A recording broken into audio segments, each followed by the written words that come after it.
All right, good morning. Good morning, everyone. Welcome to Budget Retreat. Budget Retreat number 2. And it's great to be here. I'm sure everyone who skated last night with Will's opening probably have sore thighs, but it was fun. We'll go ahead and get started. I think Councilman's up there. She is right there. So we have a full council to go ahead and get started with. Well, welcome, Mayor Pro Tem, members of council, Christina Riordan, Director of Budget and Management Services. And I just want to welcome you all to our second day of our budget retreat. I wanted to start out the retreat because I know we'll have a busy day today, just by kind of mentioning and thanking the budget staff. You know, I'm up here and you get to see me kind of presenting, but none of it would be possible without the hard work of the folks that I have here sitting at our table, our budget analysts. I have many staff in the back who've helped working on council budget requests, strategic plans. So I just wanted to thank them for all the hard work that they do. And say that we have such a great team, and I'm really proud of them. So to get us started today, we do have a very full agenda, which is right in front of you. This retreat, we will be focusing more on some of our internal departments. So we have our transportation department will be coming to talk to you, our general services to talk about sustainability, and then our solid waste department. We also will be bringing back council budget requests and a discussion of that after you have done your prioritization. And then finally, we'll be ending the day, as we always do on the second day, talking about our budget guidelines. But we do have an additional presentation where we will be talking a little bit, focusing on reval and some of the information that we got from the tax office last time, and kind of how that will affect us moving forward, and so that you'll be prepared for that budget guidelines discussion. So we want to make this a really productive conversation, and we'll be kind of talking with you a lot about that today and have some questions for you. So I hope that you enjoy the format, and I'm going to turn it over to our city manager for his opening remarks. Thank you, Christina. Everybody hear me okay? Almost too well. Try that. Good morning, council. Really great to see you again. Yeah, Christina, you may have to turn yours off. Great, thank you.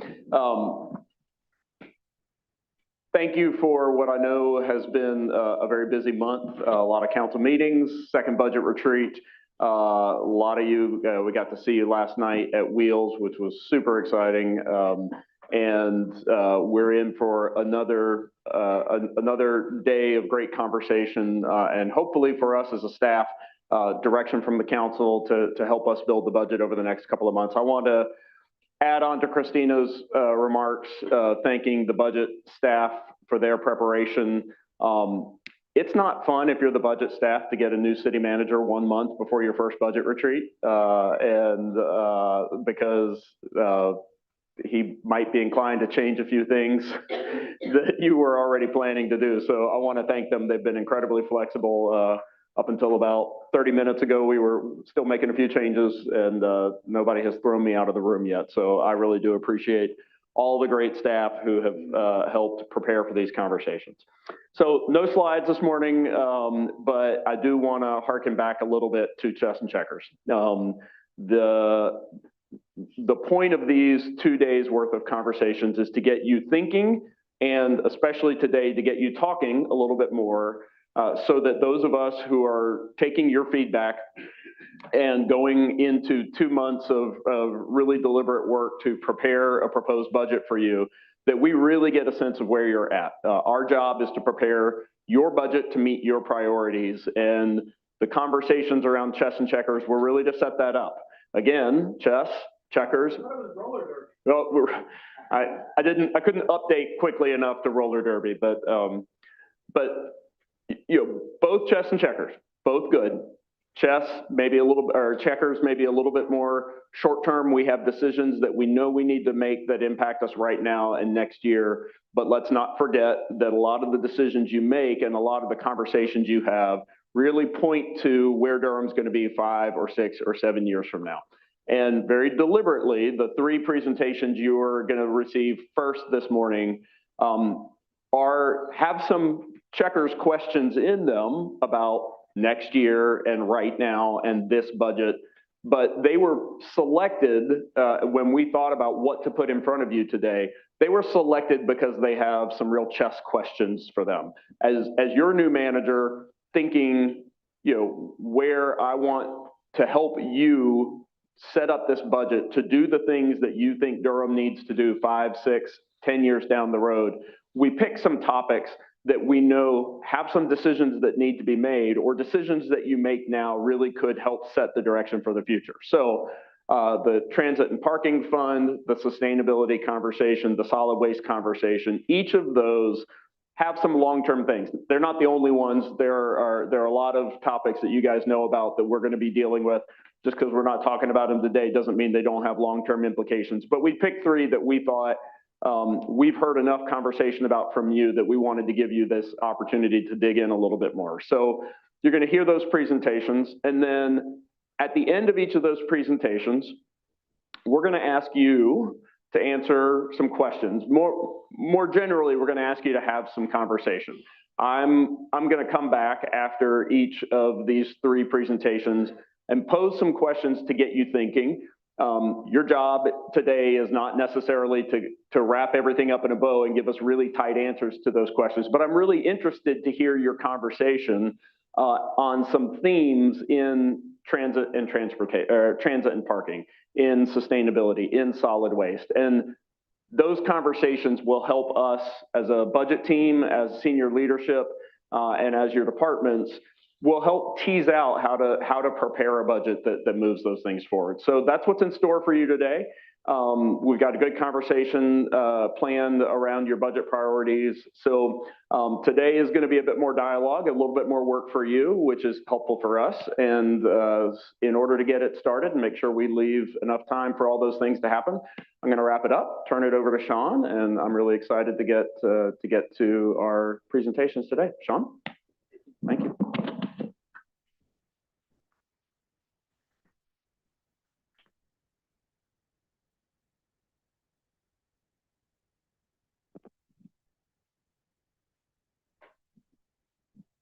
All right. Can everyone hear me okay? Is the mic picking up?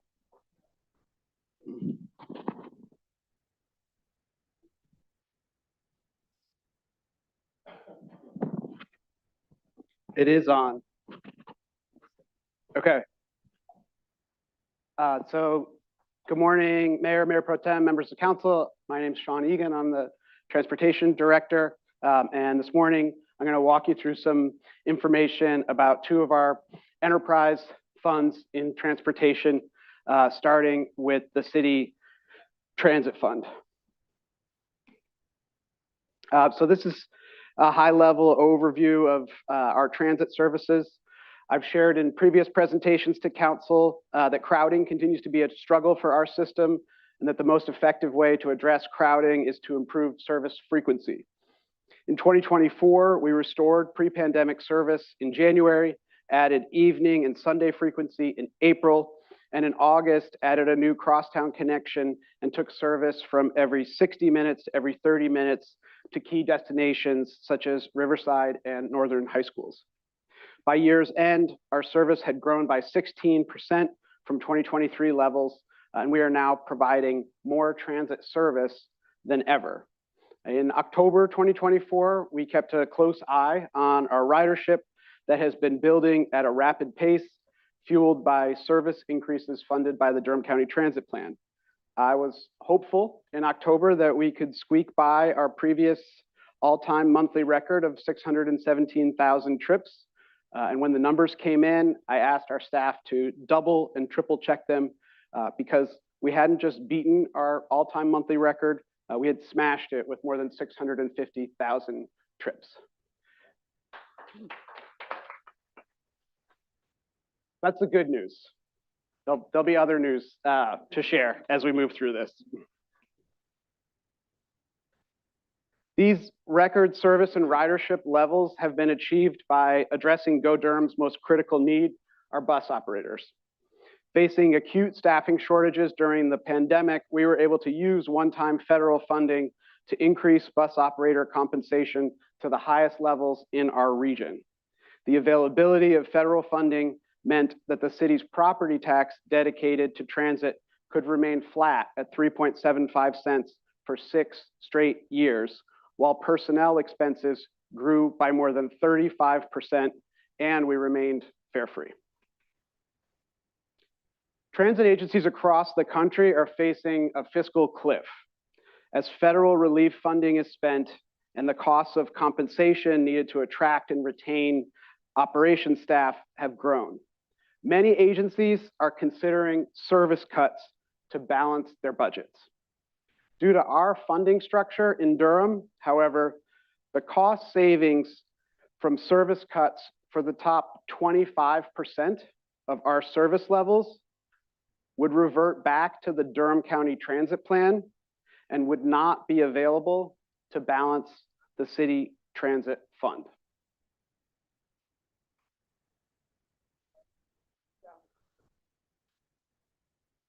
So the way that our funding is structured is that the city is responsible for the first 177,000 hours of service, and we have effectively a maintenance of effort requirement, a non-supplementation requirement for use of the sales tax with the county. So the county sales tax funds can only be applied to additional services above that baseline. So we're now approaching about 240,000 hours. So you would have to cut 25% of that, more than 25%, that's 60,000 hours. And all of those savings would go back to the county fund balance. None of that savings would balance the city's budget because the city would still be responsible for the blue bar here. So all of that financial savings from a massive 25% system-wide cut wouldn't help the city budget.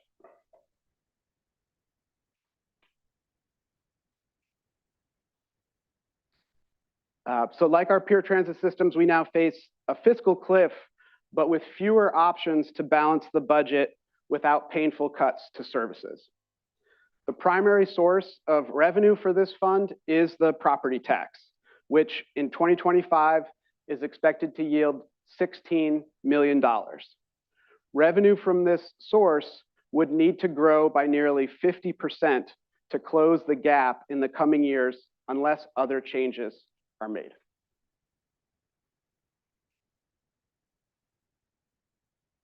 So the financial model makes a series of assumptions consistent with the current budget that service remains fare-free, that growth in service levels is fully supported by the Durham County Transit Plan, and that federal formula funding remains available with modest growth. The major contributors to expenses are the expected growth in contract costs for fixed route bus and access paratransit services, along with indirect costs to cover support from budget, finance, the city attorney's office, and other city departments.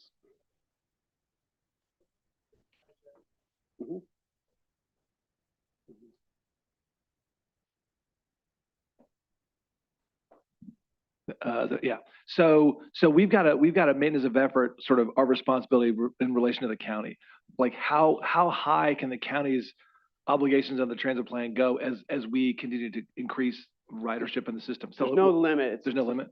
It's just based on how much revenue is collected by the sales tax.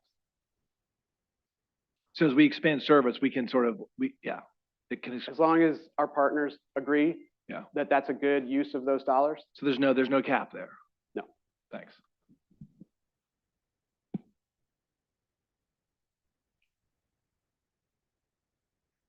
So what other options are available to close the budget gap?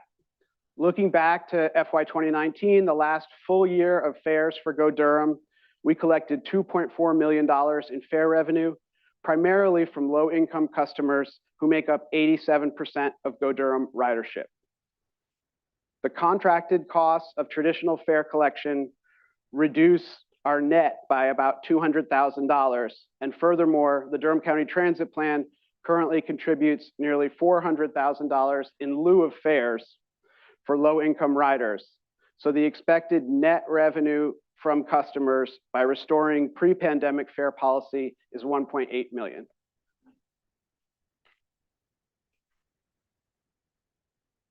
A return to fare collection would bring a series of additional costs, such as city staff time to manage fares, new fare box equipment, and additional hours of service to account for fare collection delays, quickly reducing the net revenues even further to a point where, in my assessment, the overall costs exceed the value of fares collected from a $1 base fare structure.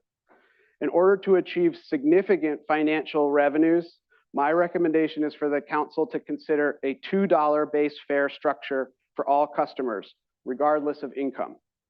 This approach would bring Go Durham's fare box recovery, that is the percentage of operating expenses covered by fares, to approximately 15%, though still less than the 21% average for other bus transit systems. I expect that we would also see a drop in ridership of 10 to 15%, which would help with crowding. And this approach is consistent with recent directives from the United States Department of Transportation on a preference for user pay models. The disadvantages include reduced mobility and additional costs for low-income riders, a potential increase in bus operator assaults, as research shows many assaults begin as a fare dispute, and a degradation of on-time performance and increased travel times for riders due to delays at the fare box. A $2 base fare structure with corresponding increases in pass products would put Go Durham fares above most peer systems in North Carolina, but lower than CATS and Go Triangle and on par with Wilmington.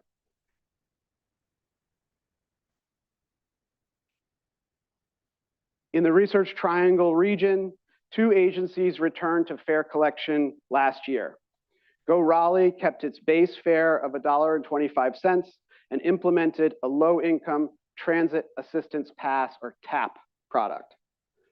Data from Go Raleigh show that 65% of riders used TAP, while nearly 10% of trips were free for youth and seniors. So only 26% of riders paid a traditional fare.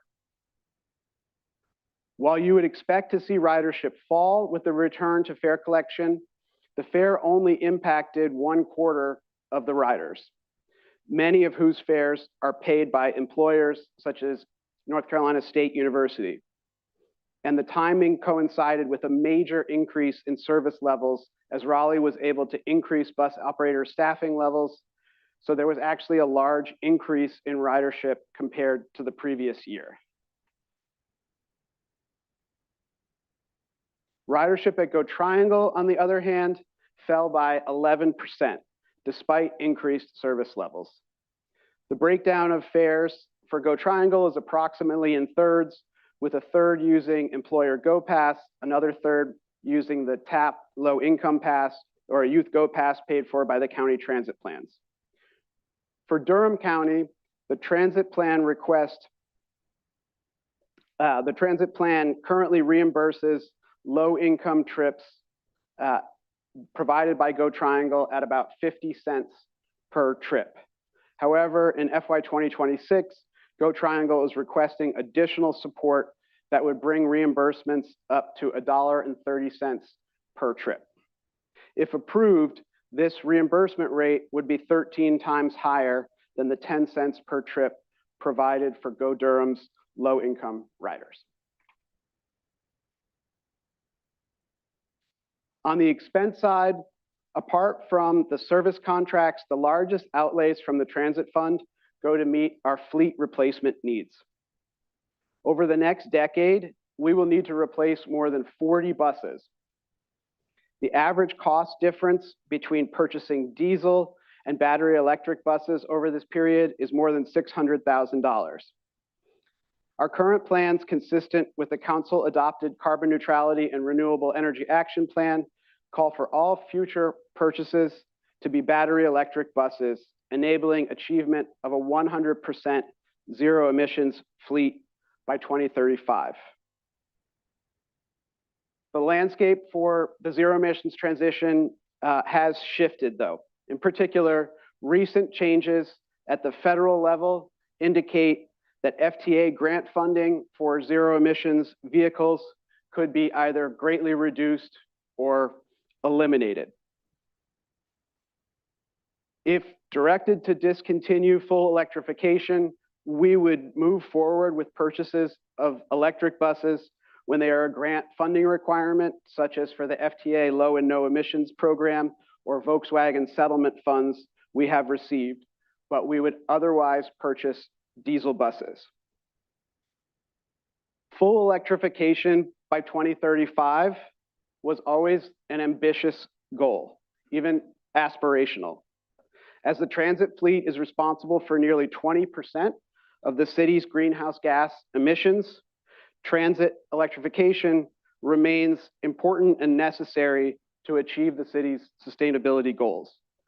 The question for council is, given the financial constraints the transit fund faces, is this aspirational goal affordable?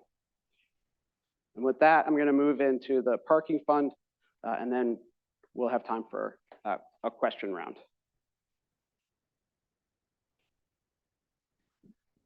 So on parking, with City Council support, we've moved forward with improvements to technology, financial management, affordability, and asset management over the last year, improving the quality of our services and facilities for customers. As we look ahead to the next budget year, we expect to maintain current revenues, but do not expect growth, as our rates are near the top of the market and no rate increases are currently proposed.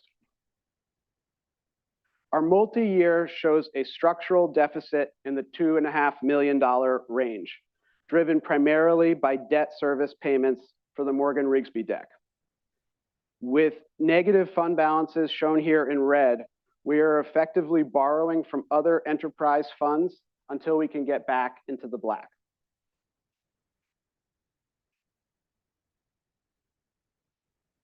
As I said earlier, the model assumes no changes in rates, hours, or days, no property dispositions or reduction in forces. Indirect costs paid to other city departments remain at approximately $1 million annually. And on the bright side, we were able to secure funding for parking deck rehabilitation through the general CIP process, so those costs do not need to be paid from the parking fund. Looking at our peers, this shows that our rates are at or near the top of the range for both hourly parking fees and special events.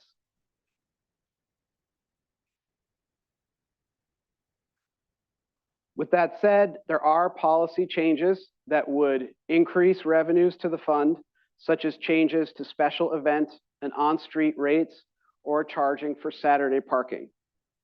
For expenses, we could reduce customer service staffing through attrition, though this would impact availability to meet the needs of customers and key stakeholders, such as the Convention Center and Carolina Theater.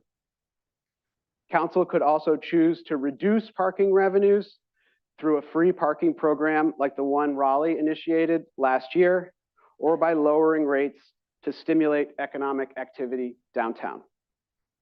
Today provides an opportunity for council to provide direction on how to proceed on the choices laid out here for both transit and parking. And with that, I'll hand it over to the city manager.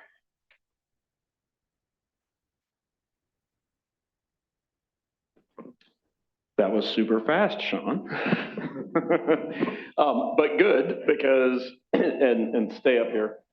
Before we ask some bigger picture questions, let me first see if council members want to ask some detailed questions. One of you guys are gonna turn it off. There's a lot of feedback. I'll turn mine off. Thank you. So Do you guys have detailed questions for Sean? And then we'll get into a conversation a bit more about some of the policy choices he laid out or some policy choices we've framed for council. So first, anything in the presentation, any data you want him to explain a little bit more before we go into that phase? So I have one, Sean, could you go back to the Go Raleigh and Go Triangle slides? So as I understand, they reinstituted fares back in October or fall of 2024. So so your data about ridership increases before the fare increase, or is that number? So October 2024 was the first full month of fare collection for Go Raleigh. And they still, this is an anomaly. You wouldn't expect ridership to grow. It just happened to coincide with a massive service increase that happened from October 23 to 24. So, but I think the takeaway from this is that because 3/4 of the ridership are not paying out of pocket for this, it's not impacting their ridership. Yeah. But again, what this shows is the data shows from October 23 to October 24, those changes.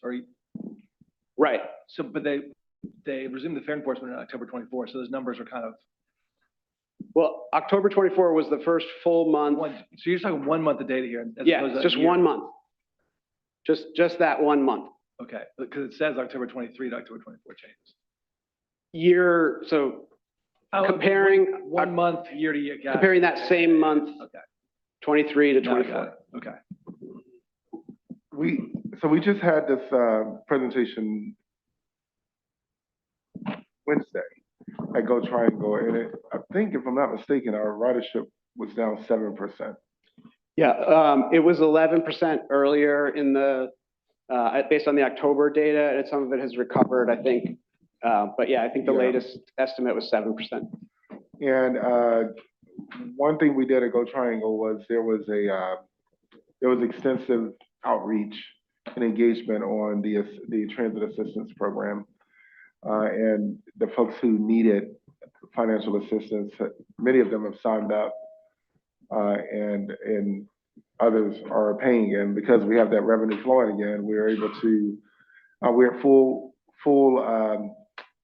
manpower now, and are able to, while it looks like the ridership is down on the DRX, it used to be a 2-trip. You have to get off and transfer to another bus. Now it's downtown to downtown directly, no stops. So it looks like it decreased, but actually it's just better service. So one model that Go Triangle is looking at now is miles traveled rather than trips boarded. And that is actually giving us a lot more, it's showing better data of the use of service. I don't know if that's something we want to consider.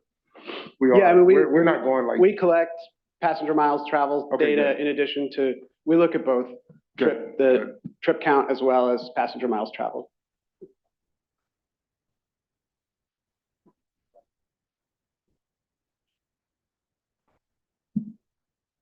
Yeah, I was wondering if you could talk a little bit more about the 37% of trips that used an employer Go Pass and what we've done in Durham to work with employers, or if there is any movement towards that private funding of some of this. So the major participants in the Go Pass program have been the universities and government. So for the UNC and UNC Hospital, NC State University and North Carolina State Government in Raleigh, and in Durham, the only really large participant in the program was Duke.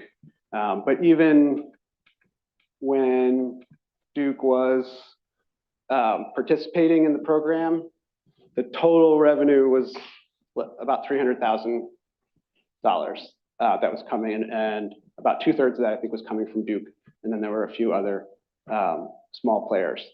So there is an opportunity, I think, to look at things like a sponsorship or other partnership model, other kind of payment in lieu type model. But the actual revenue that we were bringing in when we had the Go Pass agreement with Duke was very modest. Sean, what was the average revenue per trip with a Go Pass? So, I mean, our average revenue per trip overall was 31 cents. So with Go Pass, I think it was about 55 cents.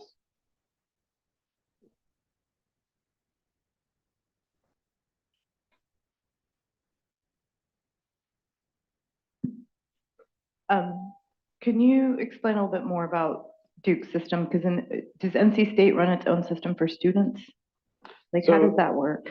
NC State has the Wolf Line Yeah. bus for students, faculty, staff, but it's open door service. Anyone in the community can ride it.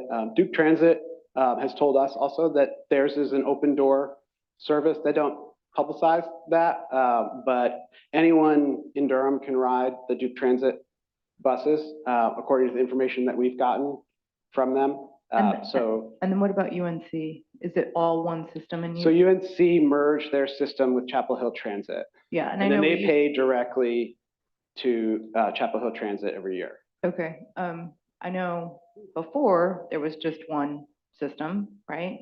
Many years ago, right? And then. In Durham, Yeah. Am I wrong on that? But Duke gave their transit system to Durham, I believe. so Duke Power Yeah, Duke gave Power. us their system. Right, but at some But point, students, like there was a segregation of student lines from Go Durham lines, or no? I don't think so. There was Okay. a partnership for the Bull City Connector Okay, for a while, but there's always been, I mean, some of their transit is really focused around their parking facilities, like around the hospital. And so it's more of a parking shuttle, a lot of their service than, Okay. Than actual transit? right, Okay, I guess then- what I'm saying is it would be interesting, I guess the way that UNC is able to, or Chapel is able to do it is because it's a merged system. yes. I mean, they have a fare-free system. They've had it for 20 years. They have one of the highest riderships in the state, even though it's really small, right? And so I think that if we're committed to doing fare-free, I think that that's the model that we have to investigate. And I know that's a question that we're trying to understand here. And to your point, and this is conversations that have happened many times on previous councils, we don't, the part of the population to sustain fares is just not very big in Durham because we have so many carve-outs. And many of those carve-outs are very, old. We've had fare-free for youth and seniors for a long time. And so I think that that's the tension is, are we really gonna get, like, we make all these investments for fare boxes and all these things, and then are we really gonna get the money that we need? And then we're now no longer fare-free. So then we aren't winning on that either. So I think that that's the question today. I think it would be helpful if we could, I forget what the rate for us towards transit is for the city, but it's been that for a long, long time. It's 3.75. Yeah, I mean, I think the entire time I've been on council, it's been 3.75. I could be wrong about that, but would be interested to see how long we've had that. Would be interested to see, again, if we are committed to fare-free, we may have to put more money towards that from our city side. Obviously, we need to have good partnership with the county around increasing service and routes and flexibility, but that's just kind of where I am at so far. Other detailed questions for Sean about the presentation, then Detailed we'll question. transition into a little bit of council conversation on. Yeah, just one question. Are we collecting any revenue or fees from the developments going downtown for parking, to go towards parking? So we have fees. So like the Novus building, for example, that's going in at 5 Points, took a whole series of parking spaces offline for construction staging and construction activities. So we collect the revenue that we would have made from those on-street spaces from that developer as part of that development project. So that's the agreement that we have, is that they basically rent that space at $2.50 per hour, Monday through Friday. But they're not generally paying into the parking decks. No. Have we explored that? I guess that's I mean, that's a bigger policy yeah. question. We'll come back to that.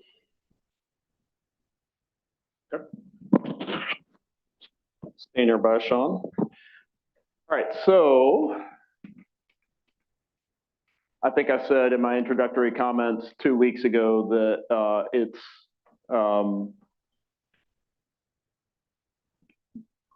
framing budget questions should be easy. Answering budget questions aren't. So we understand what Sean has presented and what we're about to put in front of you are tough policy conversations. But hopefully the point of this conversation is to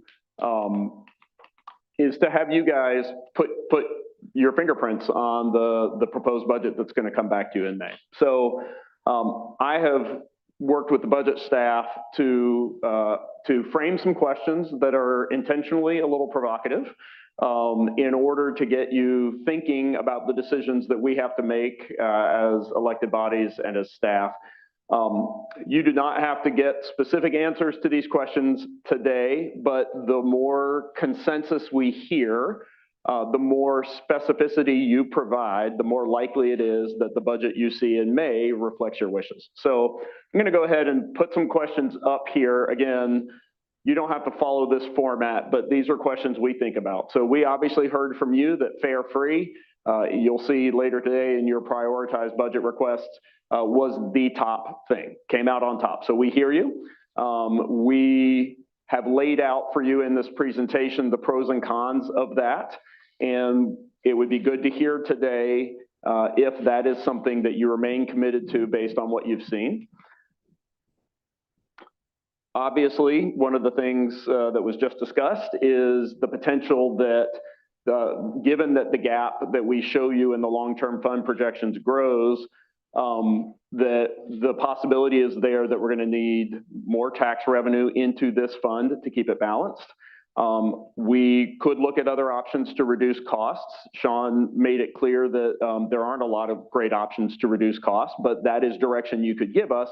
We could show you what that looks like in some proposals, or you could tell us do a little bit of both. You're comfortable seeing the tax rate for this fund increase, but you would like for us to bring a few options to try and keep the growth of costs in check.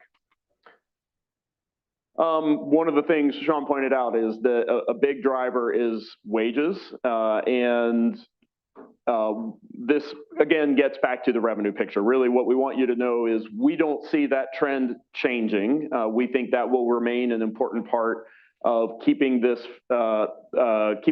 service viable. So again, this sort of just raises the questions in number two, which is how do what is your vision for how we pay for that? Tax supported, revenue supported, or some combination of that with revenue decreases. And then finally, another important question that we heard is we're going to be losing federal support for electrification in this fund, or we think it is certainly likely that we may lose support. Obviously, you're going to hear later today, we've got strong sustainability goals that we've made a lot of progress on. One of the things we have to decide is, do we keep electrification as a major goal that we stay 100% committed to, or does the council want to see us consider some backing off of this goal or some deprioritization of this goal in order to improve the financial picture in this fund? I know those are tough questions, and you may have other questions for each other, but your answers to these questions will absolutely impact how we develop the budget. So I'd like to turn it over to the mayor to lead a discussion amongst you that will help us. It's 9:41. We're going till 10:15. I have a second set of conversations around parking. So just keep that in mind, that when we finish transit, we've still got another set of questions before we go to break. Yeah, thank you. Colleagues, I'm just gonna go around and get comments from each person, and then we'll close it out with the discussion. But I'd like to know what each of you all think. You're eager to go first? I'll start over here. Hello. Yeah. Thank you. I appreciate the presentation. And I just want to start with the questions themselves and saying, I think in our conversation as we go forward, we're talking about the revenue neutral conversation around taxes. I think for transit specifically, that should not be revenue neutral. And I think that's where we can actually capture some of the funds we do need for this year's budget, but I do think it's important that it does stay fare-free. I also will say for the for the fleet, I do think that, and I'm one person of a mindset who believes that in about another 22 months, there'll be some differences in our makeup in the Congress, and we will have that support back. I do think that slowdown on, electrification may be necessary just to make sure we're not carrying all of the costs, because I do think the federal government should be a part of that. And so I'm okay with slowing down briefly, but not long term. And yeah, if in short, if we kept the transit fund at 3.75 in that revenue neutral conversation, I think that would cover most of what was needed. You addressed everything. Okay. Councilmember Baker. I think fare-free transit ticks every goal, ticks the box of every single goal that we want to achieve as a city. Even if we can't do some of the other things that we'd like to do, I think this is such a crucial, and I think that's why it came out number one in prioritization of all of us. We have diverse views, and this came out number one. One question I'm not sure I quite know is, what would it take to, without reducing service and without adding fares, what would it take? What would it cost? And what are the options there? Is it feasible? Is it outlandish? Is it something that we can actually do? I think that's a question that I still have. Can you clarify? Is that a question about? Are you asking what cost savings would be needed to balance that fund? How do we generate the revenue necessary to keep it fare-free without cutting services? Taxes. Yeah, but yeah. How much? Oh, okay. Yes, yeah. I'm sorry. We don't know. I mean, that's something that we would bring back in the proposed budget. Yeah, sorry. And that's the question. Yeah. So that's what I would want to explore first. I want the answer to that question first, because I think fare-free is most important. And then around diesel buses, I think we shouldn't be blind to the community-wide sustainability goals versus city operation sustainability. Diesel buses are far more sustainable than people having to get in cars, or people not having a transportation option at all. So I think we would definitely want to move to diesel if that's all we have. If that's a critical decision we have to make in order to achieve the goal of fare-free transit without cutting services or minimizing those impacts on our residents, I think that would be a fair trade-off.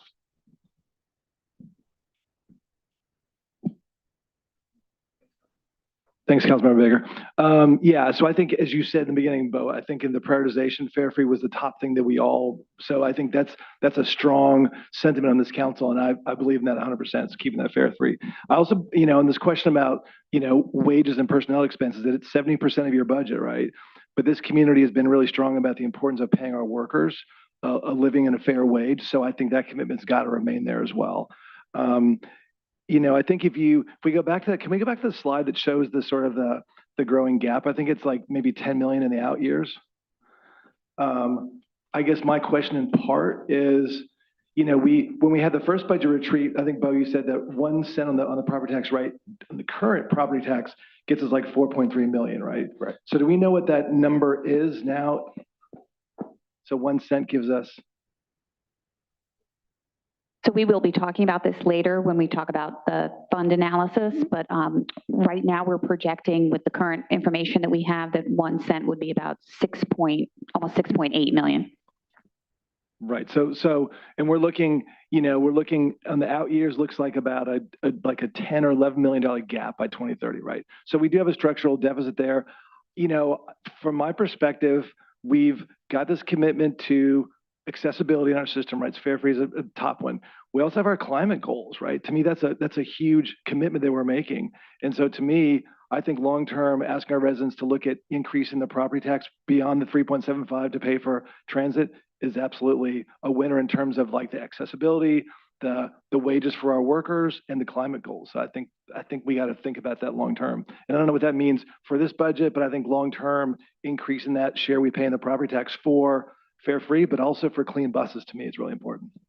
And to me, it seems, we're also building the city for the future, not just for tomorrow. And to say to our residents, we're going to go back to diesel buses, it's one of the most dirtiest forms of like combustion, right? That seems to me like going backwards. So thank you. Councilmember Cook.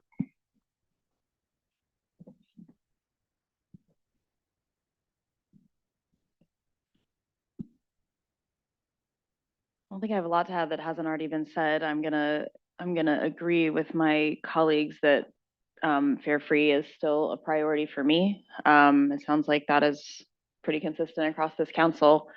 I do think that it's such a crucial piece for our community, and it feels like one of these like sort of basic government functions of providing transit that also, as Councilmember Rist was saying, sort of meets a lot of goals that we talk about in terms of accessibility, in terms of environmental impact, and what we want to see for future.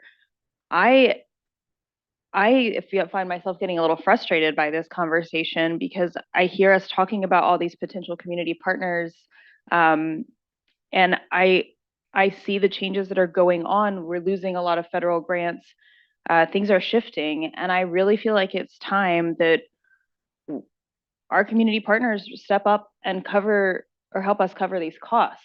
I don't think we're getting anywhere with increasing fares. I think that's pretty obvious. We're going to talk about parking in a second, but we already have the highest parking rates in the state. If we're really looking at the next maybe 2 years, but maybe longer of having these federal funding grants cut, then the county needs to step up and do some more partnership with us around these things. I mean, we are providing services for schools now. I know conversation has come up a lot, but this is a real thing that we're going to have to cover because we've got kiddos walking in our streets now, and that's going to fall on this transit system. I ride the bus, and I can tell you that in the evening times, Duke students are on the buses. A lot of Duke students are on the buses. They're using it maybe only a couple stops, but they are certainly using it to get around, and particularly when it's bad weather, they're using it to get around. The community is using these services, and they can use them more, I think, and we're seeing that increase every year of people using those services more. I think it's really time to like have some really frank conversations with our partners in the community about this. This seems like the priority to me.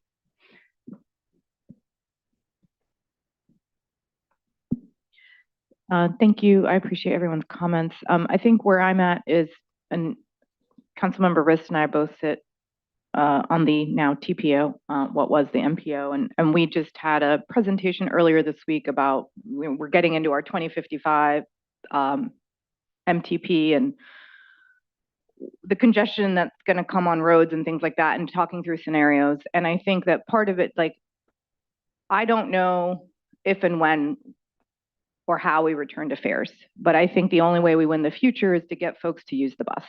And that means reliable transit, clean buses, comfortable experience, and honestly changing culture and practices. And if you're going to charge people, they're not going to do it. Now, does that mean in 10 years they remain fare free? I don't know, right? Like, that's a different thing, because maybe at that point the service you're providing is so much better, right? BRT, things like that. That's a different conversation. But right now what we're trying to do is expand service and get folks to buy into this world of transit. And I think we could go Raleigh and see increase, or we could do go Triangle. It's like we have two great examples there. I think the example that we have on the other side of us is a great example, right? It's been fare free for a long time. There's deep community partnerships that help sustain that. And they've been able to expand transit and their footprint, and more folks take the bus. So I think that's the path I think we need to lean into for now. Again, I don't know if we have a huge amount of transit riders in the future. I think that's a different conversation. But for the next several years, that's not what we're dealing with. And I think if we're going to, and I know youth have been free for a long time, but really leaning, and I appreciate what Councilmember Cook said, there's a lot of money in that county transit fund. There's a $170 million fund balance. And I think for a long time, there was a conversation around, well, we need to save that money for regional transit, and I agree. But the ecosystem at the federal level, the S-Line project is very much on hold. That was a huge bipartisan effort in the state of North Carolina. It was going to help economically very small rural communities in eastern North Carolina. If they're putting those kinds of things on hold that had a lot of bipartisan support, they're going to put a lot on hold. And so then what we're asking residents to do is say, well, we're not going to give you that regional thing because we don't have the federal and state partners to deliver. And also we're going to make the quality of your local thing not as good as it could be. And that is not the answer that we need to be producing for local residents. So I think it's on us to have some real transparent and pointed conversations on what we're going to have to do for residents, both as city and county leaders, and we're going to have to show leadership on this, because if we're going to have not a great interactions with the state or the federal, then it means that the burden on local is to model what good governance actually means, so that residents can at least rely on one level of government to better their lives. And you know, we tax folks. They need to know that what we're taxing them for means something. That's all.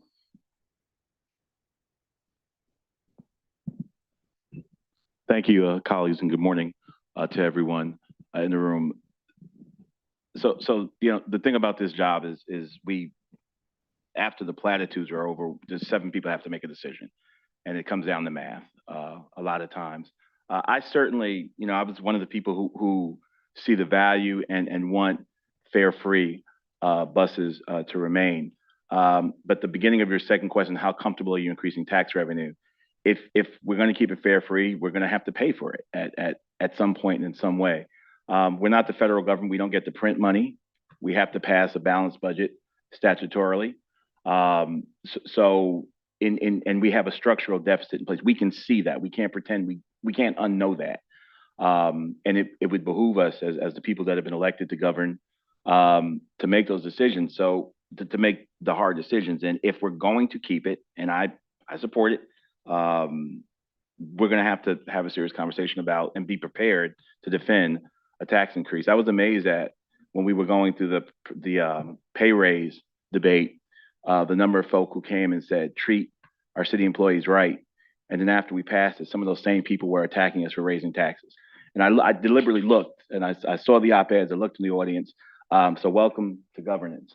We're going to have to make these decisions. I do want to say also finally, and because I know we've got some other things to cover, people are riding the bus not just to be riding the bus.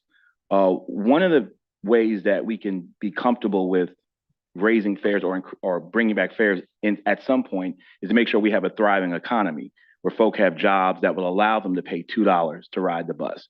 So they're riding somewhere. So this is all nexus. It's not, this doesn't exist in a vacuum by itself. We have to think about, you know, when we have living wage conversations, when we talk about healthcare accessibility. So I don't want to excise this conversation from the overall economic conversation. I'm going to have some things to say about that when we talk about parking as well. We want folk to ride the bus, but we want to also subsidize parking. You know, which is it? So we're trying, you know, we talk about car-centric urban, suburban sprawl out there, but then we're trying to find ways to get people to bring their cars downtown and make it easier here. You know, which is it? So we're going to have to, you know, frame this conversation as well. And finally, on the electric buses, I'm sort of where Councilmember Baker is in terms of if we must to look at diesel. Remember, this carbon neutrality and sustainability conversation was part of a national discussion. It didn't start with us. And that national discussion is changing. And a lot of the feasibility for municipalities to participate in it were indeed because of federal leadership, national leadership, those type of things. This is something we cannot do by ourselves as a city.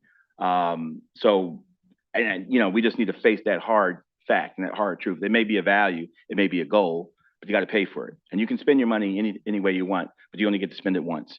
and we don't get to print it. So that's where I am. I'm looking forward to the discussion. Thanks, man. Thank you. The way I approach these conversations or these topics is I look at it objectively first. It's like an equalizer. There's a give and take everywhere, and then I back up and I think, all right, now where are my values? I look at transit or transportation like I look at education and safety. I think, this is one of the areas you pay your taxes and you get a service. That's just at the basis how I look at it. But I do think that on top of that, I'm also looking at the reality that Durham is becoming more and more expensive to live in, too many determining factors. And everything, no matter how we talk about them, everything is connected. And, I hear the words that we're near the top of the market and parking, or we're at the top. And I want to be very clear about that. And we're also, we can have our goals, but we also we can't be so addicted to our goals that we're ignoring reality as well. We're in the South, so people still will drive. So we can set our goals, and those are goals, and they are great until, we'll keep working to try and meet them. But I don't want to ignore the reality that we are in in a southern city where it's just, there's a majority of the population we're still not meeting, even with our goals and values that we do set. I do want to keep fares free, and that is one of the few things that I will go to bat and make the case for. But I hesitate in saying it's free because we are paying for it somewhere. Do you pay directly when you get on the bus? No. And I'd like to keep it that way with saying this is one of the services that you pay for in your taxes that you'll receive. When it comes to the wages, we have a value set, where we want to make sure we're paying our city and our city workers a good wage. I want to make sure that we have substance in that conversation, not just leave it out there. I want to make sure that we're putting the data with that, and I take pride in that, to be able to say, listen, when you work in the city of Durham, or providing services in the city of Durham, you get paid, well, and you have amazing health care. But I just don't want to have this conversation absent of what sacrifices we do have to take. I would love to electrify our fleet. That was our goal. But I'm also realistic that there is a supermajority in the federal government and the state government that do not share those values. So if we need to do diesel right now, we're still providing a mechanism in which people can get on as an option and not have to drive. We are still pushing toward having multi-modes of transportation to get in and around our city and not having to solely rely on driving. So we also have to think about what sacrifices we're going to make if we're going to acknowledge reality that where we've enjoyed the luxury of getting amazing federal funding and support, that is out the window. That is gone. And we have to acknowledge that. And I'm not willing to overly, tax burden our residents when we're not allowing our goals to come back to reality of where we are politically, and then also sacrificing our values as well. So I said a lot to say. I want to keep fares free. I'm willing to make sure we do that in the taxes, to make sure it's a service that people pay for. And but there are some sacrifices we have to make. I would go to diesel until we can get more programs back in the federal government to where we're not having to pay for it locally. Councilmember. Thank you. I just wanted to say I did not speak to that. And quickly, I'm comfortable with, I think we're going to hear more with the sustainability plan generally, but there's also, if there's ways to move forward in other areas and be more aggressive that, kind of offset this setback, then that's another thing that I think may present itself. Because the plan hit lots of different things. So. Great. Yeah. Fantastic job, really. So the main takeaways I have, and we'll reflect with staff, but there's absolutely a commitment to fare free. That commitment sounds, at this point, multi-year. I think that I hear that this isn't just a, let's revisit this. So I'm not saying that's permanent yet, but I think for staff, we will plan on a multi-year strategy to stay fare free. I hear some support for allowing tax revenue increase to help balance this fund, and not a majority, or I'm sorry, not a consensus, but probably a majority allowing some consideration of diesel helping to keep some of the cost growth in this fund down. That's going to be my takeaway. And with that, we're going to move and ask some of the same really hard questions in parking. So a lot of this really comes down to what is our parking philosophy? Do we want to treat this as a service that we provide to the people who use it, but try to charge them as close to market as possible to help defray the cost? Or is this a service we are providing with some tax support to help support the economy? I think that is a critical question, and it really informs our rate structure. Rather than coming to you with rate questions, I'd rather come to you with policy questions, which is, do you want us to capture as much revenue as we can and understand that some people may say it's unaffordable or it's a deterrent? Or do you want it to be affordable? Do you want us to fill up the garages and not think about as much how much we get from the parkers, and understand that that means we will have to eventually subsidize this fund with taxes? That's question number one. Question number two is related to question number one. Do you want to, you have heard some advocacy for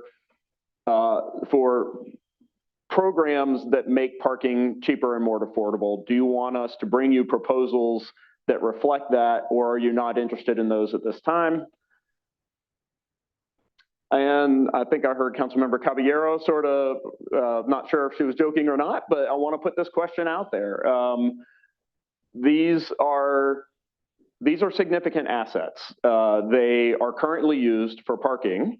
And we do talk from time to time at the staff level about how many our parking is currently underutilized.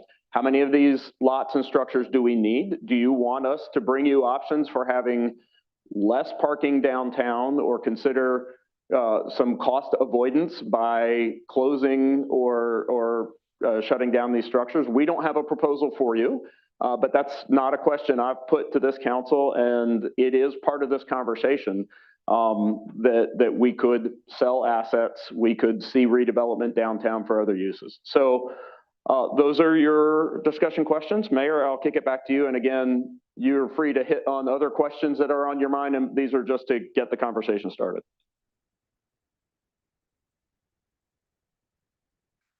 Councilmember Cook.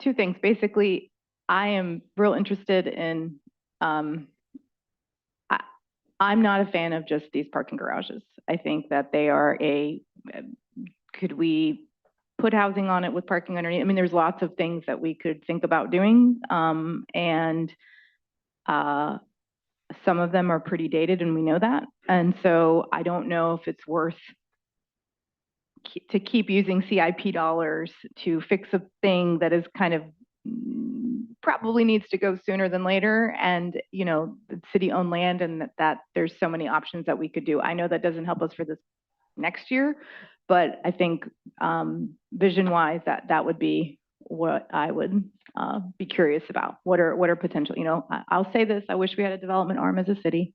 I know that folks don't love that idea, but I'm gonna put it out there anyway. City of Tucson has it. So for number three, I think I would be interested in that longer term conversation. What are some options? I don't know, like the whole second question, first 2 hours free. I would love to see the data of how long are people staying downtown? Because if they're staying for 4 hours, well, then you can recoup some of that cost. If everyone's only going, I mean, then you're not recouping any of the cost, right, for parking. So that's the question I have on number two. And then, you know, I'm quite proud of the work we did to ensure workers could park downtown, and that's different to me than patrons. And I think people, it's not, most of the restaurants downtown aren't particularly cheap restaurants. A ticket to DPAC isn't a particularly cheap thing to do. Even the ball game, while tickets are cheap to get in, food and things like that aren't cheap. So I don't think your $2 an hour parking in many ways or in the evening is what's preventing you from coming downtown. I know that that's what small businesses are saying, but when I think about who's coming downtown, it's often in the evening anyway, which is when it's free. So I think that I would like to see more data about that. So that's kind of where I would like more information. To the Mayor Pro Tem's point, I do think it gives conflicting kind of signaling to the community about what our priorities are. And I think that's on us to have pretty hard conversations with our residents and things, which is, again, and we do this with the development, a 15-minute city is a city where you're not driving as much, right? Which means that parking isn't the priority. And that doesn't mean today, but it means that we have to make decisions to get us to that vision.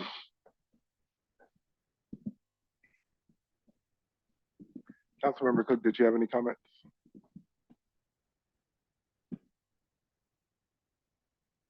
I tend to agree with a lot of what Councilmember Caballero has said. And to your point, Mayor Pro Tem, I also feel like if we were really more consistent in our messaging about using transit, then that would include disincentivizing parking downtown.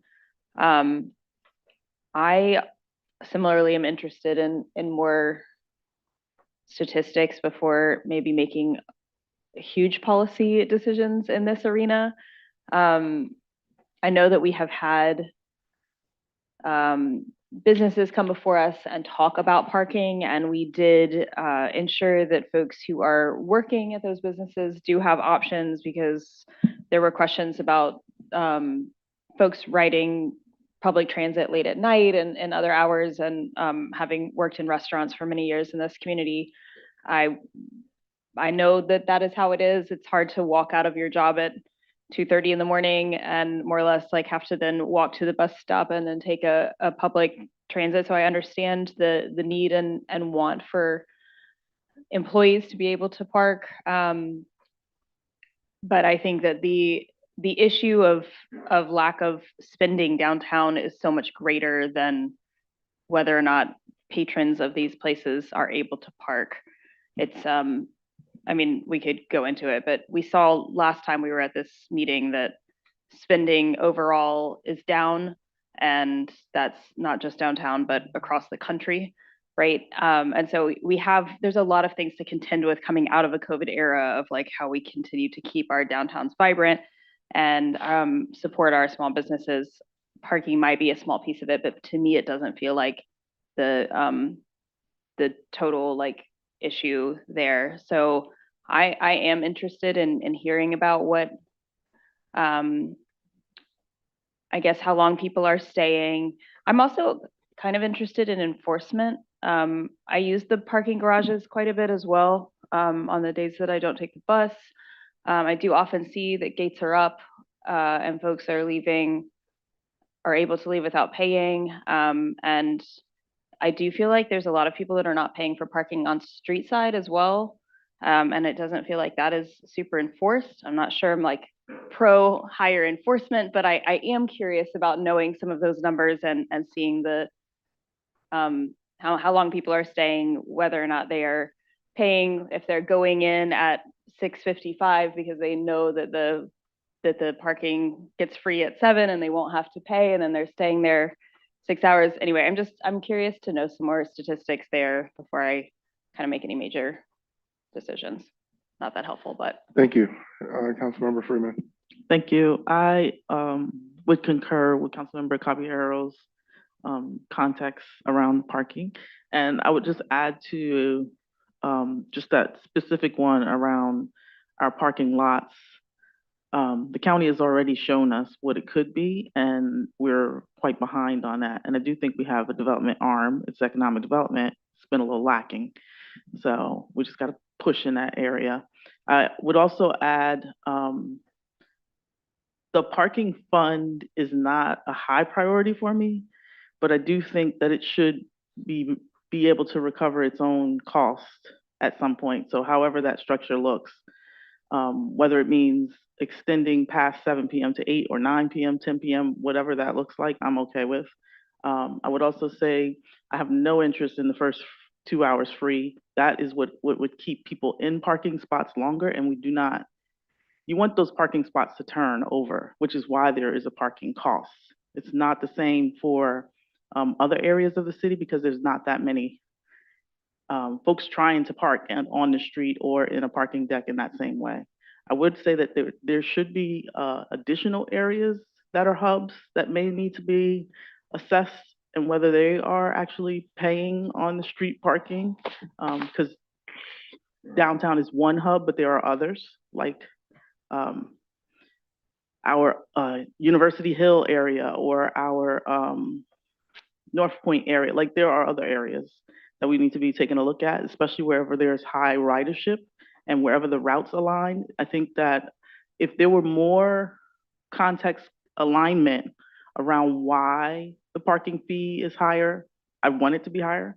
I want folks to get out of their cars and actually use the bus. And we want to make sure that the bus is more frequent. Like this has to run together, and it hasn't. It's been kind of like separated. So maybe there's some conversation about maybe merging those funds, so the actual funds themselves, so that they're actually talking to each other a lot more. And I'm definitely interested in a portfolio mix and figuring out what that looks like, because it's not just limited to the parking deck. I would also say for where we're storing the buses, it would be great to just have people there on a regular basis. If there's space to make that happen, I would love to see that as well. And yeah, I think that's about it. Mr. Baker? I'm just going to walk down these questions. Question number one, what are the priorities? And there's a list of potential priorities. I would just say, to the best that we can, balancing each of these priorities. I can't give clear direction on any particular one over another. I think they're all important. And so I think that we need to balance each of them to the extent that we can. I am interested in first 2 hours free, but again, coming back to the first question, I am concerned about how much are we losing in parking already. And I think there's a question there of kind of a little bit of concern about how we got to where we are when it comes to parking. I know that the pandemic played heavily into where we are, but just at least avoiding furthering the hole that we're in and making the kinds of decisions that got us to where we are. Again, recognizing the impact that the pandemic had was pretty drastic. And then parking lots, parking garages downtown. I do think that we should repurpose surface parking lots in downtown. That's one of the budget requests that I had, surface lot across City Hall. I don't see us needing less parking in the future. So, I wouldn't necessarily provide direction that we need to repurpose parking garages necessarily. But I do think that we could repurpose and redevelop surface parking. And I am interested in, what are the possibilities of having some of the new developments coming in downtown paying fees that contribute toward the parking fund.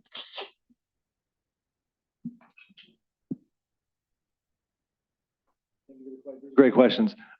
So yeah, I think it's interesting that we're talking about parking right after we talked about buses, right? Because there's a deficit in both. To me, the deficit in buses is because it's a big policy priority to make it fare free, right?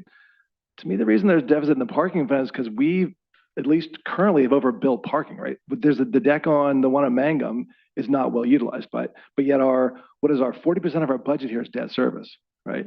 So we've kind of put ourselves in this pickle. To me, raising parking revenue to cover that and potentially impact economic activity downtown is not a great way to go. We've heard this from downtown businesses. So I'm not a fan of raising parking revenue just to cover the deficit because it's kind of something we've kind of created ourselves. So I think we've got to solve that ourselves. I don't think reducing economic activity downtown is a way to try to solve that. I do like the idea of some kind of targeted first 2 hours free, some kind of way to figure out ways to, because our parking rates, as someone I think already said it, they're about as high as they are in the region, right? So some targeted ways to reduce parking to encourage folks to come downtown and not feel like they're paying too much. I will say this issue has come up on the Carolina Theater Board because they've seen that if someone's paying, you know, whatever, $40-50 for a concert or whatever, they're okay paying the $5, $10 for parking in the lot there. But if you're going to a movie at the Carolina Theater, paying $10 for a ticket and paying that much in parking, that becomes an economic conversation. And so we are definitely impacting at least that one market with the parking. So I think it's worth thinking about. I do think it's not I think the question about repurposing assets is absolutely the right way to go. And I think as our older lots, because you mentioned, Councilmember Javier, as we're sort of putting money in the CIP to repair old lots, maybe we just let some of the old parking garages go and repurpose those assets downtown, because those are key real estate assets. I also do think there's a question about, and Mayor Protem raised this earlier, about changing behaviors. And I do think about this as we, on the TPO, spend so much time thinking about how we can build out a multimodal system, right? Bikes, walking, transit, and so forth. We need to create incentives to do that. And one way is to say there's less parking downtown, and we're going to encourage you to get on the bus because we're building out our bus infrastructure. That's real. I'm also wondering about, even on the city side. So right now, what's our policy for city workers and parking? Do we essentially provide or assure that they have a parking space? We have a parking lot that is free to employees that we lease from First Baptist Church. So we pay, so they get, yeah. We pay. However, that is not necessarily an arrangement that we foresee having access to long term, and so we have had to have considerations. We don't have a recommendation for you right now, but there is a question about where long-term city employees will park. Because I've seen models in the past of the big cities with ideas of like financing what are called like location efficient mortgages, that if you have a house near a transit stop, you actually qualify for a larger loan because you're paying less for a car, right?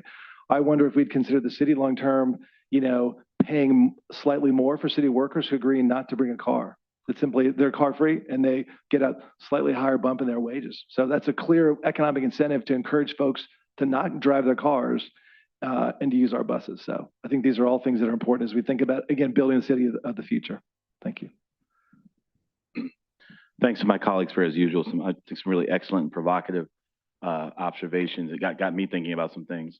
I'm going to firstly say I'm not so convinced as to how high, if I had to array the things that stimulate economic activity, how high I would rate parking.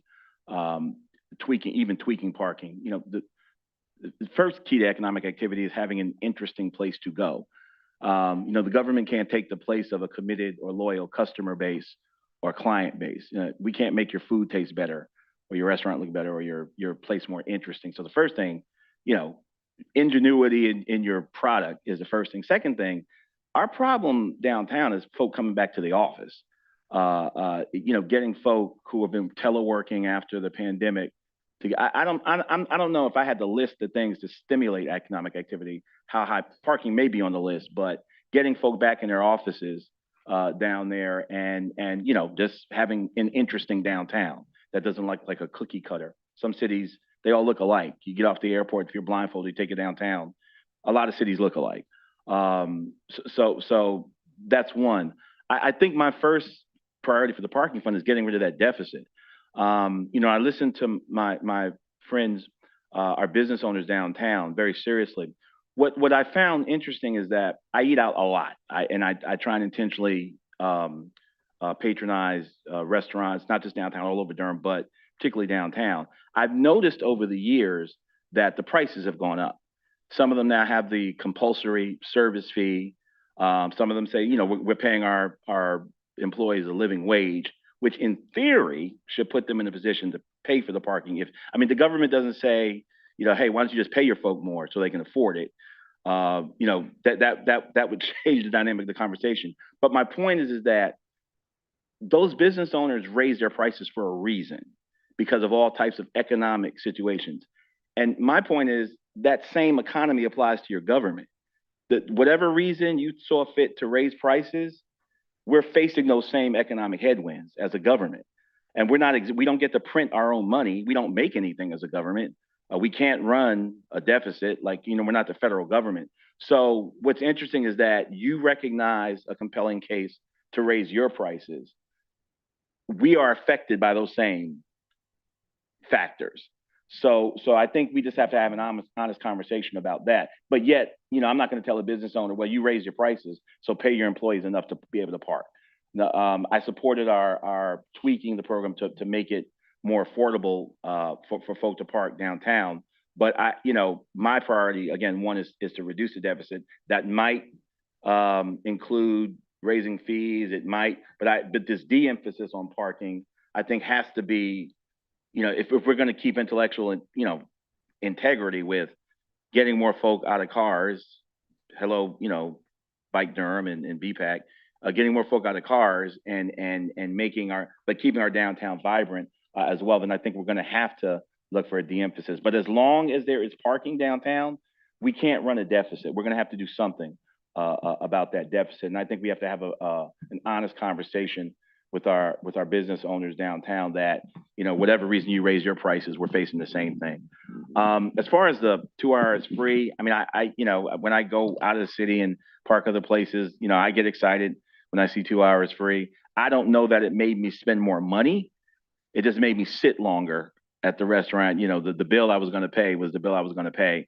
So I don't know, but it might be interesting looking at it. And finally, with the parking lot structures, the last thing I did before running for office, I remember when I was part of the leadership of Durham Can, was to take a tour with county commissioners to ask them to not just build parking, but to actually wrap it with housing. That was part of the whole Willard Street campaign and getting more housing downtown. So if there are ways we could, I don't think, to your point, not diminish our current parking stock, but if there are ways we can retrofit, maybe add something to it. I like having retail in the bottom of parking decks or maybe wrap it with some housing. I'd be interested in that. I don't think we should totally repurpose and diminish from our stock, but I also don't think we should place too high an emphasis on stimulating economic activity via parking. I think there's some other things we need to be talking about. And the Councilmember Baker's point about real developers paying in to parking, I think about cities like Baltimore and other places. If I'm going to get money out of developers, I probably want them to, for the public good, there's probably some other things I'd rather them pay into. Parks, apprenticeships, affordable housing, apprenticeship programs. With parking can certainly be on the list, but I like the model of community good kind of investment from corporate clients. But because we're de-emphasizing cars and trying to get more people on public transportation, I probably want to hit them up for some things other than parking, at least initially. So, thanks. Thank you. Let me introduce you guys to what it's like as being a business owner downtown. I think where we have to start before we think about the rate and before we think about the business owners or all of those things, I think we have to think about what is the consumer's mood. It may not be about the cost that they're paying, but it's the amount of things they have to pay for when they come downtown. The other question is, have we asked, is a 15-minute city feasible right now? Like, are there more important things we need to do within the journey to a 15-minute city to actually make happen before we put the pain on residents now and trying to make our city a 15-minute city overnight? And I don't know if we really asked that question. I sometimes bright ideas are really expensive, and I'm not trying to be overly conservative on this. I just want to be very practical. But I don't want to look in a textbook and say, oh, that's a cool concept that someone studied and came up with, and we're going to do it here. That's the issue with education. When I was in education, we would go to conferences, someone come up with a great idea at a conference, they come back and they try and implement it.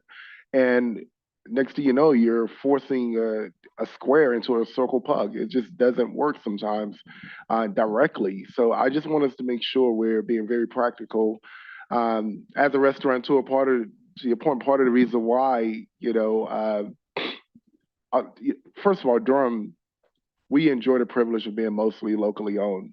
But we are not unique when it comes to, the corporate companies that we have to rely on when it comes to, food delivery and also the culture in the city. When the city says we're going to set a minimum wage of, $19 or something, when the state minimum wage is $7.25, that's a value statement.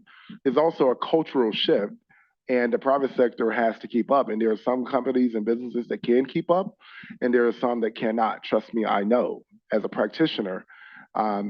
So yeah, I pay my dishwasher at my restaurant close to what, about $17, $18 an hour. That is really hard. It's a really hard business to do. And so I'm not approaching this based on concepts on paper. I'm approaching this from a standpoint of what are customers saying and how hard is it to do business in downtown Durham. And so this is starting to make a lot more sense to me why you hear me talk about, why we need something like a convention center or some other types of economic drawers to downtown Durham. When I hear when I say we need, something like an innovation center or a convention center or something that can bring visitors here to spend more money, and I get pushback saying, no, what about a park? Well, freaking park is not going to cover this issue right here. It'll be a nice place for us locals to gather, but us locals aren't spending the money, and trust me, I know it. So, yeah, I sometimes we have to take ourselves out of these situations and actually look into reality and what's happening with the folks that are going downtown, spending money on a daily basis. I see these folks on a regular. While we were talking, I just reached out to Jonathan Melton, who proposed the first 2 hours free in Raleigh. And also, I knew we were going to talk about it, so I was with the mayor of Raleigh yesterday, Janet Cowell. They said this is working great. And I think what we have to do is we really can't look at, all right, is this going to make X amount of money or is it going to make us lose X amount of money? Again, it's like an equalizer. Is this going to encourage more activity? More activity produces more revenue. More revenue produces more sales tax revenue. And so we are going to pay for it one way or the other, and we're going to make up for it one way or the other. So I just want us to look at the whole picture, and that's my approach to it. So when it comes to the parking fund, I would love to have free parking during the day and charge at night. That's where people are coming downtown. That's when the parking decks are filled up. That's when people are coming to dinner. That's when folks are actually coming to shows. During the day, it's not that much activity, but being the highest at the market, no, I think we need to come to where the market is. I think we should be a median and encourage more activity. And this is, again, as living downtown, as operating 3 restaurants downtown, listening to the actual folks that are, their main life is in downtown Durham. When DPEC has a show, yes, we bring visitors from all over the triangle. But when DPEC does not have a show, trust me, we feel it. So I think we need to bring the rates down. I think we need to encourage more activity. We'll make up for it in sales tax. And I think that some of these decks we do need to sell off. I think if we can build more, bring more economic drivers downtown, a lot of this is going to take care of itself. But I don't want to look at trying to pay for everything with just the folks here. We can be creative, and I don't hear enough of that creativity. Thank you. Next. Great job. So we're going to be heading into break, but before we do that, I want to summarize what I think I heard, and less clarity on parking. Good luck. That's all right. I told you, if you give us clear direction, then you won't be surprised in May. And if there's a little less than clear, I'll do my best to respond. Here's what I think I heard. Yes, sir. So, I'm sorry. One last comment. I remember sitting on the council when the 2 options for parking rates were proposed. And I just want to say that I do think it was a mistake trying to make up for not charging during COVID to charge then. I think that did damper economic activity. And I think that is how we're at the top of the market. And I don't think it's serving us well. Go ahead. So let me start with what I think I heard some close to consensus on or close to unanimity. I heard that you are open to proposals to redevelop some of the parking stock, perhaps more on the surface side than the garage side. I didn't hear anyone strongly object to that. I think there may be some opportunities that won't necessarily greatly impact the amount of parking that we can bring to you. So I definitely heard that. I heard a majority, but not a consensus that that there is not a lot of heartburn over being near the top of the market. Not everyone reflected that, but I heard a number of council members say that you're not looking for us to bring the cost of parking way down to incentivize. I didn't hear consensus on first hour or first 2 hours free. What I heard is some strongly in favor, some willing to talk about it, but some less in favor. So I'll take that under consideration and as to whether or not that's something that we bring back to you for more conversation with more data. Right now, it doesn't sound like there's consensus to absolutely bring that back, but I didn't hear you close the door either. And so I think those are my main takeaways. Do you guys feel like I missed anything in terms of what you heard from all 7 of you? Go ahead, Freeman. I just gonna say on the parking structures, I think because of the age of those decks, especially off of nearest to DPAC, and then also I'm thinking because of the age of the decks, at some point there's gonna have to be some plan. If we don't start planning now, that can be tricky. I don't think selling them off is the answer. There's not gonna be any more land developed downtown. Like there's no more land downtown you can get. So we're gonna have to use what we have, which is why the loop becomes an interesting conversation. But starting with the surface parking is where I wanna make sure I was clear. Starting with the surface parking because that's the easiest. Yep. But those structures as well have to be addressed, especially West Chapel Hill Street, before someone gets hurt. That's what I heard. Open. I heard. Yeah, close to consensus. Open to proposals on redeveloping garages, and it's not just the surface lot. That it's like the structures as well. Well, I would say the consensus was on some redevelopment. I heard not quite consensus on whether or not garages are in the mix or not. But I will say this: yeah, sure. Yeah. I see 4 on garages. Yes. So here's the thing: we're not bringing you any proposals right now. This is just I'm getting the sense that more conversation you would be open to more conversation. So again, for the budget, for the purposes of this budget, no, but for the purposes of chess, 2 or 3 years down the road, I think we're hearing that that's something you're open to. Yep. I was going to ask where folks felt on it. Well, you're not looking for decisions right now. You're just looking at the direction. But one thing I wasn't fully clear on was how folks felt about the first 2 hours free. Okay, more data. You said the same thing, right? Okay. All right. So you just have some direction to look more into that. Perfect. Yeah, I just want to make sure that, I think I saw Sean writing it down, but I just want to make sure that the data points that we were requesting are not lost in there because I think I heard Mayor talk about maybe even charging in the evening times. I would love to see when people are parking, how much they're spending and how long they're staying. Because I do go during the day too, and I know that businesses have parking passes and that sort of thing. But also on the weekends, I know that people are using those garages heavily in the evening, but I don't, sorry. Yeah, yeah, but I don't know what it's like.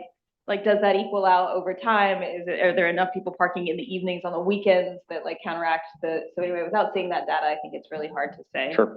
And just to reiterate, we got a whole team who takes notes during these conversations. When we hear a specific ask for follow-up, we're capturing that and we always come back to you with that. Oh, Yeah, and mine is very anecdotal, but I do go by there every day, and all day on my bike. So I'm like, that's why I see it full or I see it not full. That's why I said those. Can you restate how you summarize where we are on the parking rates? I did not hear consensus. I did not hear a concern about being at the top of the market. I did not hear a consensus to say, we want to bring these rates down to fill up the garages. I heard that's where we're at. I heard some discomfort that that's where we're at, but not direction to do anything different. I just want to be very clear. Mine is more than discomfort. It is a really big problem. Yeah, thanks. I look at, Charlotte's got a pretty extensive public transportation system. They've got light rail, they've got buses. So I think there's some important contextualizing stuff in some of these cities as well. I know Wilmington, everybody wants to get near the riverfront, you know, and try and get, so I can see them wanting to maximize their parking revenue there. I'm not surprised that Charlotte's less than us given their extensive public transportation. I did want to say, however, as the staff does their work, I'm interested in seeing whatever we decide and whatever you bring back, the impact on the deficit. Maybe a projection. Is it going to make it larger? Are we, because I'm not really interested in kicking this down the can to future councils. I don't want to compound it either. I don't want the deficit, if there's anything I can do now, to be bigger than for some future council, if there's some action we can take now. So whatever we decide, I still want to see what the projection is on either reducing the deficit, no impact, or lowering it as well, whatever the ultimate decision is. Great, thank you. All right, thank you. You got a comment? With your question, one of the things that it showed, I'm not interested in lowering. I think where we're at both on street parking and garage, besides this 2 hours free, I know we're going to play with that. But the other thing that was listed was special event parking. And we currently pay 7, and there was regionally 10 seems to be not out of line. So I do wonder about that option as a what is more information around look like? Like, okay, we offer first 2 hours, but then it's a little bit more expensive for special events, right? Like, I think that so I don't know if that makes sense. Yeah, it's a give and take. All right. And honestly, isn't it easier to pay 10 than 7? I mean, Yeah, I mean, like, so I'm just curious about that as a mix of how options. And I think what I heard from colleagues is folks were interested in those mix of options. Again, yeah, yeah, thanks. Go ahead. I agree with a lot of the comments and questions raised by my colleagues. I would just add that the downtown master plan is almost done, and I think that bringing that into the conversation as staff is able to look into and analyze some of the questions, I think that will help inform the conversation when we have the next conversation down the road. Councilmember. Well, this is not just a finance step, but it's also like, there's maybe potentially long-term kind of a marketing thing, you know, for special events, like ride the bus downtown for the Bulls game or for full frame or whatever. Like, we can think about those kind of messaging pieces on the transportation side as well as the financial side. I literally just talked about that yesterday with DRX. You know, just the regional transit is now one single trip. You don't have to get off and reboard. Only thing missing now is marketing, like robust marketing around it. We can do the same thing. In regards to the first 2 hours free, I was going to propose that in the budget request and call it the Eat, Shop, and something policy. Like, I was going to put a little cute tag around it. Yep. Where folks can, eat, shop, and leave, you know, fee. Come down, first 2 hours free, go eat, go shop, get out of here. Next person. Just to really boost some excitement around it. But anyway, let's move on. Thank you, guys. Great. So I just want to reiterate how incredibly helpful this is, because even where we're not at consensus, what you're telling me what you need to hear from us to help make decisions. So this is very, very helpful. And again, the role here isn't necessarily to force you into consensus, but to hear what do you feel aligned on? What are you not sure about? We're hearing that loud and clear, and I find this really, really helpful. I'm envisioning that we can come back to you off cycle with some deep dives in some of this data, and it'll help move some of these questions forward. So thank you very much. Obviously, we've run a little over. The good news is every other time we do this the rest of the day is only one slide of questions, not 2. So I do think we'll get back on track. We also have some options to catch up time during lunch. So please don't don't skimp on this. This is helpful. Going to suggest we just take a 10-minute break and then reconvene maybe at a few minutes after 10:50, 10:51. Thank you. Next, we'll be on sustainability.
Make sure you're not on YouTube.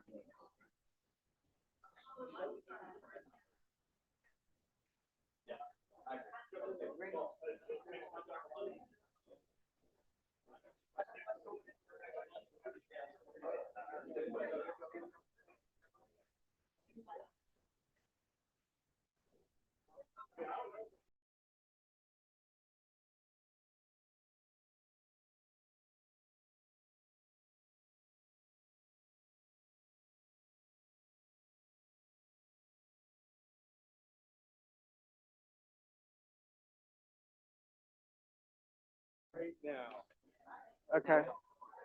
Okay, this is Stacey, just doing a little test, audio test here. How does this sound? Okay, not doing anything just yet. Okay. Let's see which Okay. Okay, Okay. 200 2D, thank you. I'm gonna Okay. look at the audio interface. So then, what is this is forward, this is back?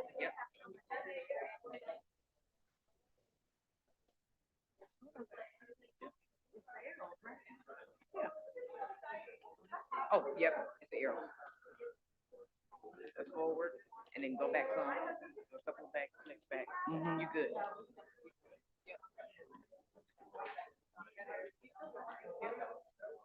Okay. And yeah, all you gotta do is wait on sound.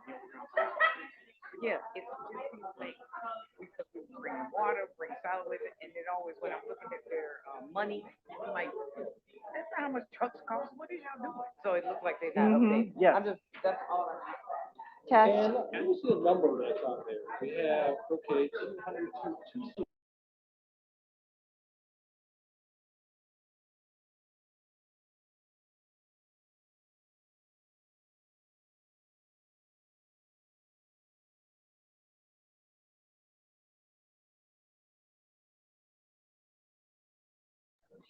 Test. Do we say something? Yeah. Test.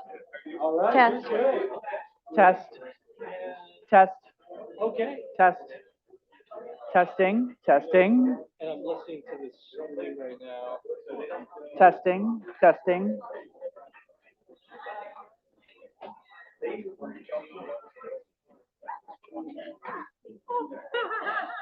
I'm almost positive we're good, but I'm gonna try and get the YouTube going here. My phone keeps resetting. Do you want me to keep talking or are you good? Yeah, just a little bit. And I'd love to kind of get, it sounds like they need to be a little bit louder. I'm right there.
Oh, and look, I pulled it up to send it last time and I never sent it.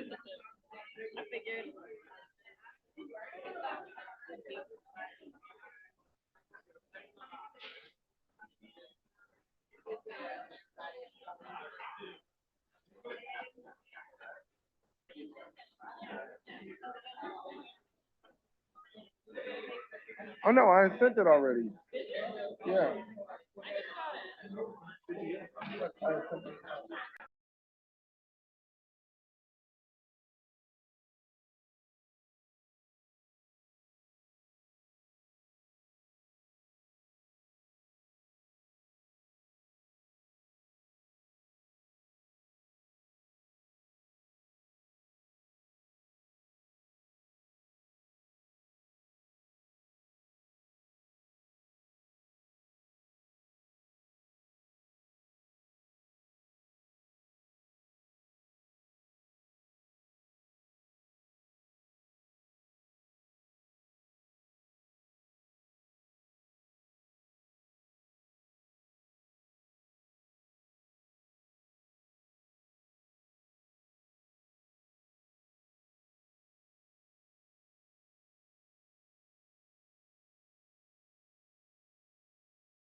Thank you,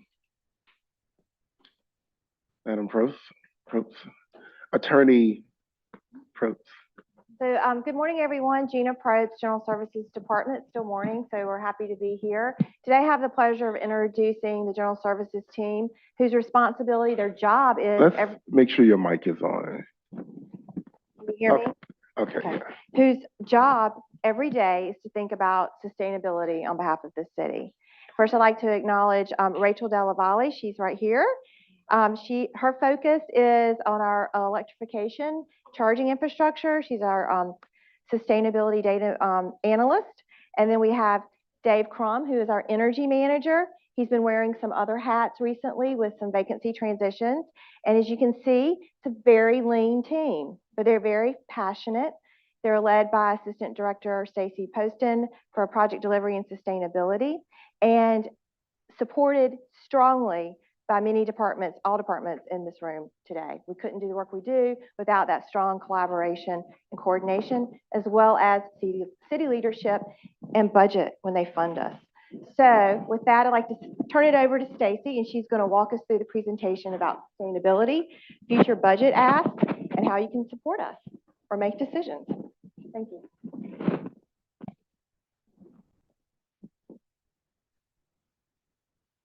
All right, just a little mic check. Yeah, great. Jina, thank you for that electrifying introduction.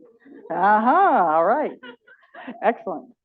So as Jina mentioned, we have a lean but strong team, and we're here today to talk about the progress and the work we've been making.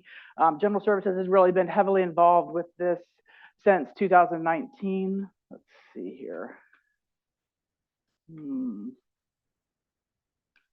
Okay, excellent. Since 2019. So what we want to try to do is talk a little bit about how we got to this point today, a little of the background, things that have been passed in terms of council resolutions, talk a little bit about the budget, what that looks like, what the implications are for fully funding the carbon neutrality and renewable energy action plan, and then go into some specific categories. One thing I did want to do here is that this is a space that has a lot of acronyms, and so we try to break these into different categories so that it's easier to follow. So we talk about EE being energy efficiency. You'll hear us talk about PV, and that's sort of renewable energy plus, like things like biogas, floating solar, battery backup, those types of things. Then we talk about EV, and we talk about this in terms of vehicle electrification or vehicle infrastructure as we're installing that. And then there's also some community-focused work and activity that we've undertaken over the last several years. So we're going to try to walk through and talk through all these things. Happy to answer questions as we go along.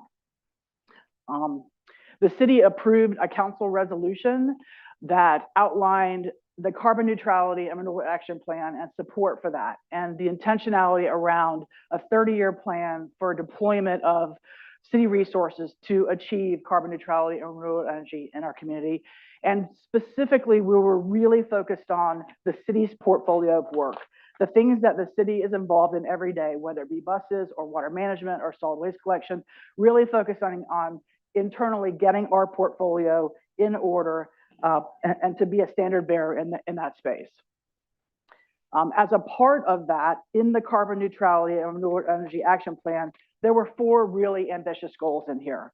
One is, we wanted to power all of our facilities with renewable energy, right? So the work that we do, we wanted to have 100% renewable energy by 2050. And there was an interim goal related to that as well.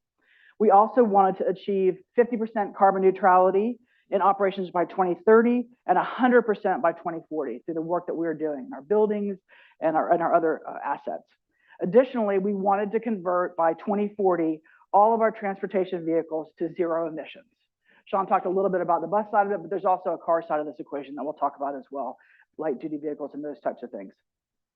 Additionally, we wanted to reduce energy consumption in our buildings by 30% by 2040. So these were the real high overarching goals that we had when council adopted the carbon neutrality and renewable energy action plan. And the work in that plan, started in 2018 with a sustainability roadmap. We came back to council, and council adopted a resolution in 2019. And then in 2021, council approved the carbon neutrality plan and the goals, and really talked about these sort of 4 buckets and strategies: energy efficiency, which we call EE, renewable energy, which is solar voltaic and other innovative sort of things, electrical vehicle electrification, including the infrastructure that we need. So it's not just a bus. We've got to be able to plug that bus in, that electric bus. We've got to plug it in different places that it might be during the day or where it might sit at night. And then innovation, other things where we might have to have stretch goals, or we might need to buy renewable energy credits. So where are we today? What does this look like for us? So the blue are actual emissions that we've calculated, right? And this space can be very technical, but this is essentially metric tons of CO2 equivalent, right? So it just tells us that we are reducing our emissions from city operations and we're trending downward. And the blue is actuals and the orange line is our 2030 goal. Where do we want to be in 2030? So we're making great progress. We're moving in the right direction. We're trending down. The gray are projected emissions, and so where we think we are headed. And so you see that we come ahead of our 2030 goal in 2027 when our Green Source Advantage program, our solar, comes online. We will see a significant dip in city operations as we come online with green energy. You also see that we're ahead of our goal and we're projecting ahead of that. So, you know, some of the conversation has been around buses today, right? So if you were to slow the purchase of buses, we could potentially still be under our 2030 goal, right, with the slowing of the purchase of those buses. So that, you know, is a possibility, and we've been having some conversations around that. So that's the greenhouse gas emissions side of this equation. Stacey, just a question on that. So appreciate the projections, but also for the reductions in actual emissions, what happened, say, between 2020 and 21? Is that just kind of a COVID thing where there's less stuff going on, or is that like a real reduction in some kind of use of carbon emitting? Right. We've been doing things like changing out heating and air systems. We've been doing things like adding controls to the work that we've been doing. We've been buying, you know, vehicles. The fleet department has been purchasing vehicles. So we see that we've had some intention, and then we've started to actualize that intention with funding, and we've been moving those things forward. So the blue is all actual reductions in emissions that we've been seeing. Gotcha. But again, the big jump between 20 and 21? What's that? Yeah, it's just a matter of we had some funding and things started to come online. And I can give you the specifics of actually everything that came in that category. I don't have it right in front of me, but it is. You can follow up with that to sort of just see what happened, Yeah. like in that 1 year, for example, whether that's like just a data blip or anomaly, or whether that's some kind of, again, investment in what investment in what. Yes, it's not an anomaly. It is just a transitioning of the work that we were doing being actualized and coming online. And so there was some dips in sort of the energy usage during the COVID period. And so you see some of the numbers come down a little bit and then kind of flatten out. And then we've started to see through the work that we've done more reductions in those as we've done other energy efficiency improvements. So as we've changed out heating and air systems, as we've added controls, so we can, you know, so like for Parks and Rec, for instance, in that building right now, we can control some of that Parks and Rec administrative building from a computer and see what's happening.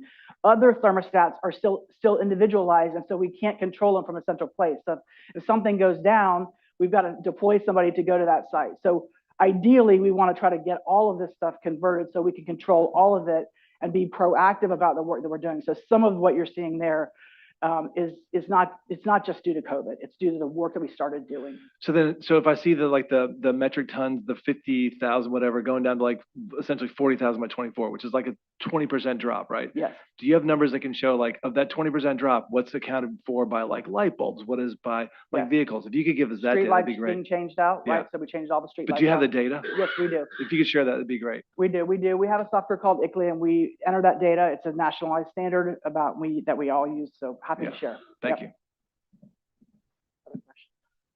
Okay, great. So then the other side of the equation is what does renewable energy look like, right? So we, you know, we're definitely in partnership with Duke Energy, right? We purchase their energy, and the work that they do and the generation mix that they have is very much a part of the work that we do here.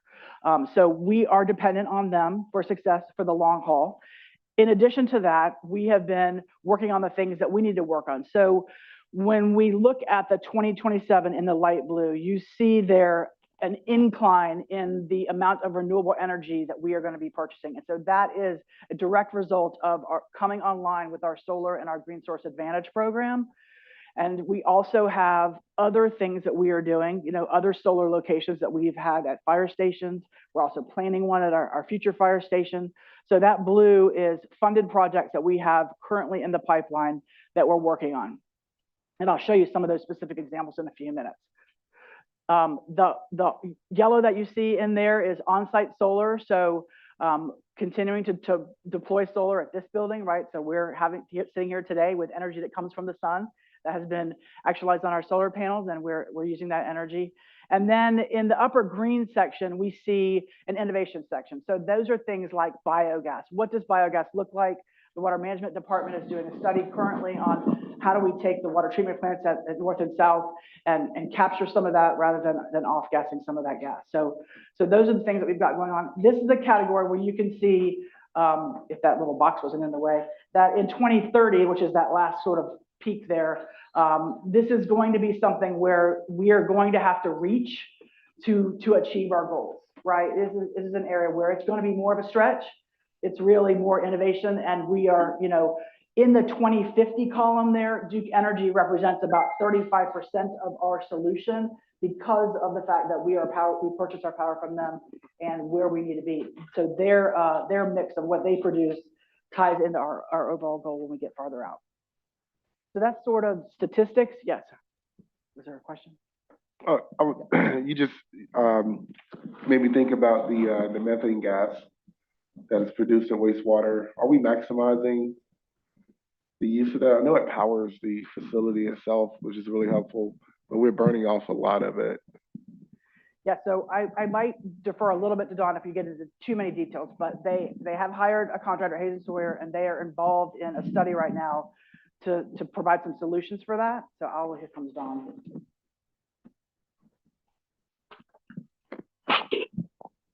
Hey, for us to get too much into operations, but this is just, I think it's really relative to some of the energy that we naturally produce and how we're using it. Yes, good morning, everybody. Don Gurley, Water Management. Yes, we are partially using it right now at North Durham. And what we hope to do through the study is be able to use it even more broadly at the North Durham plant. And the study also is encompassing how we can use it at the South Durham plant, similar to what we're doing at North Durham. But we are utilizing it right now partially, but we think we can produce more power using it more efficiently. Yeah, and that was my point. You know, I know we're using it. What more ways could we use it? Because I know we have so much in excess that we're burning the rest off. Yes, and we also, in addition to that study, we will be having a FUSE fellow this coming year who will be focused on focused on energy efficiency at our plants and to also leverage more solar power at all of our facilities. Awesome, thank you. Stacey, I just want to do a quick clarification. Can you go back 2 slides? The light blue that you've labeled funded projects, that just for council's clarification, that includes projects you hope to fund that are these previously authorized and committed? Previously authorized and committed in the light blue. Okay. Does that sound right, Christina and your staff? I just want to make sure. The question that I want to just make sure I'm clear on is that an ask that will balance against other priorities, or you're saying those are CIP projects that have already been authorized? Authorized. For the numbers that are represented on this chart. And Stacey, can you clarify, so that the big, as you said, in 27, the big bump there is Green Source Advantage, that comes online in 27, right? Late 27, early 28 is in that window. We will be coming back to council with a new item. There's been some fluidity in Green Source Advantage due to tariffs, solar panel pricing, some of the work that has been happening around that. So we will be presenting to council an alternative from moving from fixed pricing in Green Source Advantage to a variable pricing model. And so as a part of that, we have been reworking with Duke Energy, with Pine Gate Renewables, with the county, the city. And so we anticipate on the 421 cycle presenting to council a proposal of alternate financing of how we're approach this. But generally, we are intending to come online in late 27, early 28. And what's the city's investment in that long term in Green Source Advantage? So we I have a slide on that. If you look at this line right here, this is the Green Source Advantage program. It doesn't come in the CIP because it's utility, so it can't be capitalized. So we will pay a little over $10 million and get renewable energy credits. It's a tri-party agreement between Duke Energy and Pine Gate Renewables and ourselves. And so overall, it nets out to a $10 million ask. Other questions on that? Okay, super. So this is a chart that was in the carbon neutrality and renewable energy action plan. So when council adopted the plan, when your predecessors adopted this plan, this was the funding that was intended to what it would cost to fund the entire plan. This was approved in 2021. So obviously there's been a little bit of inflation. We had, an inflationary number in here, but probably, it was in the 3 to 4%, not maybe the inflation that we've really seen. But this is a summary of the incremental capital expenditures that would be expended if we were to adopt this plan. So if I was to normally buy a car, that was $100,000, or let's use bus. If we were normally to buy a bus, that was $600,000, and we're going to buy an electric bus, and it was a $1.2 million cost. The incremental cost of that is $600,000, right? So this is a summary of only the incremental cost. It is not the sort of what it would have cost to buy a car anyway. So if you look at the first column to the bottom, the incremental expenditures is right at $88 million to purchase the entire carbon neutrality and renewable energy action plan that was funded. On the other side, there's also a savings, right, in operational savings, those types of things. So the savings column is the next one, which is right at $85 million over. So you can see where we might have some costs on the front end, right, but we're going to have savings. So in the bus world, as we're talking about that, you have, less complex engines, you have other savings around the buses that will allow you to, it essentially nets out at about $2 million in the transit bus world. In the cars and light duty, you see that there's quite a bit of savings there, right? So the motors aren't as complex, you don't have as many parts, they don't break down as often. So there's some simplicity there, and Joe is here and he can talk a little bit more if there are specific questions on that. But overall, we've had a couple of fuse fellows here that have verified some of this information, and overall cost savings in the car and truck space, if they're available, would be about $6 million. So to the net of the bottom, all in, the green premium for the city to adopt the carbon neutrality plan overall is $4.5 million, right? So that's the cost. That's the green premium, right? So over and above, spend, savings, overall cost. This is 2040. So this is a 20-year period. Correct. Mm-hmm. Yep.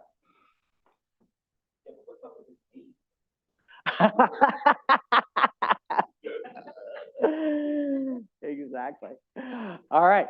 Excellent. So yeah, so this is the incremental capital expenditure, and so now we're going to go into what we think the actual projected budgets are going to be, right? So that's actual costs plus the green premium, right? So in the energy efficiency space, we're projecting $37 million to implement everything that we need to for the carbon neutrality and renewable energy plan, and we'll go into some of the specifics in this in a second about what's in this category.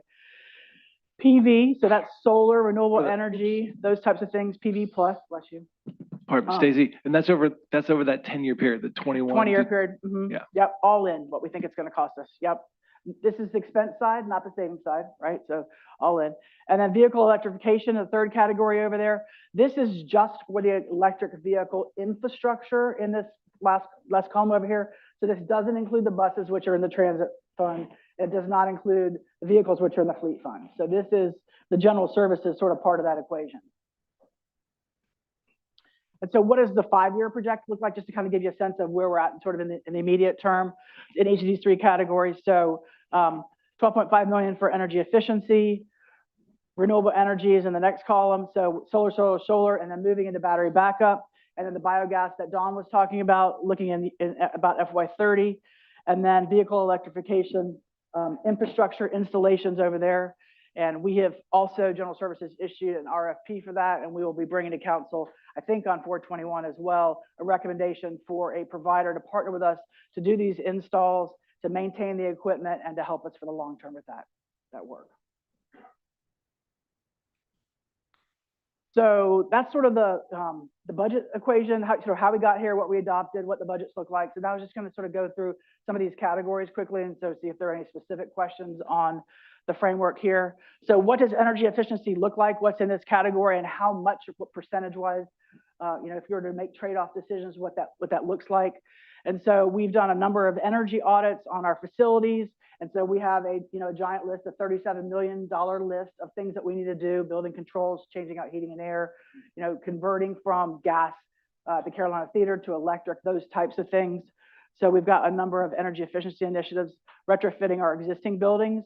And then we have a high performance building policy, which we've been applying already, even though we haven't quite finished running it through the process, but where we're designing net zero buildings, right? Our fire station that we're working on designing, we want to have a net zero fire station. And then the public works and transportation work together and have changed out all the street lights. So that conversion has already occurred. We are working on conversions in parking lots, and as field lighting advances and the technology advances there, we'll be also working on converting the field lights. So what does that look like? 12.5 million, we talked about that just a few minutes ago.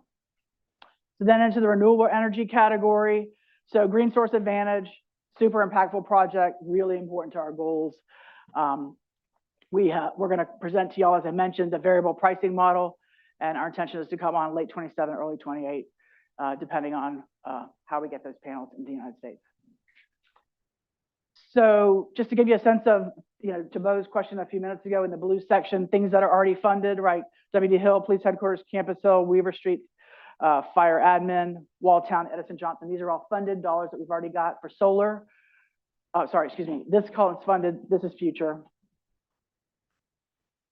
In the $38 million category right there.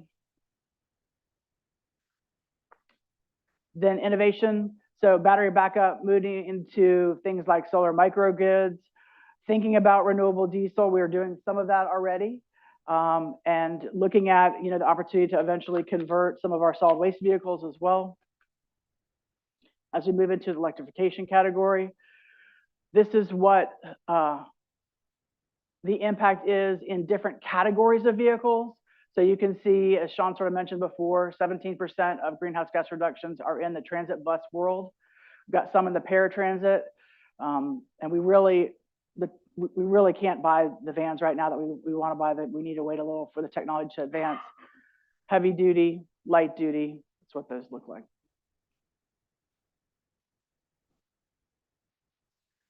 So the charging side of the equation, so not just purchasing the vehicles, but what does the infrastructure look like to support this? Here's what 100 years of gasoline infrastructure looks like in our community. So we've got infrastructure all over the place. We want to try to convert and provide electric charging infrastructure, and there's different kinds of electric charging infrastructure. So we have sort of behind the fence for our own fleet, what that looks like.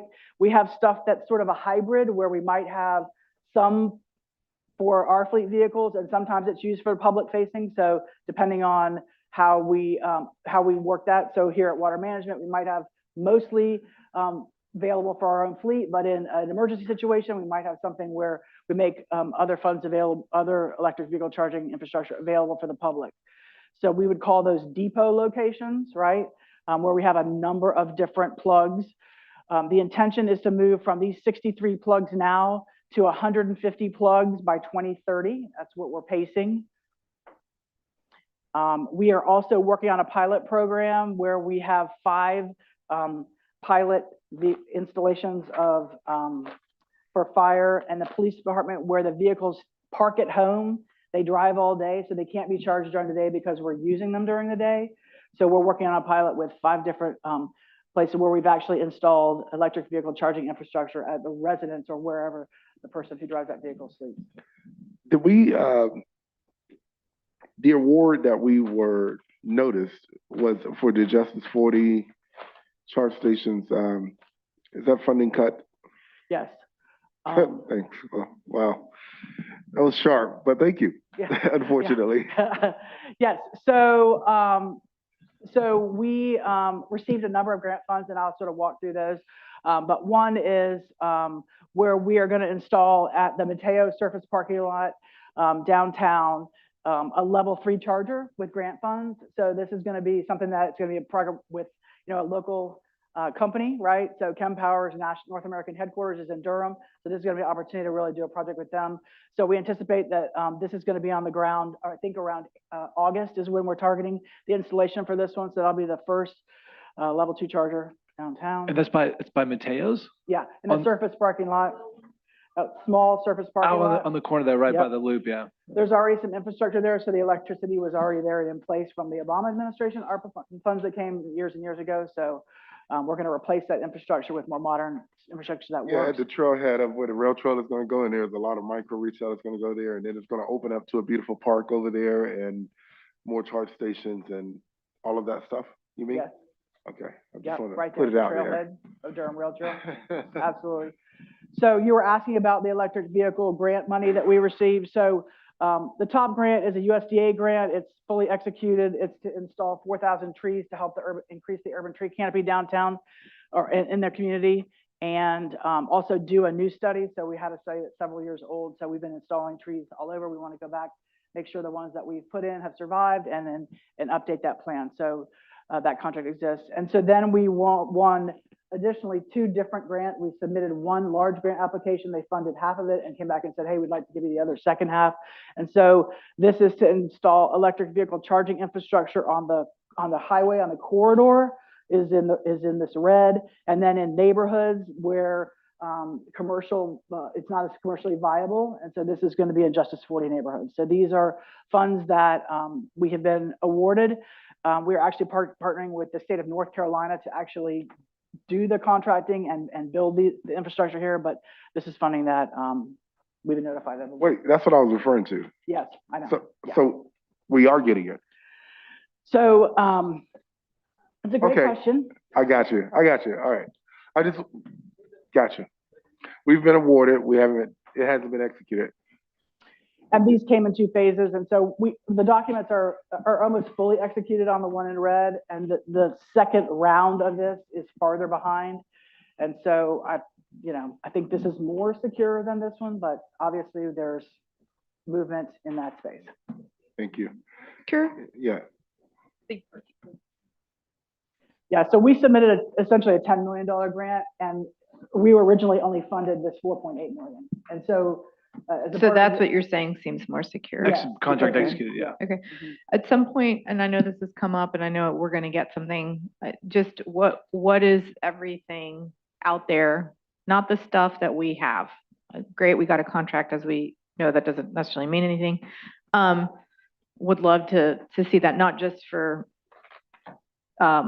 the things that we're talking about in this presentation, but just broadly across the organization. Thank you. Add to that, I would just add I'm really interested in the DC fast chargers and figuring out that infrastructure, because I think it's misleading to say that the trickle charge is infrastructure, because people cannot use that to charge. It takes like 9 hours. Yes. Like, that's ridiculous. So. Correct. Yeah, level 1, 2, and 3 really makes a difference. And so we've been moving to level 3 wherever possible. And these, in this funding cycle, would be the level 3 chargers. So you could spend 30 minutes at a charger and get a full charge. Yes, understood. Understood. Thank you. Okay. So when we send them the follow-up email, hey, just checking on this, we're gonna change the language to say about that economic fairness. I don't know what language needs to be put out there. Yes. Okay, cool. Yes, understand. So, just wanted for a second just to talk about other incentives that the city has received as a part of this work. So we received a number of Inflation Reduction Act direct pay rebates, rebates from Duke Energy, from the Small Business Energy Program. Essentially, this unit that we've been talking about has spent $6.5 million in sort of total project costs, and through these array of incentives have received an additional $11.1 million on other direct pay stuff that has come back into the city in addition to this grant. So you see these numbers really start to add up, and we've been doing great work in this space. So then want to talk a little bit about this EPA work that has been going on. So Durham Central Pines Regional Council has partnered with 9 different counties and applied for an EPA competitive grant. We were invited to go to the second round of the grant. And so they're currently working on a comprehensive climate action plan for the region that is expected in fall of 2025. And then ultimately, we would then be able to apply for tactics and specific projects that are identified in these plans in 2027 if that EPA funding was still in place and available. So there's work happening there. We're going to continue to do that work as progressive as far as we can. Additionally, community resilience planning. So, as a part of all these adopted plans and our goal 5, we had in our strategic plan for the thriving and livable neighborhoods, which we call goal 5, working towards creating a community resilience plan. I did want to say that the state of North Carolina, under Governor Cooper, established an Office of Recovery and Resiliency. And so they're doing a lot of work at the state level. And I think, we are going to be able to avail ourselves of some of the work that is happening at the state level. And if we, so at some point we would want to think about doing a plan, but there's great work happening at the state level that I think we can dovetail on. And last, we used some ARPA funds to install solarize at low and moderate income households. We've done solar installations on 18 households. Some of them were land trust houses. And so that work has happened and occurred and been installed.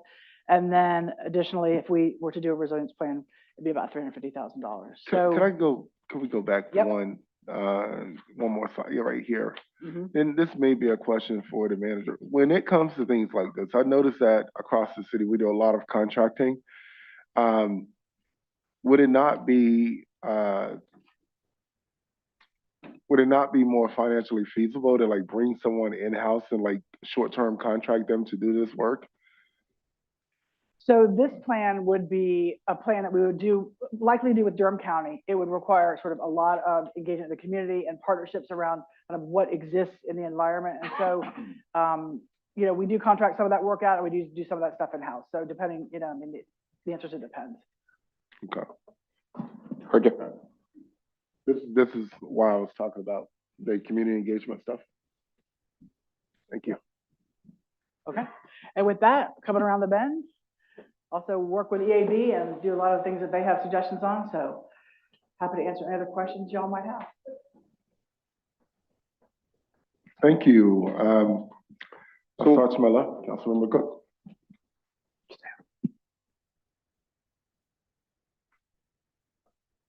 I think that we are all, I'm sorry. Bo, did you need to set us up? Or Questions on the presentation first, Okay. specific detail questions on the presentation, then we'll do the deeper questions. all right, sounds good.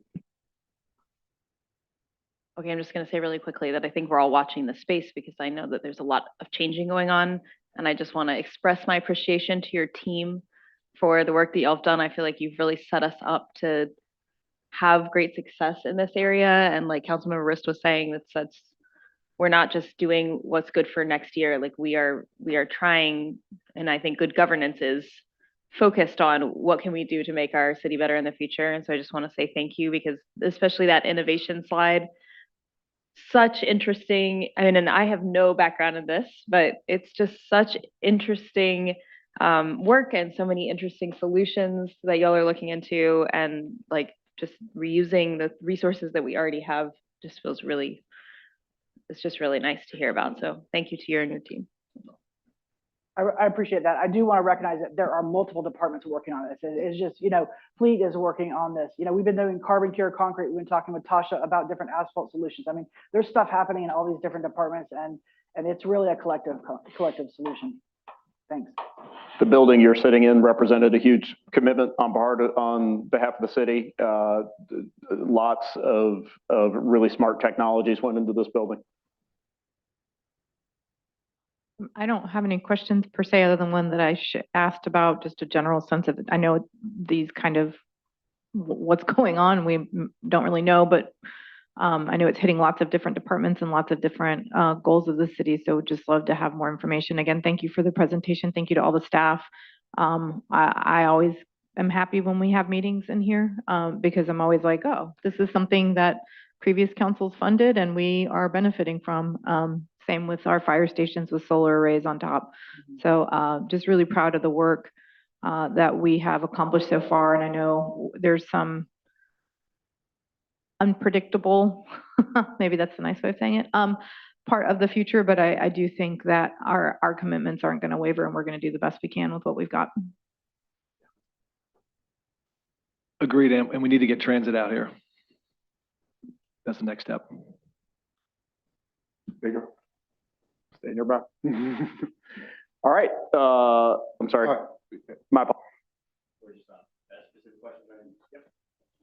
To the presentation. Okay, just a couple questions. And thank you so much for the presentation, the hard work that everyone's doing. I'm just curious, what is the energy source for the charging stations? I'm sorry. What is the energy source for the charging stations themselves? Just the grid. So the energy source, they're scattered site across the city. And so typically we would be purchasing those from Duke Energy. I don't think I have any where we are the power producer ourselves. So we're purchasing that from Duke Energy Carolinas. That's correct. Yes. They're giving me the thumbs up back there, so I must be doing something right up here. Do we know, like, percentage-wise, the breakdown of what they're generating between coal and nuclear? And I do have a slide on their generation mix, yeah, and I'm happy to share that with you. Yeah, yes. and then just real quick, do you happen to know off the top of your head, more or less, kind of what percentage of city operations emissions, or what percentage of community-wide emissions the city operations consists of?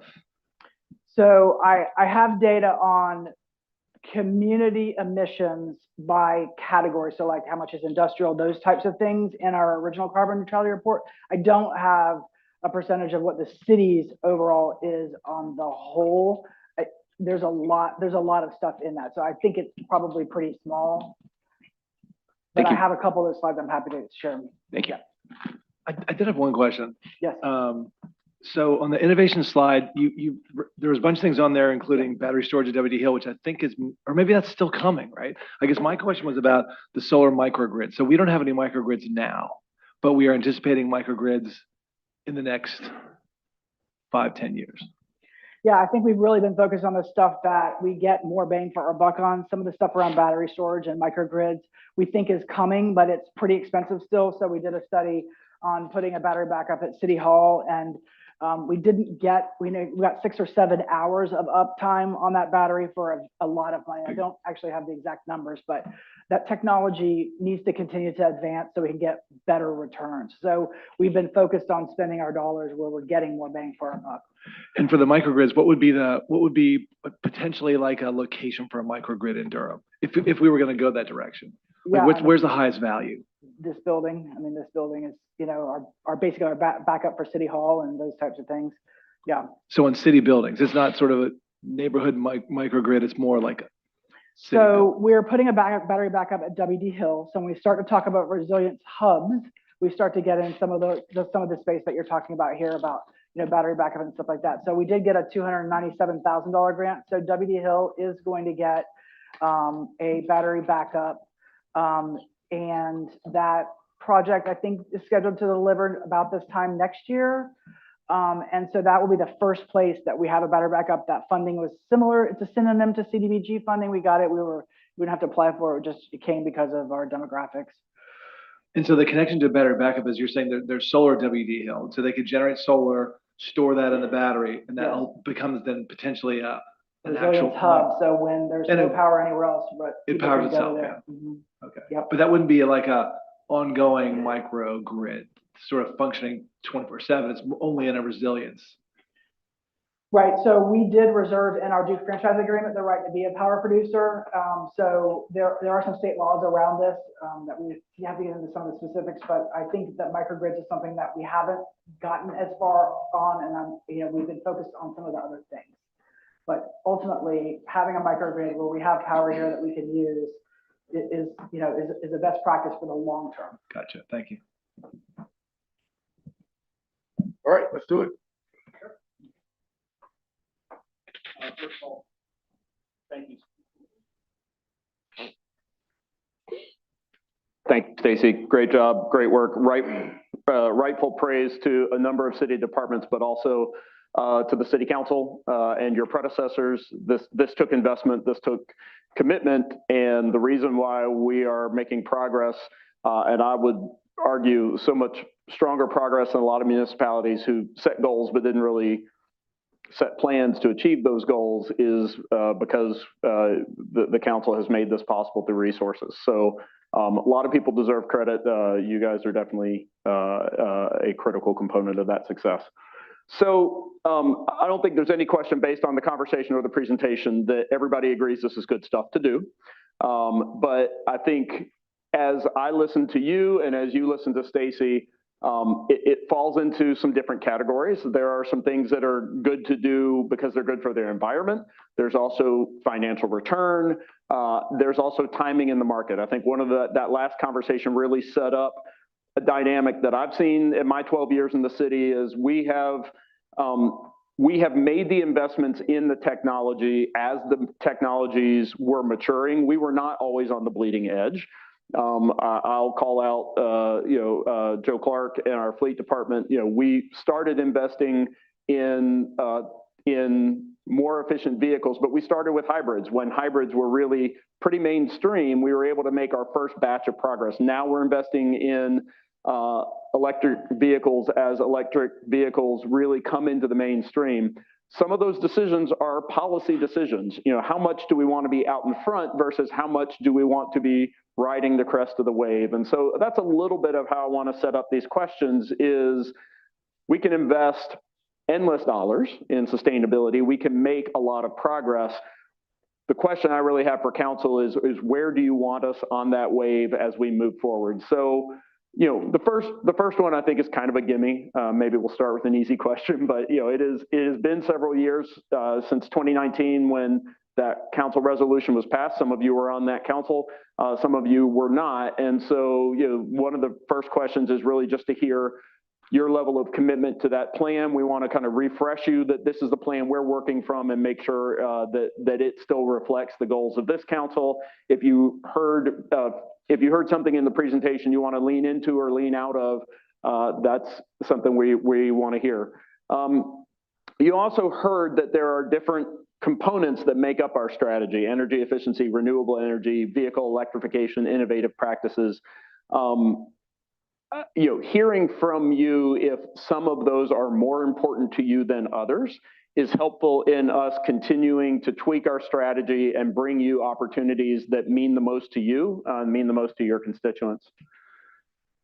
Obviously, there are large capital and operating expenses called for in the coming years, and one of the questions we all have to struggle with is how should these be prioritized against other priorities in the budget? You could give us direction to say 100% compliance with the plan. We do not want to see a proposed budget that does not keep us on track for the goals that you saw in Stacey's presentation. You could also give us direction that says we absolutely maintain the principles in this plan, but within the realm of our other priorities, including tax affordability, we are not 100% committed to each of the deadlines. We just want to keep moving in the right direction. That's slightly different. You could help us understand where you are on that continuum. And I think the last thing is around that last piece, community resilience. I call this out, and I'm not expressing a bias, but I see resilience as a little bit different than the other priorities in that resilience right now does not have a clear payback. It is a sustainability question that is critical for, I think, these questions for governments in general need to think about the sustainability and the resilience of our communities, but these investments don't necessarily have the kinds of paybacks financially that others do. And it is something where we have a little less clarity right now on what our initiatives might look like. So the fourth question really is, having heard some of that, having heard the conversation we had about whether or not this is something we move forward with the county and what sorts of investments we might make in it, your thoughts on where this fits in the overall picture are welcome today. And with that, I will stop and invite these or other topics that you want to talk about based on presentation.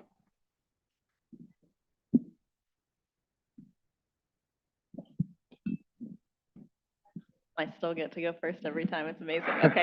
Hey, just give the mic about 2 seconds before we speak. So you. Okay. I'm just gonna go down the list, I think. I still feel, okay. I heard earlier the statement that these goals were very aspirational. It seems like, given the information that we received today, that there is an obvious pathway towards those goals that we set. For me, these things are still a priority. I know that there is some expenditure associated with them, but there is also quite a bit of savings. And I think that as we're seeing climate change and the effects on our citizens, these things are more and more important because, of course, local city governments we can't stem the tide of climate change by ourselves, but I do think that we should be doing what we can to protect our communities as much as we are able to. And as a few other folks have said earlier, it is also a value statement. And so what we do potentially impacts what our partners do and what other private entities do if they see us moving in those directions. So for me, it's still a priority. I don't think that I feel competent to prioritize the investment among the strategy areas, just not knowing enough about I don't know, the reality of each of these and the impacts of them. Just don't feel competent to speak on that prioritization for number two. But I said before, and I will say again, that I think the innovative practices are really amazing that we're doing, using resources that we already have. I mean, I went out to the water treatment plant. I've been out to our waste systems. We have a lot of places for energy that we are not able to fully capture. And so innovation feels like a high priority for me there, because I think that in capturing that could cut our costs quite a bit. I think also in terms of 100% compliance with the plan, that one feels like we set a plan understanding that there might be funding coming in from other sources. And so I don't feel, and as my one council person, don't feel like we should be feeling beholden to like pick up the slack for where we are losing federal funds. It doesn't feel right to me to like have to defund other programs that we're already doing in order to pick up the slack there. I said that last time and I'll say it again. I do think that our private partners should be stepping up in this area as well, since we know this is another place where we're losing funding on the federal level. And yeah, I mean, I feel like the fourth question is a tough one. I will harken back to what I said for number one, that I think that it is a value statement. I think other folks will follow in our lead.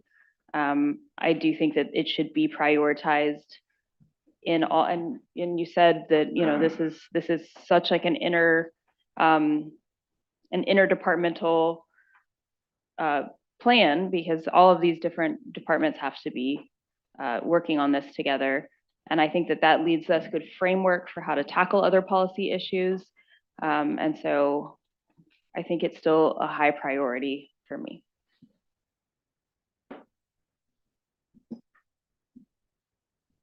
Thank you. Just going down the list, it is still a priority for me. I'm glad that we have been seeing so much movement. I'm fine with the strategic areas. I think just in general, it goes to like the 100% compliance. I think as things shift in the market, you know, there are things in energy efficiency that could be coming that we don't have yet, and it will make sense to put more there, right? Or with renewable energy or with whatever. I think, you know, with vehicle electrification, I think that that's going to be interesting. I think that there was movement, national movement in that space that I don't know it's going to happen again, or currently, I should say. And so maybe we won't be able to meet our goals because the landscape is just radically different. But then there's other opportunities. So I think that there just has to be flexibility because, again, we're just living in really turbulent times. And that shouldn't be, we shouldn't get dinged for those things, right? We are in many ways responding to a broader a broader ecosystem in that way. I think with the community resilience plan, I would actually think in some ways that becomes more important. There are big questions around what's going to happen in Western North Carolina because of state and federal funding.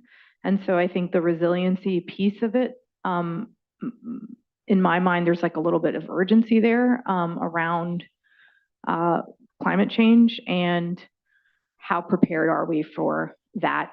Obviously, no community is going to be prepared for Helene, but how quickly you can pivot and how quickly you can react, that is what resilience is, essentially, is what you build in to predict, or not predict, but anticipate that natural disaster because there's so much volatility now in our climate. I don't think we can do that work alone. I think we have to partner with other agencies. So it kind of comes down with like the buses. Electrification with our city buses may go slower because of things that are happening. We thought we were going to have real good funding from the federal government. Maybe that isn't going to happen, but there's another space where we think we can get more aggressive. And so overall, we still achieve our goals. I don't know if that is helpful or not.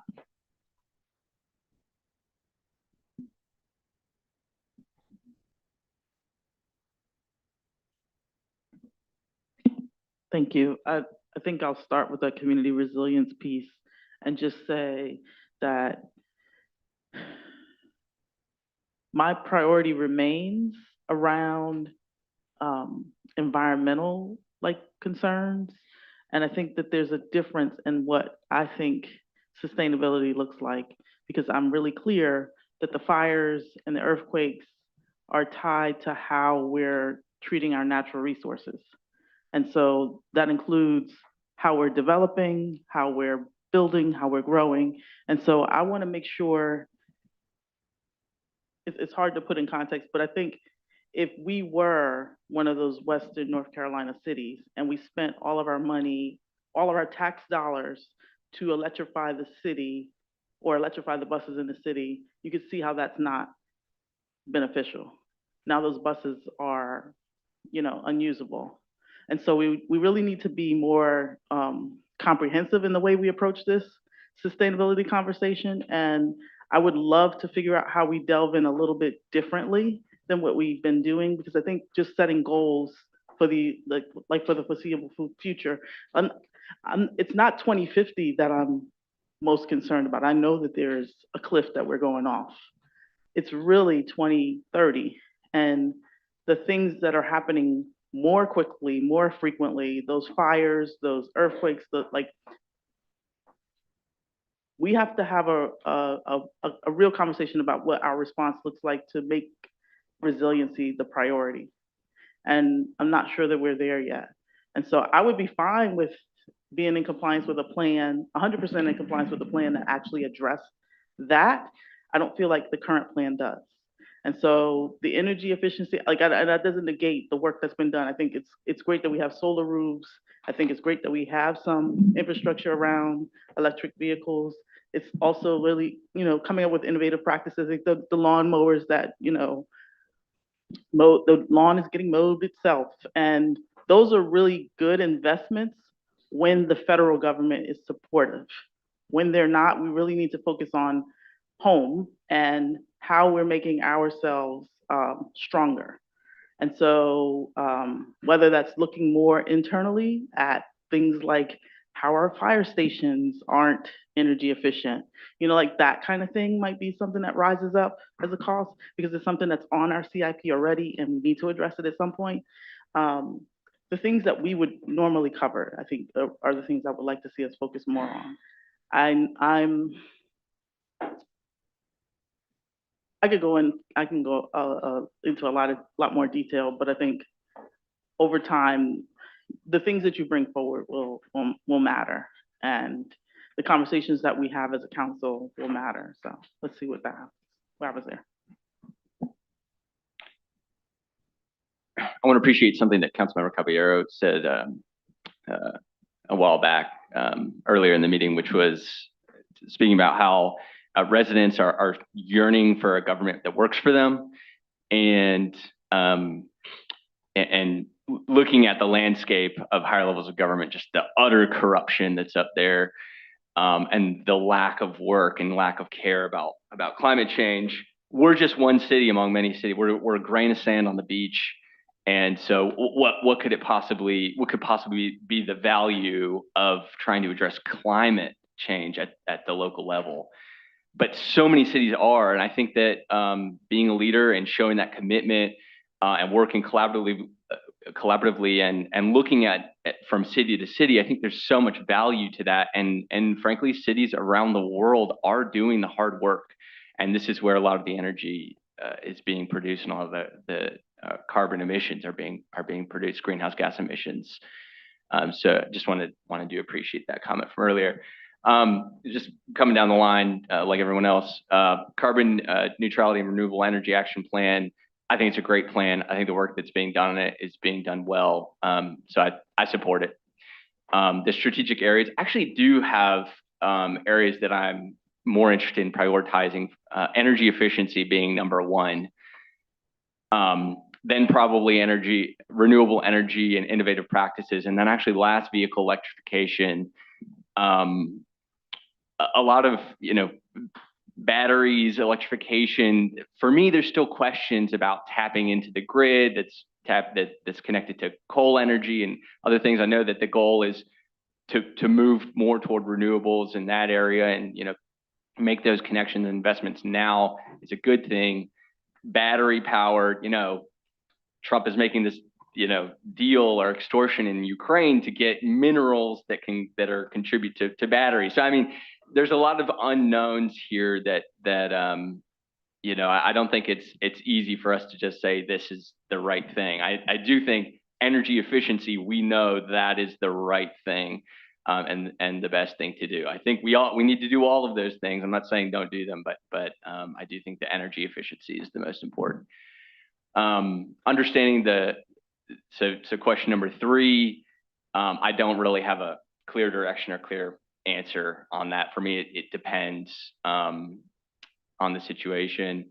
Question number 4, resiliency plan. I actually do think that there could be again, coming back to something that Councilmember Caballero said earlier, I do think that there are some potential, we don't even know, substantial paybacks, no paybacks, we don't know. I think that's, there's a lot of questions around climate change and its potential impacts. And it could be a massive payoff for us if we're prepared now for something that happens 10 years from now and we make the right decisions now. It could be a huge payoff. And so I do think that there's a lot of value in a resilience plan. And then lastly, I'll just say, I think talking about sustainability, of course, we need to be a leader with city facilities, infrastructure, and operations. If we're really talking about sustainability, we do need to talk about the community and about the region and coordinating on that level, so I really appreciate the climate action plan. Even if we won't be able to tap into all that funding, next year, there's a lot of unknowns there. But private sector, if government is, let's say, 2 or 3% of community-wide emissions, we need to be thinking about the Unified Development Ordinance, the comprehensive plan in coordination with institutional partners and the private sector to really make sure that we are having a full impact on carbon emissions and sustainability. Thank you. Thank you. So just real quick on this, I want to start where Councilmember Cook started. I think this is all about values. And so I think this community places a huge value on climate and sustainability. And so for me, when we can align with the federal government and get dollars to do that, that's great. We're not doing this just because there's federal dollars. At least from my perspective, we're doing this because we believe in this deeply about the importance of sustainability, climate justice, and all that. So I think this is all about values. So I think the plan is great. I'm glad that my colleagues before me put it together. I'm so proud that we've had that plan. And so I support that 100% in terms of the current goals and objectives. Number 2, so actually I may differ with my colleague, Councilmember Baker, a little bit here. Like on this one, it's a good question. I think I'm glad you teed it up. For me, I follow the numbers, right? And what your numbers show is that on vehicle electrification, that's 15% of our goal is right there on vehicle electrification. So I think that's a really important one. And I must say that as you showed that earlier slide about where the costs and benefits are, it's a lot of it is in like, it's on our buses, right? So the idea that we're going to move away from this because of the cost, certainly the cost, it's about a third of our cost, right? But it's also a third of the benefit. So I think we need to be honest about that and recognize the power that we have and what the numbers say about vehicle electrification. So I say that's my number one. Number two is energy efficiency, which I think is second. I think that's 12% of our goal reduction is there. And then renewable energy would be third for me. On that third question, yeah, I don't think it's a binary. I think we've got to like make some tough decisions. I think this is such important work. We do need to balance it with other things we're doing in the city. So I think we've just got to be smart about that. And finally, I do want to thank Stacey and your team. You know, we've been talking about resilience in the last year, and you teed up a conversation at like a work session or maybe a council meeting with the folks at Central Pines and EAB about resilience. I think this is huge for us. I think it's really huge. And I'm glad that we've been looking at that. I'm glad there's a proposal for some real investment in that. On this one, to be honest with you, I don't think it's a question of being a leader or partner, or maybe a leader or partner with others. I don't think we'd be a leader anymore. As Councilmember Baker said, a lot of cities around the country and our country and around the world are leading on resilience. As we saw from the storm in Asheville, this could be a huge risk factor for our city. So I think resilience planning is actually should be a big part of our work. You know, we were hoping with the Inflation Reduction Act and all the federal stimulus dollars, resilience was tied to a lot of federal dollars. I think it may not be for the near future, but again, we're building for the city 30 years down the road. And again, this is about values, not just whether there's dollars at the federal level. So I think community resilience planning is a critically important for our city. Thank you.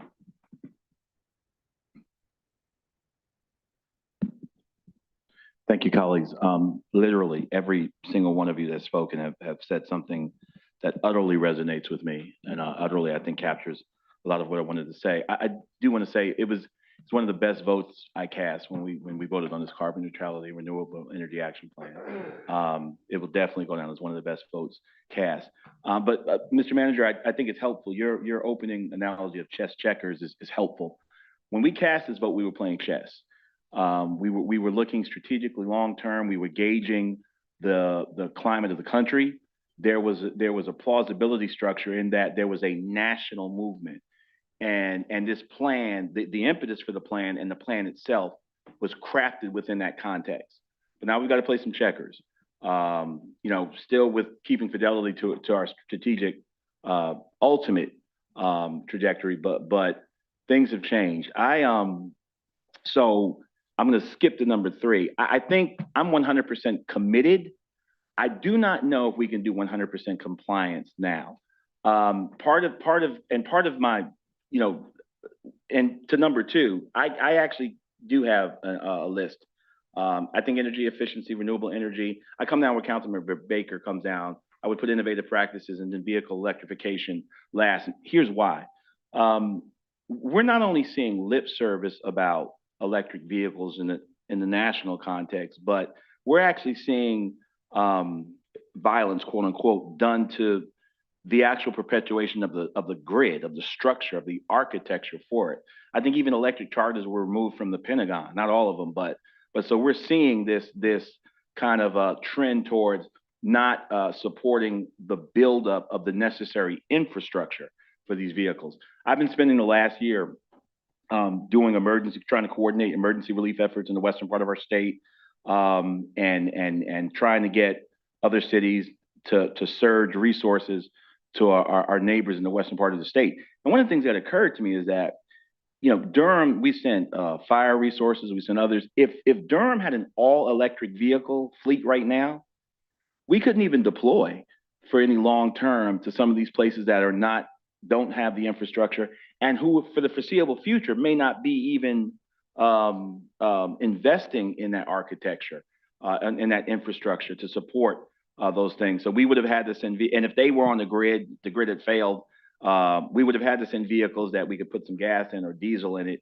So in terms of our projecting our ability to help in our economy outside of Durham, we can't do this as an island or isolated.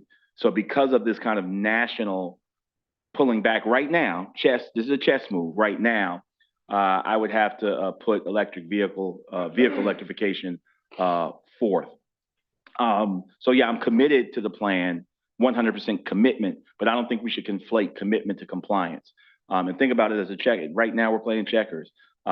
If things change and we see a surge in building back up our infrastructure nationally, and the reason why I say 100% compliant, 100% commitment as opposed to compliance, insofar as our plan, compliance with our plan, when we crafted it, part of our definition of the plan was the national landscape. So the plan was not made on an island here in Durham.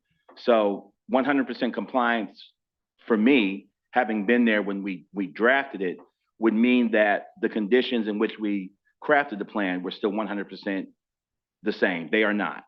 So we've got to be able to pivot, I think, checker-wise, tactically with the plan until those conditions are the same when we crafted it. We had a very clear clear vision as to where we thought we were going as a nation then. So definitely committed. I think we need to pivot. I would put vehicle electrification fourth. And finally, in terms of resilience, I think you're right, Mr. Manager. These things don't pay dividends until something happens. It's like a bomb shelter. Nobody wants to use the bomb shelter, but when the bombs go off, kind of glad you have one. So I'm definitely committed to. I remember one of the first trips Mayor Schul asked me to take was a resilience conference in DC, and I wish I could remember the staffer who I went with. Talked, the heat plumes in neighborhoods and stuff. But one of the things I came away with from that conference was, it looks expensive. I don't know if we need to spend $350,000 to do the plan. I mean, there are a lot of peer cities. There's some best practices I think we can already lift from other places, and some academies, Duke, that have done a lot of work. Maybe we do, maybe we don't. But I know that there are some conversation partners out there that have already been working on some of this stuff, and we might be able just to boost some stuff from them, and it wouldn't cost us $350,000. But I think definitely am committed to the resiliency plan because, again, it may not pay dividends immediately, but they sure are nice to have when something happens, and something will eventually happen. It's the nature of things. So thank you, colleagues. Thank you, colleagues. Thank you, Mayor Pro Tem. I sort of stand along similar. I think that I'm there with Councilmember Riss. These are our values. I think the only caveat here is I think that we do have to respond to the reality that obviously we have an administration now and President Trump and the North Carolina General Assembly who are aspiring to be very similar, who do not value these things. And I don't want our defiance, which I proudly stamp that on my chest, to be a burden on our residents. As I've said before, good ideas can be expensive, but also we can't be afraid of dollar signs. But we do have to be living in reality. Christina, I saw you look up. We do have to live in reality. And I think that, in this instance, I'll use Apple, for example. Apple celebrated and announced they were coming to the area. And I get a phone call. They said, Mayor, we just want you to know we're still coming, but we're going to delay 4 years because of the quote unquote, the market. Well, we're looking at different markets. I'm more so looking at the political climate. I still stand by this 100%. I just do not, like Mayor Pro Tem, I don't think that being 100% compliant right now is the best feasible position for our residents, because we do have to pay for this, and I don't think that whether we are 100% compliant this year or not determines whether we are 100% committed to this plan or not. So, Mr. Manager, as you are taking your approach to balancing this budget, I think that, part of that space is going to have to determine, what's the value and then what's immediate. So we, again, as I stated earlier, we have enjoyed the luxury of a lot of federal support and funding, and our taxpayers, our residents, us, enjoyed enjoyed, the benefit of those grants without having to pay for them. All of those things are stopping right now. But I do think it's temporary. I think the next 4 years, we probably won't see it. But I am crazy enough to believe that, this hard pivot is gonna have a lot of buyer's remorse, and we're gonna, the pendulum is gonna swing back, and we're gonna get back to the values that I truly believe this country stands for, which Durham is a part of being a leader in. So I don't think this is a matter of what do we want or what do we don't want. I think it's a matter of how much can we get and when we can implement it.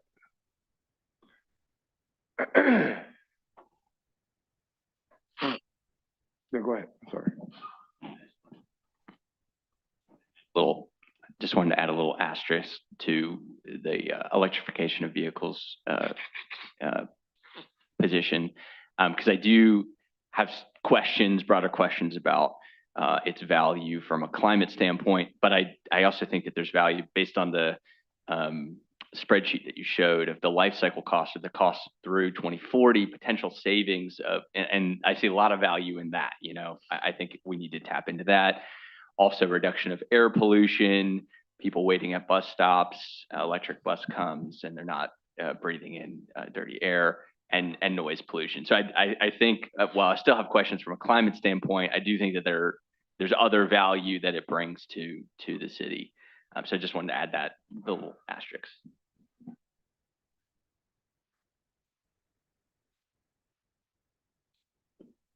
And I just wanted to make sure we didn't give our funds away. Like, the grants are our dollars. They're our tax dollars, state, city, they're our dollars. They come back to us, and we want that to happen.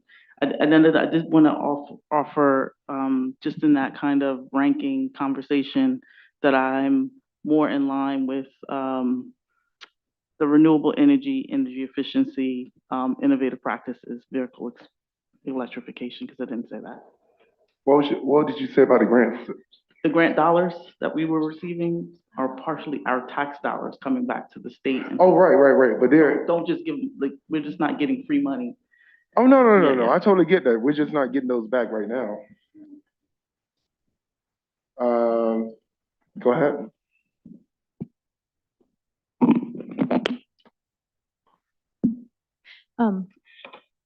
This is not in here, but just as we talk about lighting, because it's come up before, when we are talking about lighting, I would like to know about dark sky initiatives. And that is one thing, because that is something, the type of lighting we do does not rely on, it's not like electrification of vehicles, right? And so just curious, just putting it on y'all's radar as we move forward. I know that when we did the big street light thing, I know it's not up for a while. I know that was supposed to last for several years. But I do want to just put it on staff's radar, because I may not be on council when we have to do that kind of large purchasing again. And I don't want to miss opportunities around that.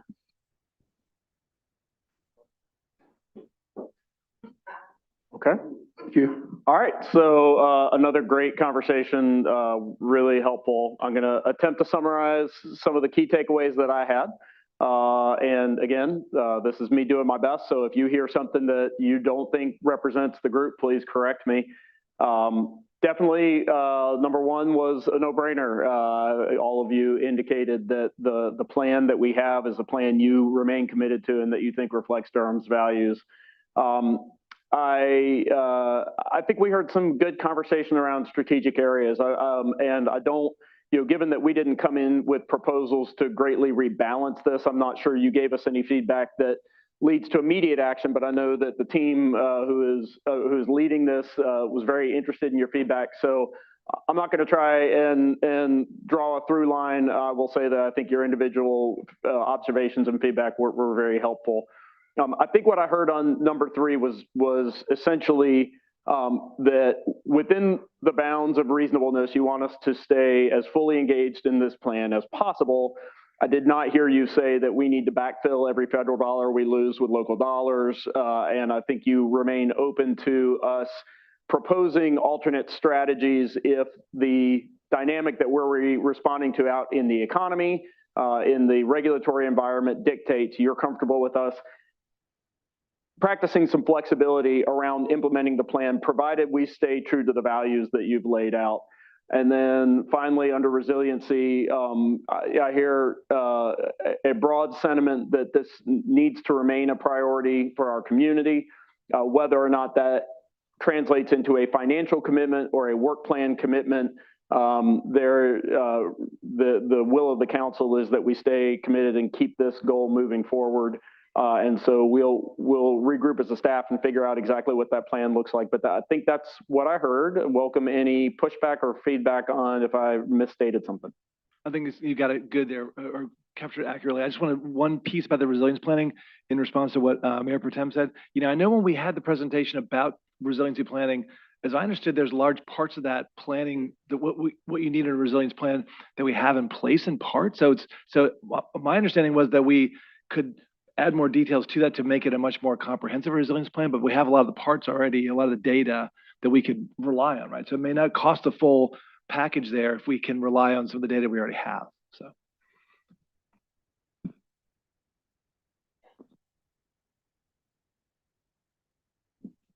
Check.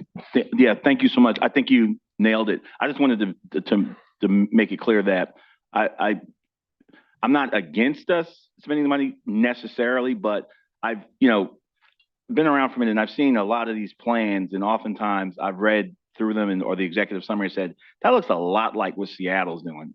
And a lot of these contractors make a lot of money just cutting and pasting, basically. So I just wanted to make sure, and I'm not being petty. I've actually seen and been in meetings and said, this sounds like Louisville, Kentucky right here.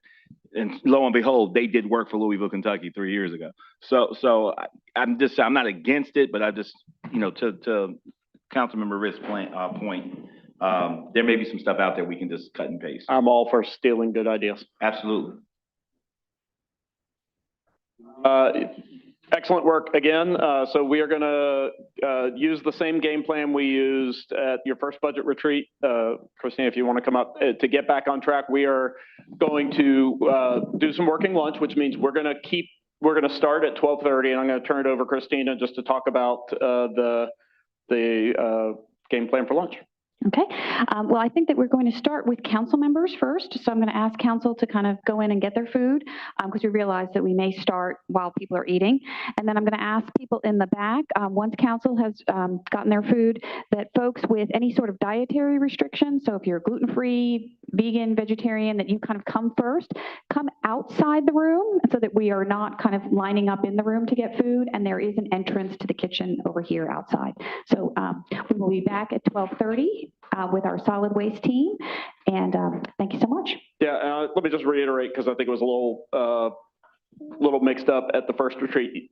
As soon as 12:30 hits, please use the side doors and the back doors so that at least here at the front of the room, council can focus on the presentation. Thank you. Colleagues, we will get started at 12:30. I will not be here. I will come back about 12:40, but Mayor Pro Tem will get us started. All right, let's break.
session. Remind, I don't know if they can hear me in the kitchen, to please use the side doors as we're getting ready to go back into session. How about this great lunch? Thank Mescalitos for a really great lunch and breakfast. Yeah, it was Mescalito, great local Durham spot. And His Honor will be joining us in a little while back, so we're going to keep it moving. And we're going to now hear from our solid waste department. Mr. Director, good to see you. All right, well, good afternoon, Mayor Pro Tem, members of council. In his absence, I guess the mayor, I'll greet him when he comes back. Yes, I'm Wayne Fenton, Director of the Solid Waste Department. With me today as well, we have Casey Harris-Pratt. She is our Assistant Director of Budget and Administration, and Trinae Snyder, who is our Business Services Manager for Solid Waste.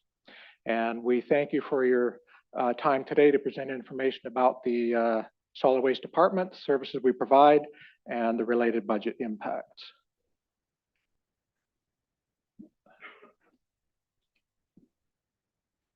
Where do I need to be pointing this? Oh. Okay, sorry. All right, so the Solid Waste Fund provides for the services delivered to city residents and other customers: household collection of trash, recyclable materials, yard waste, operation of the waste disposal and recycling center, cart services, code enforcement, and administrative costs are all budgeted to this fund. Costs are largely made up of expenses associated with contracts, fuel, vehicle maintenance, and capital asset purchases, including scheduled replacement of collection vehicles. In the past, the general fund subsidized the solid waste fund on an annual basis. In fiscal year 2014, the city implemented a $1.80 per month fee to households which received solid waste collection services from the city. This fee was then eliminated in fiscal year 2015. Beginning in fiscal year 2016, a portion of the city's tax rate was allocated to the solid waste fund in place of the former transfers from the general fund and debt service fund. Currently, the solid waste fund also receives a transfer from the Business Improvement District Fund for services provided in the downtown loop. And this transfer process was put in place in fiscal year 2015. The transfer related to the bid was to cover the costs for the solid waste department to provide collection services within the downtown loop.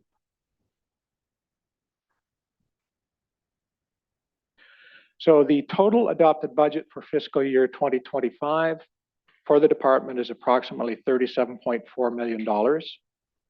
The allocation from the tax rate for fiscal year 25 is 5.59 cents per $100 of valuation and has remained at this level since fiscal year 2020. The department's largest source of revenue is this allocated portion of the property tax rate.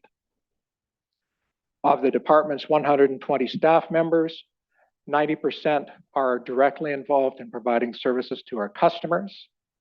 And of those, the majority are delivering collection services at curbside.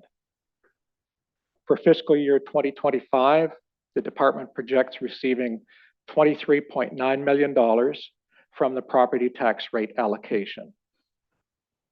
Two key revenue sources from prior years related to contract services were a fuel surcharge rebate and revenue from the sale of recyclable commodities.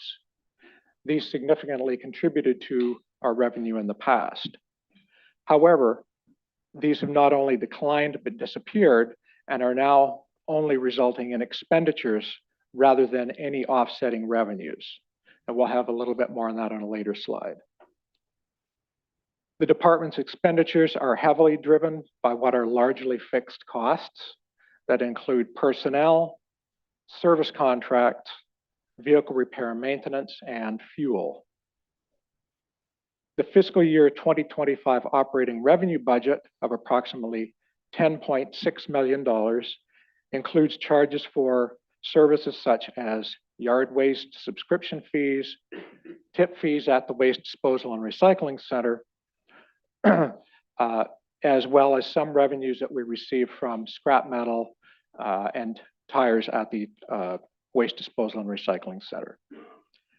The department budget for other revenue sources for fiscal year 25 is approximately $587,000. To balance the fiscal year 25 budget, the department has appropriated $2.1 million from fund balance. So this slide presents some key workload measures to provide context for the delivery of services on which our budgeted funds are spent.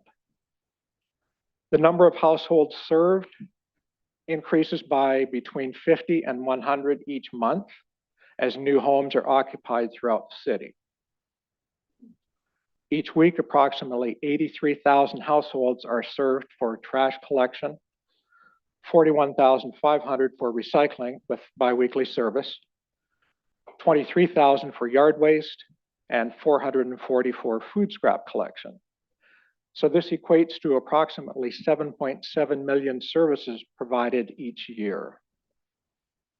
Regarding the number of service requests handled, I would note that incorporation of route management technology and self-serve technology for bulky item service requests has allowed us to reduce the number of service requests received from our customers by approximately 20% between 2021 and 2024. So we have realized some efficiencies in that regard.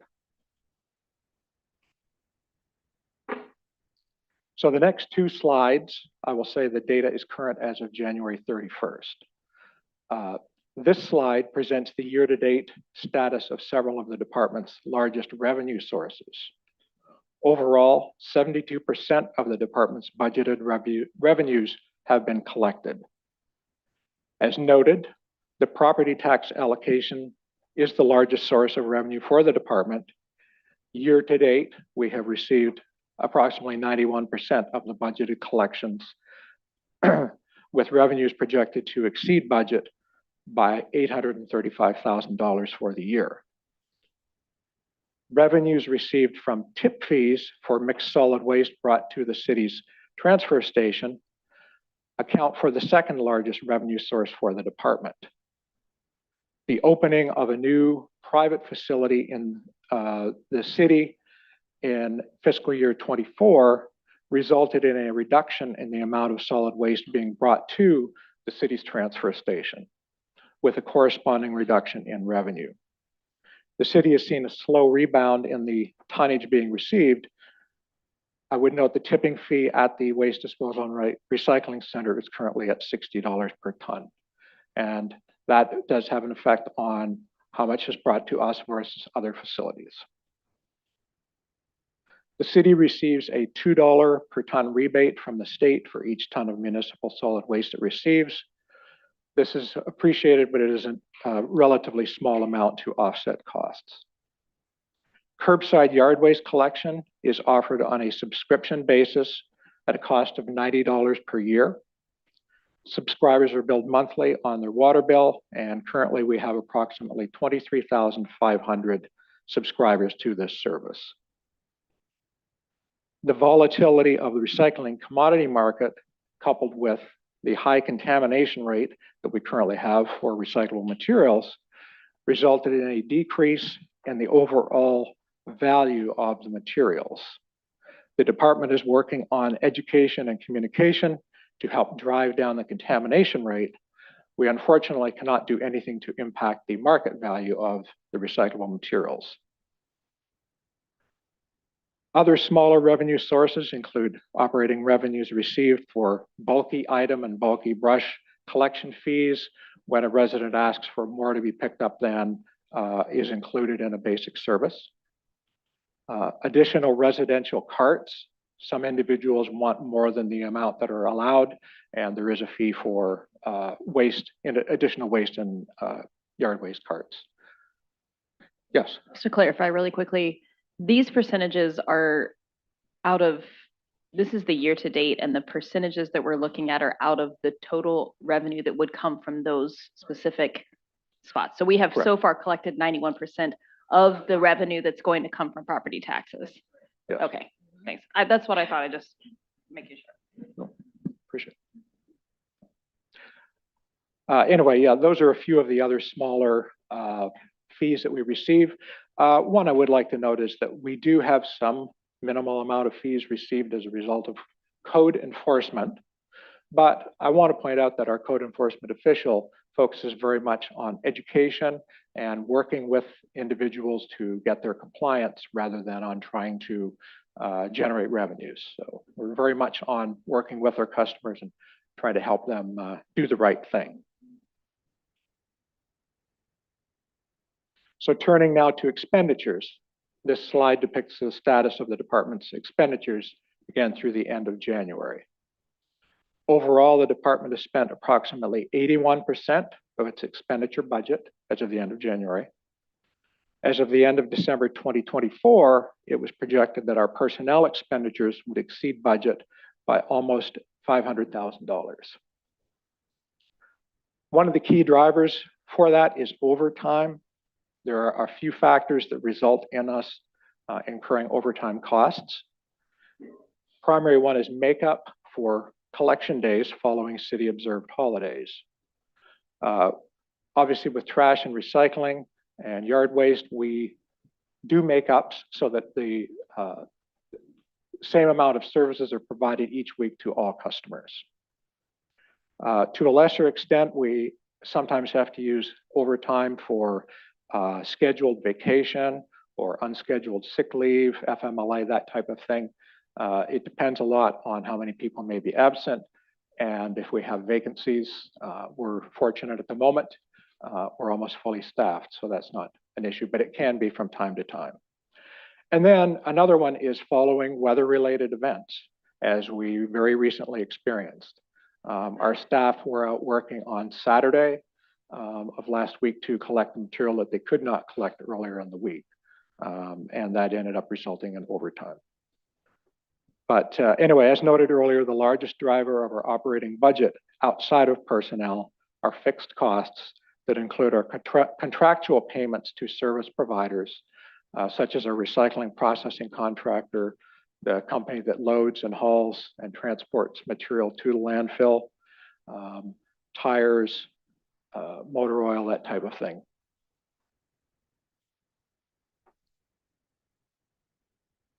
So just to give you some sense of what I was referring to earlier, this slide gives you an overview of cost and revenue volatility.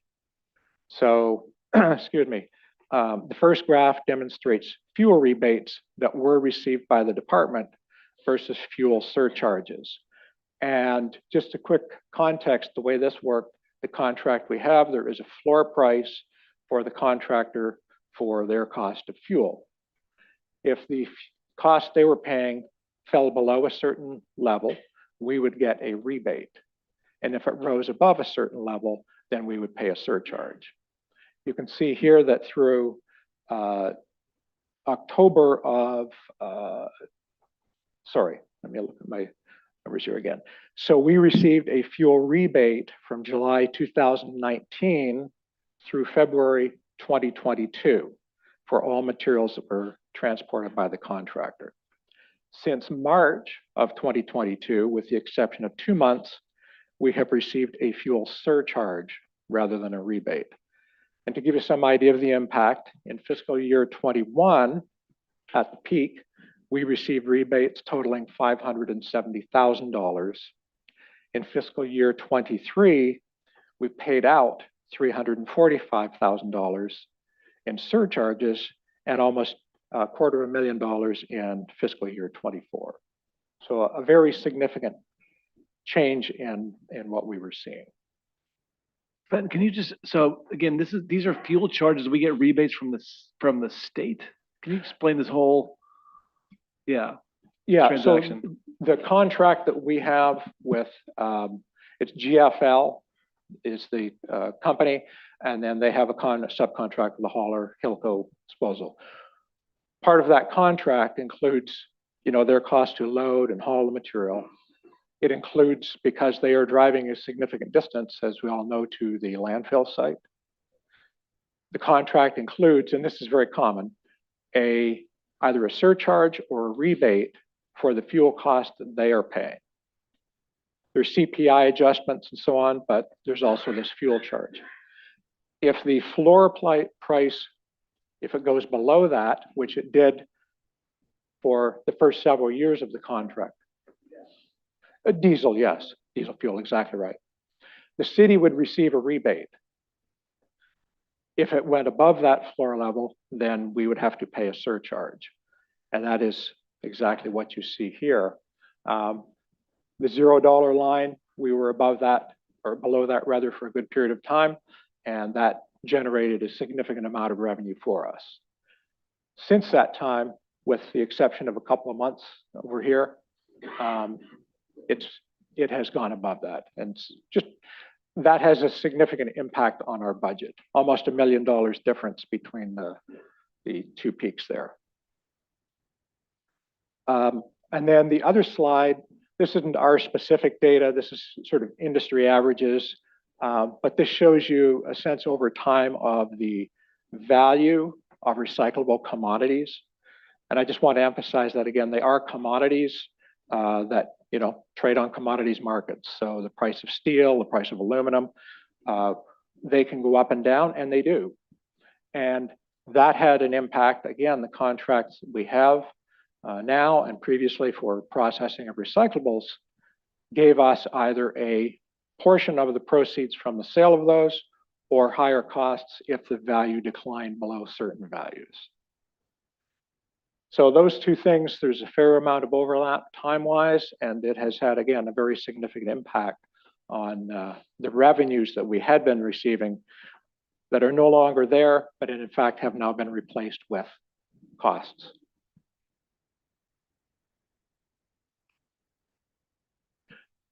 So kind of bringing that into focus, key thing is that we've had, as it says, rising expenses, which outpacing revenue.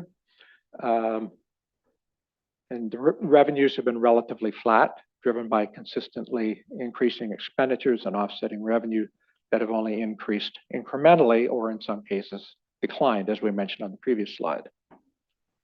As noted, our portion of the city's tax rate has remained steady at 5.59 cents since 2020. And while the tax base has grown with the addition of new properties, our costs have also increased as we provide service to many of those. And not all, but many of them are more distant from the city center or at the periphery, closer to the boundaries with neighboring counties and so on. So our travel distances do increase somewhat over time as well. So the gap between revenues and expenditures challenges the department's ability to develop, implement, and grow new programs and services due to lack of sustainable funding sources. And things such as the food waste pilot that we had launched, we are working on ways to grow that, but it becomes a challenge to add new services on top of what we're already doing based on these factors.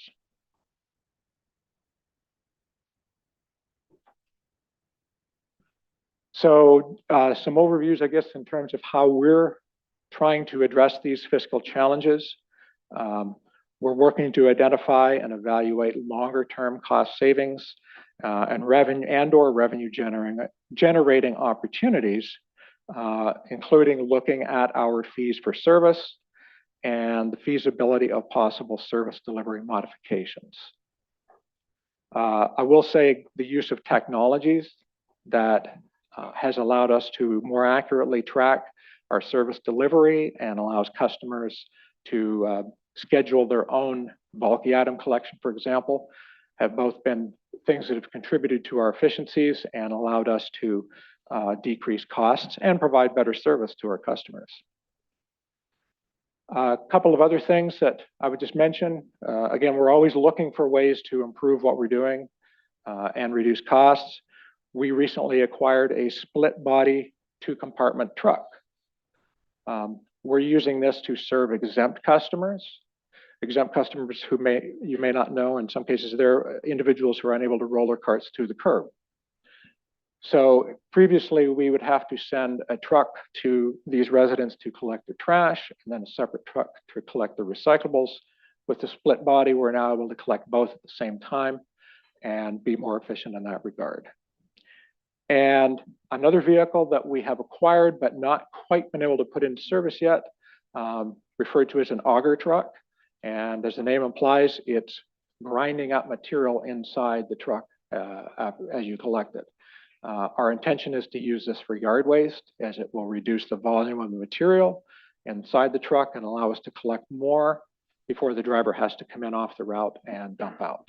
And sometimes that'll be the difference between being able to stay out on the route and complete all of it, rather than having to come in and go back out, which is a lot of lost productive collection time. We want to keep the vehicles out on the routes as long as possible, because when they have to come off the route, they're no longer collecting. So those are just a couple of examples of things that we're looking at, trying to be innovative, trying to be creative. But there's only so much that we'll be able to do with the resources we currently have. So with that, I'm going to turn it over to Casey to talk about our multi-year plan.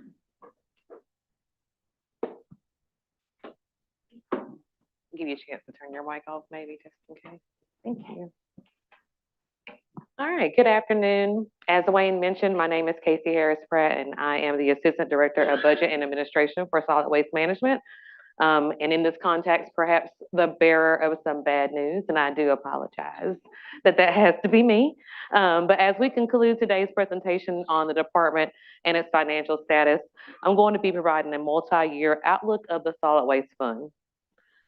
The department's multi-year projection for fiscal year 2025 and beyond depicts the deficit in the Solid Waste Fund. This projected deficit comes as no surprise, given the years of consistently static or declining revenues and increased costs. The deficit of $3.1 million projected for the fiscal year 2025 mirrors that of what you will see reported by Budget and Management Services during the discussion of Q2 and perhaps later this afternoon. Please note that these deficits in the current, in future years do not include any proposed new budget requests in FY26 or in any future years. The department has been working to address expenditure drivers, as Wayne mentioned, specifically our overtime, which is a significant source of our projected shortfalls. Revenues from sources such as rebates from recycling commodities remain volatile for what we consider to be the foreseeable future, as well as the impact of contamination that's found in recycling curbside, which also affects our revenues. However, these deficit projections are conservative, but if the trend of less revenue continues to compete with our increasing expenditures, this picture painted could be more of a reality. While the department is projecting $200,000 in contractual savings as of Q2 of the current fiscal year, it is important to note that the department's contracts have built-in CPI and fuel surcharges that could reduce any projected savings in the current year, as well as worsen the department's financial standing in future years. Small savings could also quickly be absorbed by continuing increased overtime expenditures. So that's short and sweet, if you would. So that concludes our presentation on the Solid Waste Fund. And on behalf of myself, the director, and all the men and women who provide all of our department's service daily with excellence to the City of Durham, we'd like to thank City Council, City leadership for your continued support of the Solid Waste Management Department. Thank you so much. Thank you. Sure. Thank you so much. Good to see you both. Colleagues, Councilmember Cook, please. Thank you. Thank you for that presentation. Sure. It was great. Can you talk a little bit more about the contractual? If you could just give us sort of an overview about the contractual obligations and then the savings that we are projecting, where those are coming from? Sure. Maybe. There we go. So as Wayne kind of alluded to, we have a contract that is our largest contract is associated with mixed solid waste. So that's all the trash that's brought to the transfer station. So we pay to have that trash disposed of, and that is a significant driver for us, and it does have the CPI and the surcharges built into that. That is one of the contracts where we thought we might see some savings, and that's largely due to the fact that reduced tonnage being brought to the transfer station. I think Wayne maybe had alluded to it about we charge $60 per a ton. There are other we shouldn't use the word competitors, but there are others in the area who also accept the same material. Depending on their tip fees or where certain folks are in the community, they may take their mixed solid waste to that facility versus bringing it to ours. So we have seen a reduce in tonnage since there's been a new sort of person operating in the area. We are slowly but surely bouncing back from that. So that's one of our largest contracts. We also have a contractor that manages our yard waste material. And last year, I was not in the office at that time, but we had some significant increases to that contract at that time as well. So that's just carried over, and our multi-year essentially just builds off of that where it started in the current year. I'm not sure if that answers all your questions. We have a litany of various contracts, but those are the larger ones that really consume our budget. In the yard waste one, there's not competitive vendors in that space? No, not that we're aware of. We use Atlas. They pretty much do several other municipalities and have a sort of their own private footprint. Wayne, are there others that I'm not aware of? Competitors is a word I try to stay away from. Yeah, we're not in that field to try to be right in one. competition, but yes. But yeah, you know what I'm saying. I think my question is mostly like, I know that we operate on a lot of contracts, and it feels to me, and I just want to make sure that I'm understanding correctly, like we don't have a lot of options in terms of who we contract with for these specific services. Does that feel correct? Well, yes, that is probably true. I will say though as well that, these contracts are periodically rebid. They have a term though, and so we wouldn't be able to really explore other options until the current contract ends. Having said that, with Atlas Organics that was mentioned, they've been a good service provider for us, and we're very happy with the process and so on. These are permitted facilities, so that is the other important factor. You have to have someone you're sure will be able to meet all of the state and federal requirements to keep them permitted. And maybe I'll add it. One thing I'll add is that the city of Durham, we are a part of a larger consortium with the Triangle. And this is a topic that we would discuss quite a bit with our friends over in Raleigh and Orange and Cary about when these contracts are coming up for renewal. How can we work together as a collective to kind of leverage the best calls for our community? So it's an ongoing conversation that we're having across the Triangle with others about how we can partner together as our contracts come up for renewal. Thank you, Councilman Caballero, please.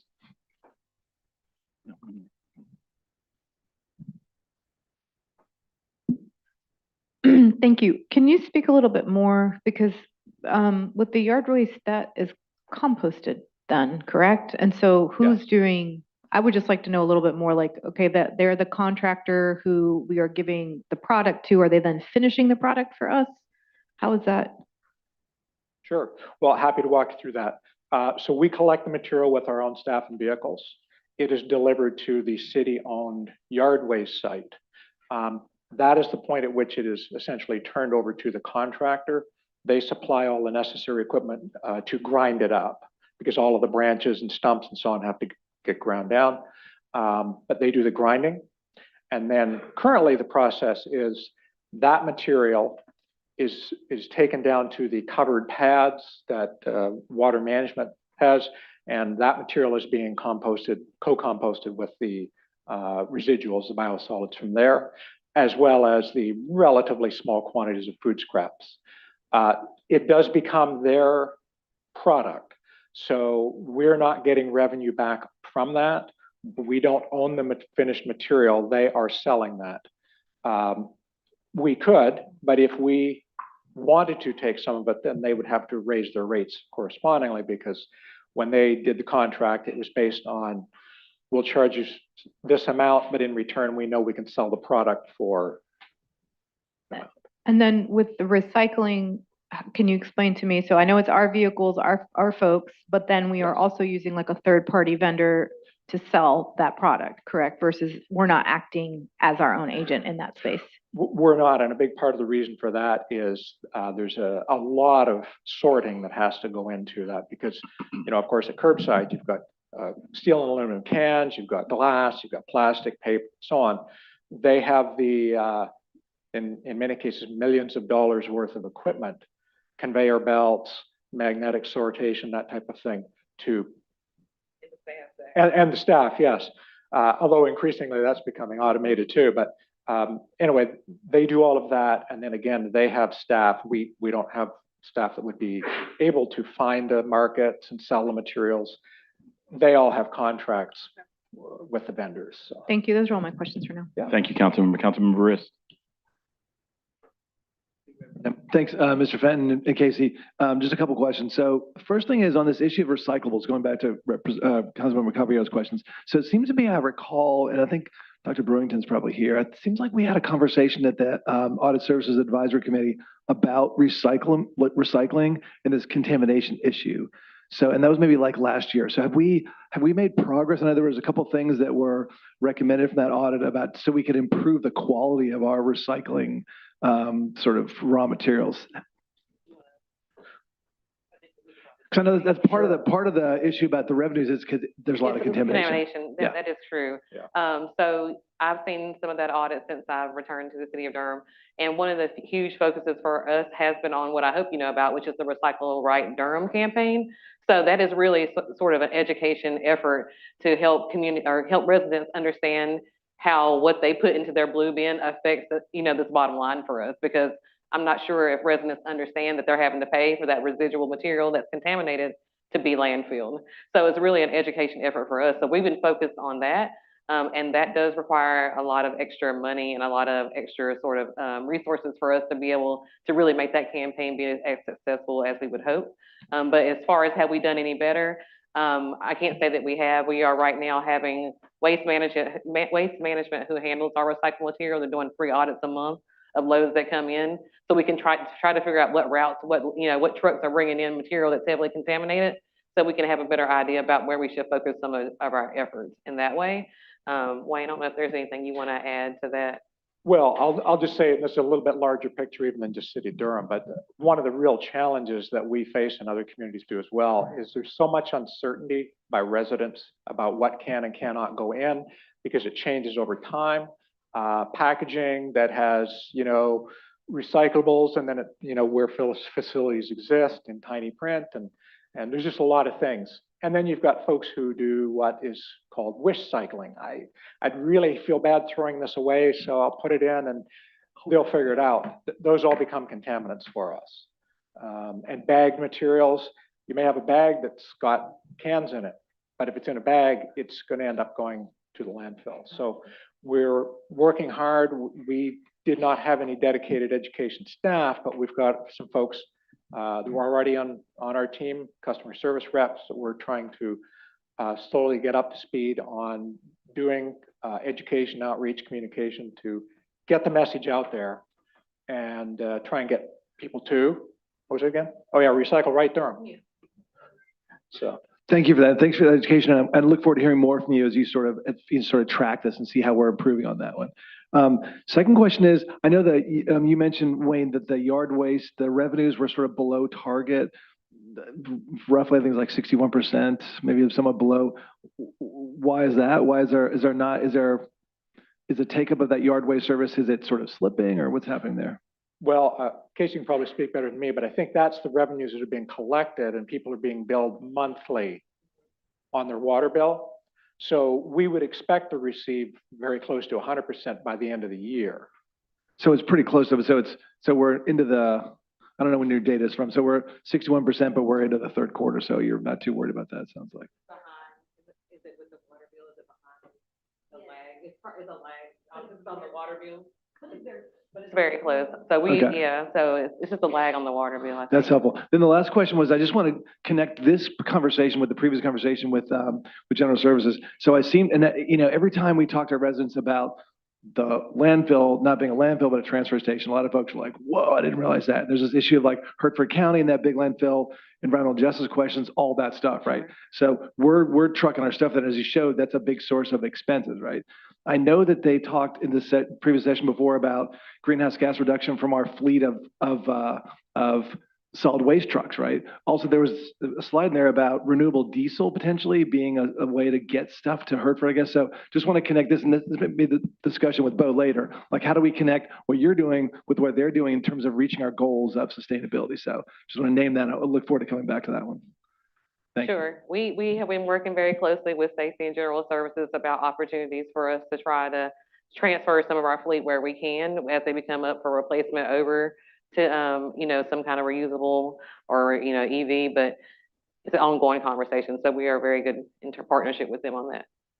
I think what I would say is we're always open to exploring things. We'll get a vehicle in and we'll try it out.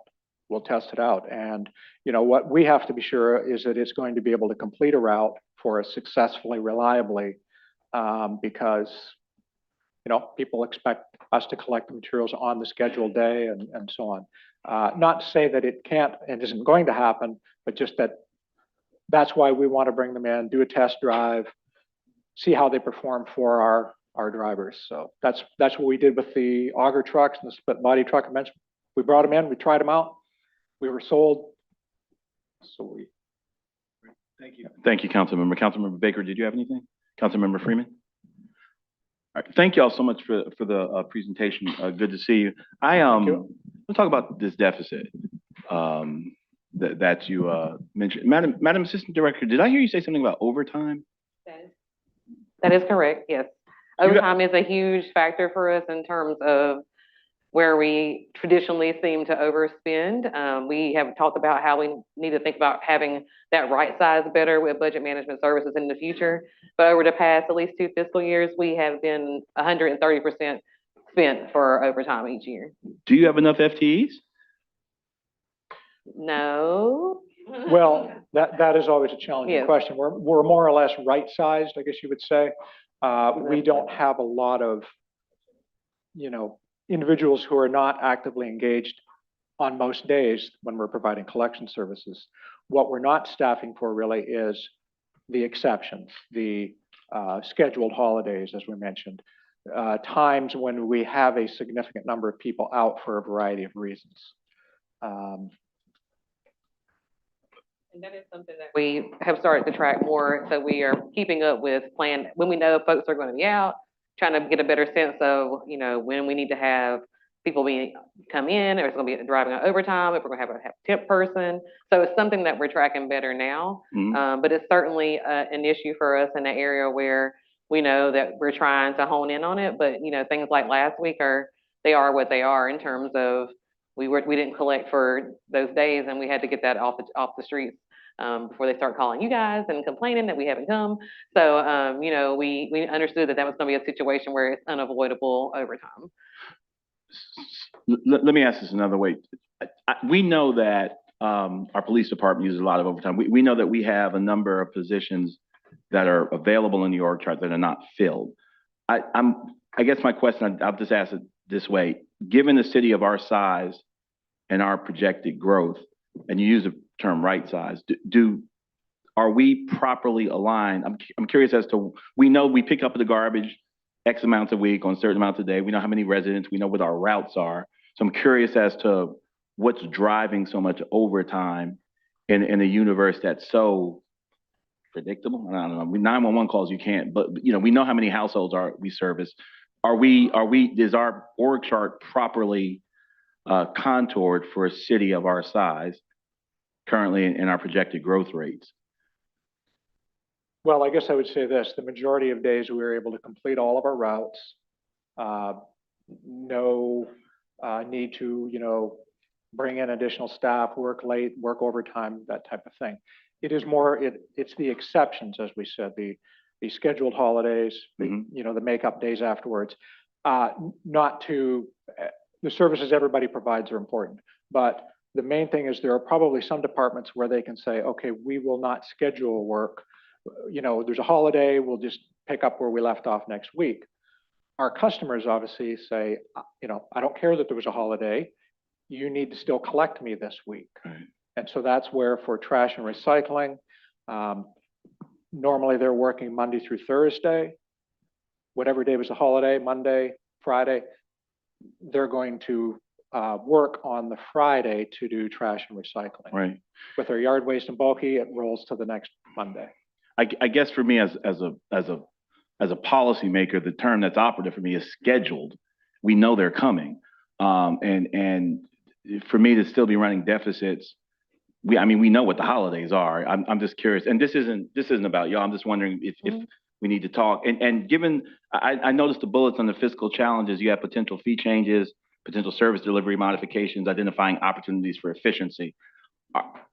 Are we gonna have to look at our tax base or your tax apportionment? I mean, are those really significant enough interventions to address the level of issue we have, the deficit we have? I mean, if we did those three things, is it just fees? Can we get there with just fees, or do we need to be looking at our tax base? Well, I mean, I guess it's the total revenue. There's different ways of getting to it. I think that may be part of the discussion that's. Yeah, well, you got fees there. One of the ways of getting there is taxes as well. Yeah. I don't see it on your list. No. So Yeah. we are of the mindset It's that. on my list. Okay. That's okay. Yeah. Should I wait? Should we not? No, you're fine. I was gonna You're doing say, so good. We're of the mindset that yes, it is looking at the tax base because that has remained unchanged for several years now. Right. So with that remaining flat, that this situation we find ourselves in is not of surprise, and I think I mentioned that. When we talk about fee changes, we're talking about tip fee changes, things of that nature that keep us in the same sort of area as others in the area. So that way, when that tonnage does come back to us, we're charging the same thing that someone else is charging, but getting additional revenue for ourselves. Another thing with service delivery modifications goes back to what Wayne was kind of talking about in terms of for services like yard waste and bulky, do we want to continue to make up those days? Because they are sort of a special service. They're not a core service necessarily. We could save on overtime in those two areas if we, for example, didn't do a makeup day for a holiday or for a weather-related event. That's a decision for you all in terms of a policy decision about whether residents are going to be receptive to something of that nature. And of course, identifying other opportunities for efficiency. We're just consistently looking at overall our department and where there is any opportunity for us to think about new contract services, or we're constantly looking at our contracts and evaluating whether we're receiving the services that we want. Are we comfortable with those? Should we be looking to get something better or that's more efficient in pricing? And then also Trinae reminded me that one of our budget asks that is for fiscal year 26 is 3 positions. We did ask for 3 positions. 2 of those are for collector positions, and the other one is a scale house operator down at the transfer station. All right, thank you. It's been years since I've been on the truck. I'll be contacting you to schedule a ride. We would love to have you come out. So, they're fun. and if you've not been over to the MRF, the material material recovery facility, you want to do that, please let us know. I've actually was reaching out to Waste Management earlier. We're scheduling a tour in a few weeks. If you're interested, please reach out to me. Happy to get you to go out there because it is a very sort of fascinating thing to see how all the contamination is there and things are pulling out, and how that really works in the real world. So I know people ask me all the time if their stuff really gets recycled. And I'm like, yes, it does. But I mean, you're welcome to go and look for yourself to see what happens when you get to that facility and how much contamination there is there. So, and I thought we had some swag for you guys too, but maybe we don't. I don't know if we ever got here or not. So, all right, thank you so much. Well, happy hour.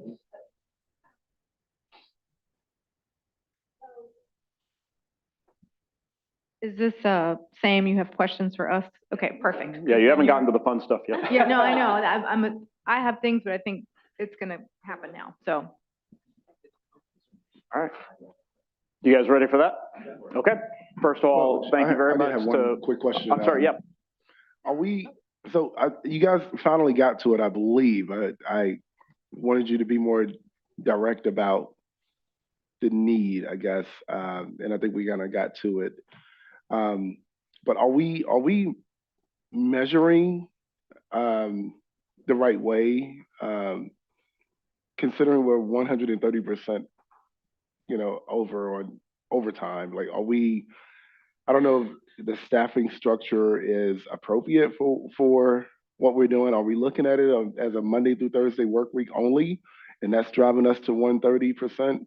Or should we look at it as a 5-day week and hire more people? So I wanted to get just to the bottom of, what the actual need is, because, if you restructure it, then 130% overtime may not be the case, you know?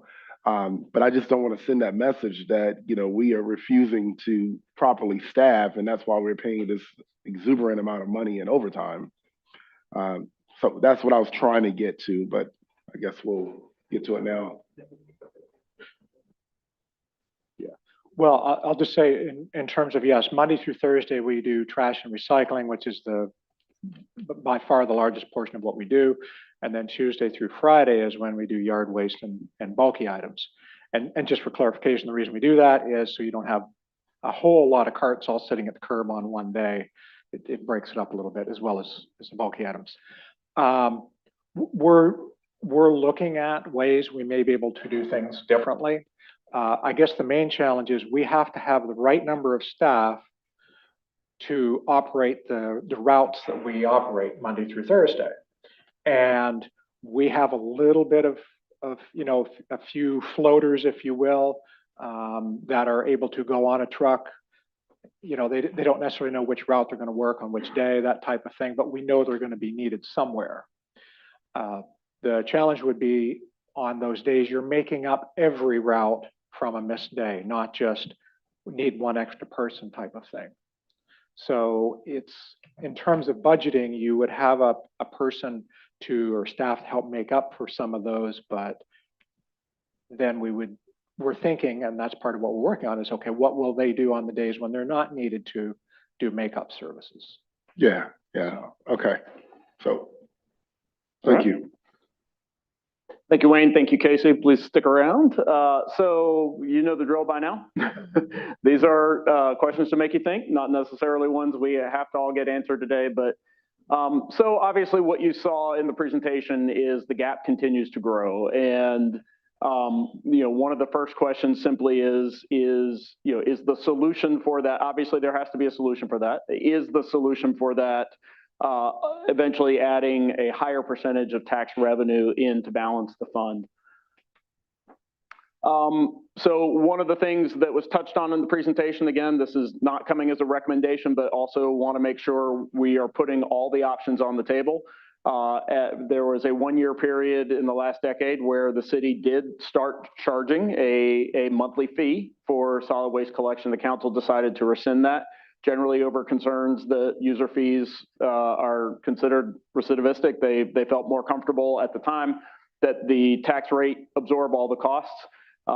This is something a lot of other municipalities do. It is not something that all municipalities do, but this is an option if council wanted to consider diversifying the revenue sources that went into this fund. So we obviously talked about a few ideas to address fiscal challenges, fee changes, service delivery modification. We could scale back, especially our service level on holidays or missed collections to keep costs down, like some of the overtime costs. Obviously, opportunities for efficiencies, that's on the list, but that's something we're going to do anyway. You don't have to tell us to constantly be looking for things to get more efficient, but we would welcome your feedback in this area that, in addition to the revenue side, if you are open to any other modifications, if you want those on the table, we can keep them on the table. If you want them off the table, we can keep them off the table. So obviously, you know, I think Councilmember Rist leaned in a little bit on the role of education and outreach. Those are things that hopefully do long-term have a cost impact, but right now with the fiscal deficit in this fund, everything we do in this area, marketing or effort, is another dollar, and right now, you know, that is leading to additional deficits. So getting feedback from the council on how high of a priority the educational and outreach efforts in this department should be, and you know, do you go as far as to say that if we have to balance this fund using additional tax revenue, that it is still appropriate to consider a tax increase to cover additional efforts on diversion and on education? And then finally, you know, there are new initiatives that we've talked about. You know, this is tied in a bit with number 4, but there are the possibility of expanding composting, the possibility of there was a council budget request for a wash facility. Right now, this fund is already struggling, and it'd be helpful to get some feedback from council about, how we might do some of those additional add-on requests, and what revenue source you see coming for that. So those are your starter questions. Happy to hear your thoughts on those and or other things in the presentation. I'll turn it back over to you, Mayor, or Mayor Pro Tem. Thank you. Councilmember Cook.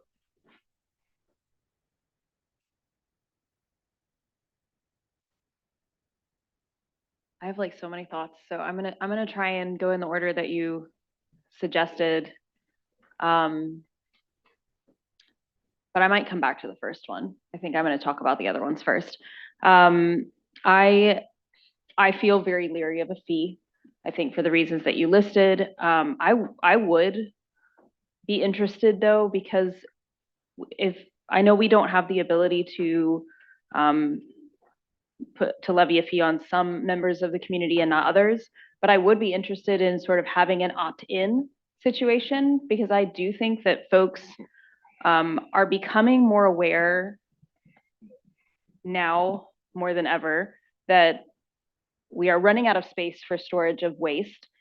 People are understanding, I think, the racial and environmental impacts that we have for storing our waste. Folks are interested in programs like composting, and if y'all are in any like buy nothing groups or trade groups, you'll see that they are like more active than they've ever been, particularly as costs continue to rise. People are looking for ways to minimize purchasing and to like reuse. And I do think that there might be interest in people opting in to pay fees, especially if it's presented in a way that's like, hey, like we need assistance in covering this cost. Can you cover yourself and your neighbor, right? Like I do think that there's ways to think about this that might be interesting. Not sure if it's going to be revenue heavy, but like just something to think about. I don't really feel comfortable otherwise implementing a fee, because I do think that it's going to be a huge impact on folks who can't afford that fee, again, when everything's getting more expensive. I don't like it for selected services either, because I think it disincentivizes people to do those selected services. If you have to pay in order to recycle, we've already got something that's like we're trying to convince people to do, then I don't feel like adding more barriers to that feels like it's going to be helpful. I actually feel totally fine about delivery modifications. I think that if we have scheduled holidays, we change the schedule that week and people go a week without their large items being picked up or their yard waste or something. I think that that's okay. I feel like, again, as long as we're messaging it like everyone understands that costs are increasing for all of these things, we wanted to pay our employees a living wage, not just a minimum wage, then some of those services get cut. So I feel fine about modifications there, particularly if that overtime expenditure is really like hitting us as hard as what these numbers look like it is. I do think that the investment in education feels really, really important. And again, just to harken back to what I said, I do feel like people are becoming more and more aware of how waste is stored and how it's impacting people around us and our environment. I do think that folks are looking for that information. I just looked at the website again, and I actually hadn't visited it in I think probably about a year. This is the last time I looked at it, and it's awesome. It's really cool. But people are all the time asking. I hear these questions all the time, like, what do I do with my textiles? What do I do with all of these things? I have this stuff. I don't know how to repurpose it. I don't know where it should go. So I am in favor of the educational opportunities. And you've got a tough job, Bo, because I feel like we're all going to want all of these services. But this is, again, another service. We've chosen to have solid waste as part of the city. I do feel like then we need to support it so that it works and so that it's functional. So I would be okay raising taxes if that really felt necessary in this situation. But I do think that if we could make some other cuts, then we might not need to do that so much. And to the last one, yeah, this is something that feels really important to me because I think that we don't really have a future if we continue to waste at the rate we're wasting. I brought the rewash facility up and we had a conversation about that too. And I know it's maybe not something for this budget cycle, but I know that the department has been working in this area, and this is the direction that I would like to see us going is more sustainable waste management. I think anyone who's watching knows that this is really important, and we have our waste facility that we are using has horrible impacts on the community where we've put it, and we're contributing to that every day. So those things feel like a priority to me. So I guess I'm not gonna end up giving you like a clear answer on the first one. But I do feel like this is an important service we've chosen to do. So I am for, if it really comes to needing more tax allocation, I would support that. Thank you. Thank you for the presentation. I think with the tax, I mean, what has helped before is the slide where we see how we kind of measure up against our peers. And one of the reasons that, you know, it kind of all comes out in the wash because often they are charging for solid waste, right? So maybe their tax rate is lower, but they're charging for solid waste. And so I think that if our tax rate is a little higher and we're charging for solid waste, it gets tricky as far as how we stack up against our peers. So I just want to see how that plays out. So that's a curiosity I have. So that kind of is 1 and 2 in a way, right? Like depending on how that plays out is my opinion on it. I think that sorry. Just to clarify, depending on how that plays out, is your opinion on the tax rate or on a fee? Both and, right? Like, you know, we decide not to do a fee. We decide to support more tax, but it's because if we're looking at that comparative, again, people have lots of places that they can choose to live in the triangle, right? Durham there's a lot of competition. And so we do have to think about when people are moving here, or, you know, people sometimes land in Chapel Hill or they land in Raleigh and then they make a move, right? And they're going to look at that, I think, as one of their decision points is how expensive is that community to live in.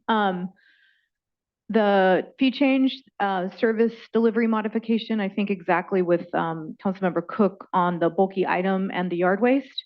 I think that's messaging.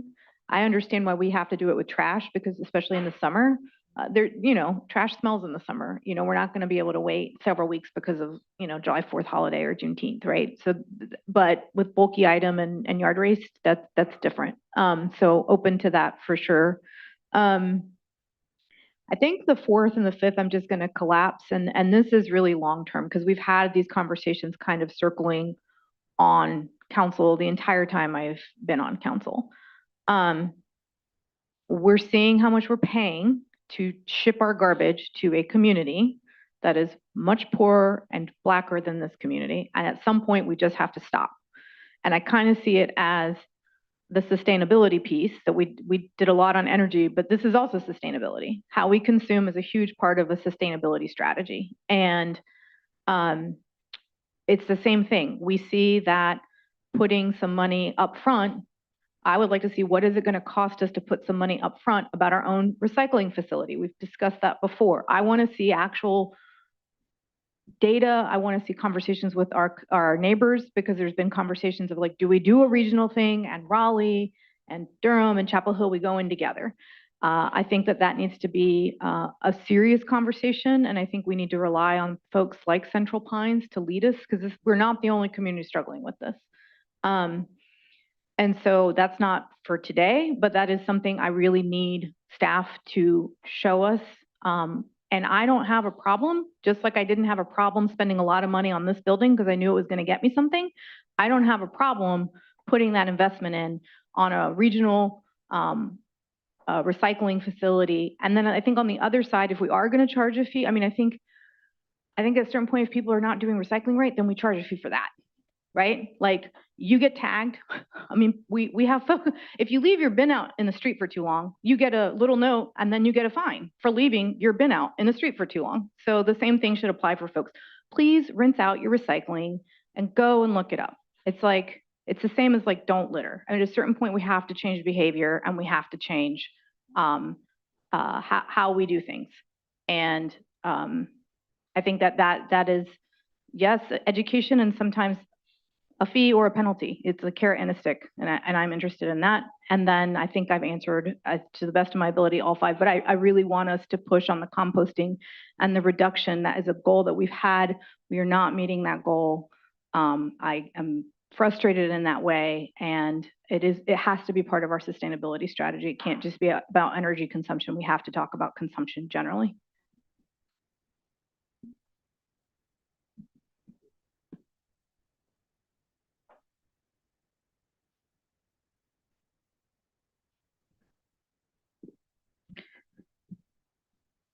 I just want to say I'm baking over here.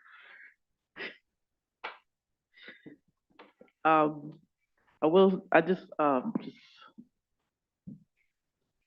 start with question number 1.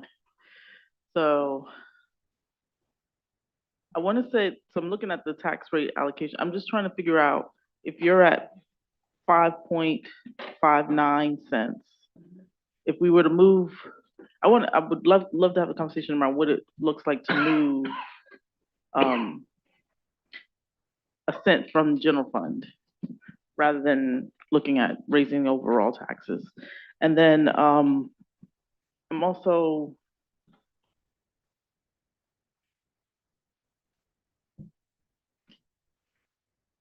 I like the way the current system operates with the 4 days on and the 1 day covering whatever gets missed, because there's always something that gets missed.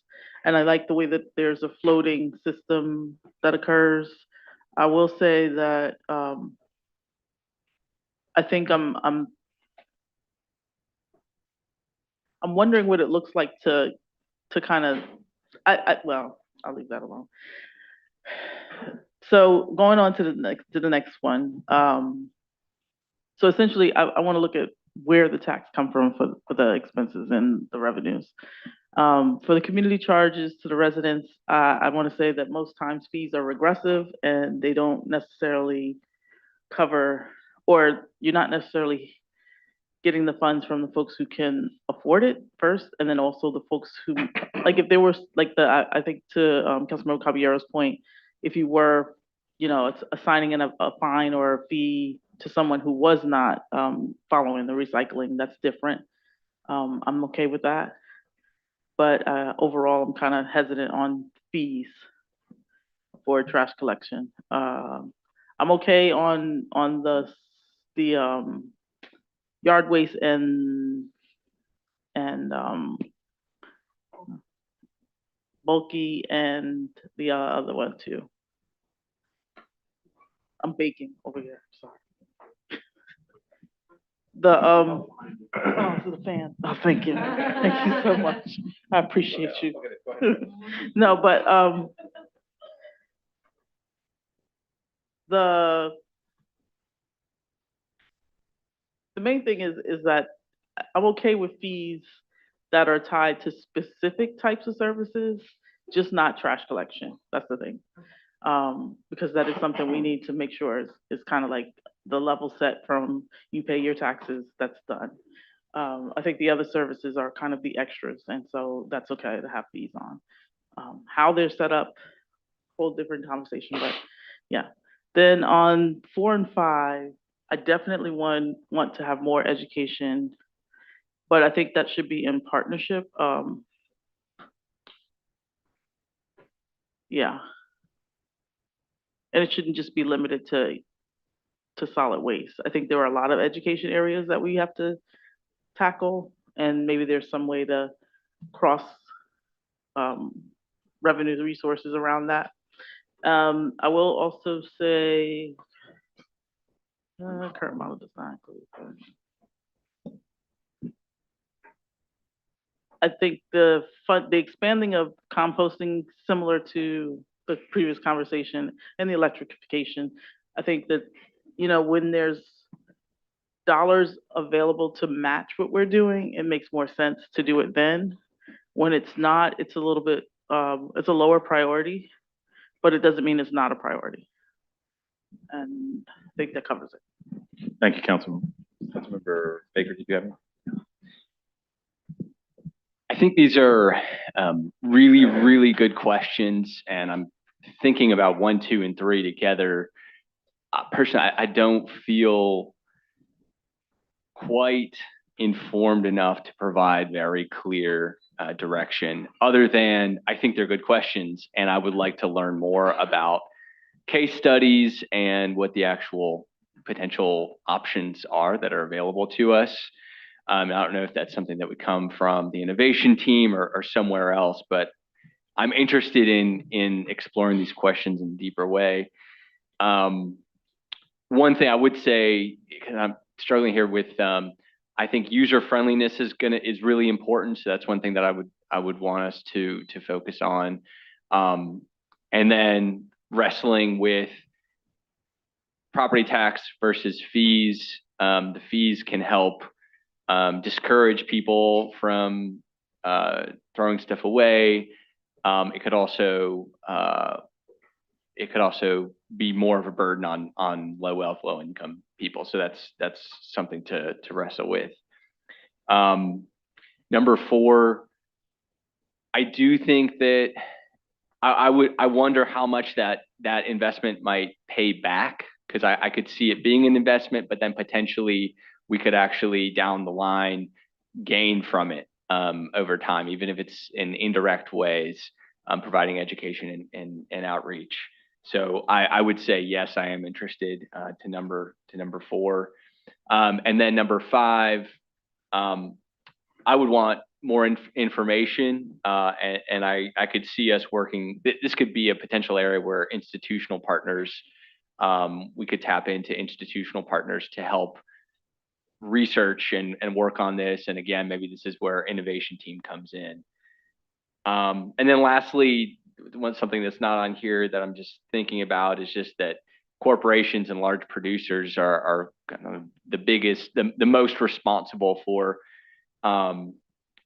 waste, and how do we work with other local governments to put pressure on them to implement better practices when it comes to things like waste, and making sure that they're doing their part to be more responsible around recycling and solid waste.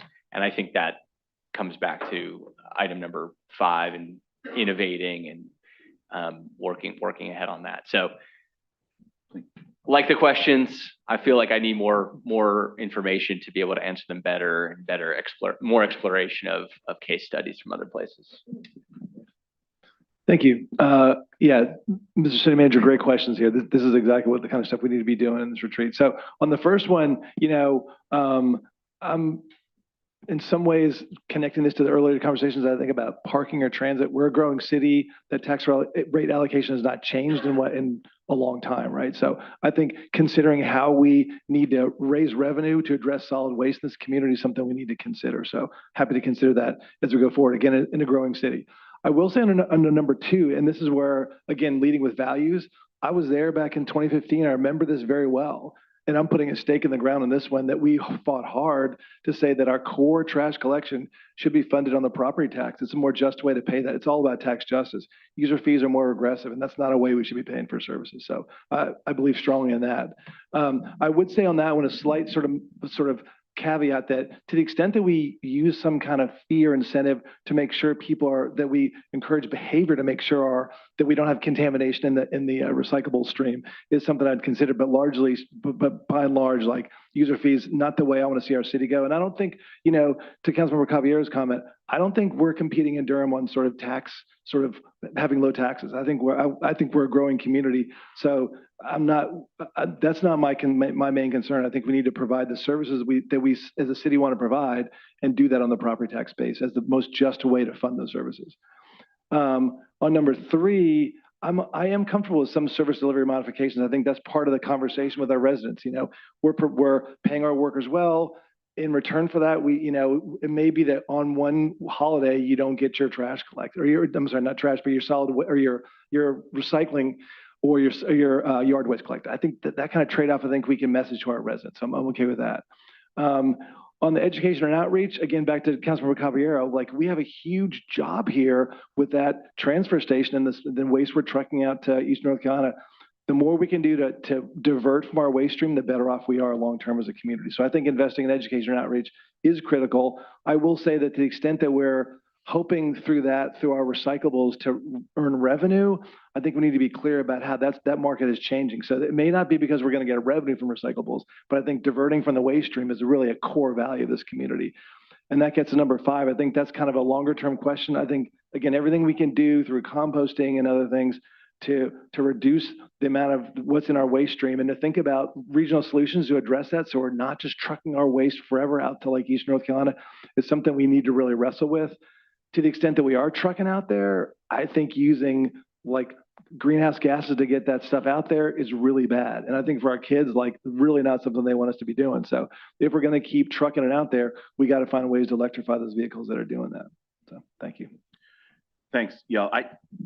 I think that there are enough inevitable variables and things that we know in this situation for me to hold off on the tax thing allegation for just for a minute. And I say this because if this is being mainly driven by overtime, and if we're going to transfer, reallocate taxes just mathematically to make that deficit go away, but the underlying practice of still achieving it through overtime is what we're doing. I'm not really interested in subsidizing overtime. I don't think codifying overtime is a good way to manage things. I certainly don't want to do taxes. If we were talking about bulking up the FTEs, then I'd be more interested in looking at taxes, getting more employees. But if we're just looking to mathematically erase the deficit by subsidizing overtime, I think that I'd be much more interested in looking at service modification first before messing with the tax rate for overtime. And I'd be more comfortable explaining to residents why, you're going to wait a little longer to have your bulky items picked up or whatever, as opposed to we raised your taxes to pay people overtime. I don't mind making that case to residents, but when you start talking about taxes and overtime, it's usually driven by impending deadline versus workload, chronic absenteeism to cover up for other people's slackness. I don't really see this here. What I see is we're just basically codifying a practice that we've been doing, and I'm not interested in making that go away initially through taxes. I'd prefer us to look at service modifications first. Raising taxes and we're not getting any. Now, I think they said something about maybe perhaps 3 more FTEs. I don't know if we need to raise taxes for that, but if we're going to start raising taxes, I'd like to be able to say we did it for something other than to cover the overtime for folk without, significantly expanding our workforce. So that's where I am. As far as electrification, I hearken back to the earlier conversation about the prioritizing the entire fleet and what we're thinking about in terms of electrification and in our carbon footprint. So yeah, I'll stop there. Thank you. Thank you, colleagues. Along the same lines, again, I look at this as an equalizer. With the fund, with 130% overtime, I think there are a lot of adjustments we can make before we actually have to add to that. But I'm not in operations, so that hard part is on you guys, try to figure that out. I know we often say, we criticize the fact that we're sending all of our rubbish to Sampson County. I think that is despicable. I think that it's wrong.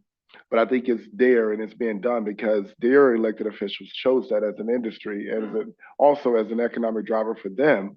I also know the political climate in Sampson County.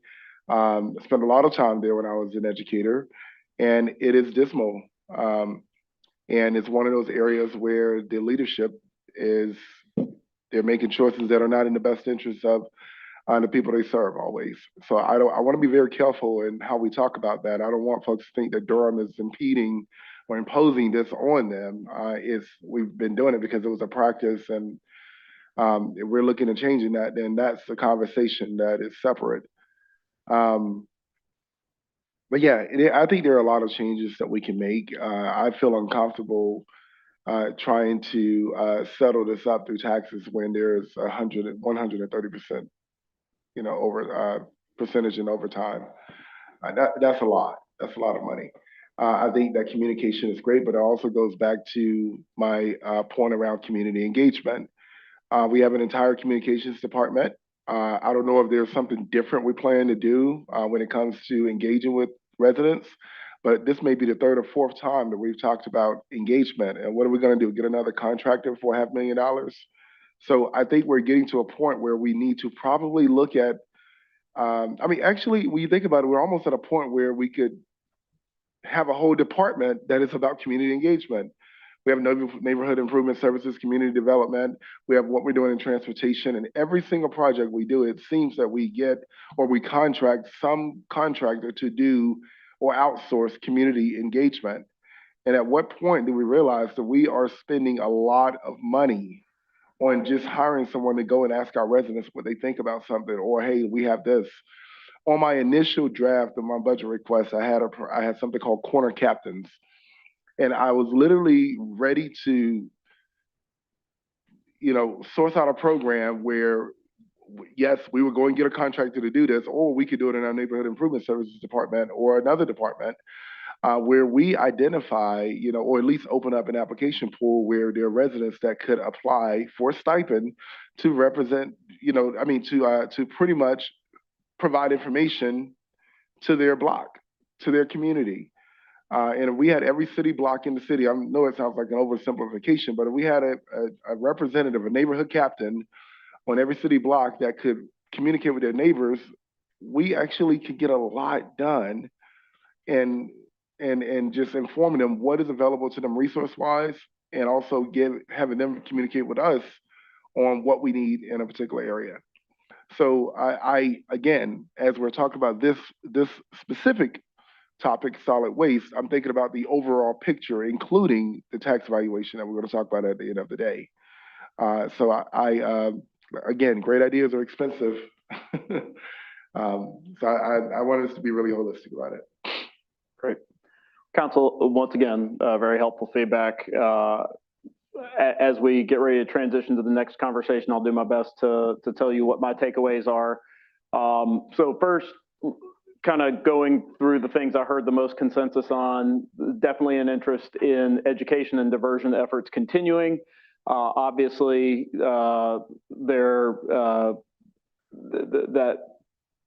meshes with our values. I didn't hear 100% in terms of support that fully with tax revenue if that's what it takes, but I definitely heard a strong sentiment that this is something that is core to this fund and needs to continue. I did hear, first of all, heard a good conversation, good questions around the use of overtime in this fund. I think we'll do a little bit more of a deep dive in that. Definitely hear some comfort. Christina, you want to make a comment on that? Yes, I did want to make a comment about that because I think that, although that was one item that the staff brought up from solid waste, I do want to remind council that, we have increased wages overall. So personnel overall in the fund increased. So this is a fund that has a lot of step employees. So those steps went from 4% to 5%. And so part of that too is that overtime is more expensive when we pay people more as well too. So there's some of that is what's going on as far as personnel costs. It's just more expensive overall for personnel costs. So I don't want it to become that it's only overtime in this fund. But I think what I did here too is take a good look at using FTEs to reduce overtime if that is feasible. I also heard pretty close to unanimity around consider the possibility of service changes and in some cases service reductions, especially where they might be a driver in some of the overtime use. Yeah, thank you. And to be clear, and I appreciate that, Director Riordan. When we increase salaries, we also increase taxes. We knew it was going to cost us more.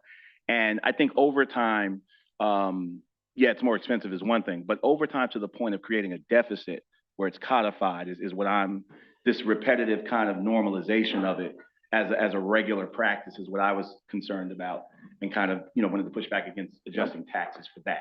I would say my takeaway from the presentation, though, is the deficit is being driven by a number of things: personnel costs overall, overtime, as well as the fuel surcharge, the change in the recycling market. So I do think I kind of stand behind what I said before in terms of I think we will take a deeper dive on the overtime issue.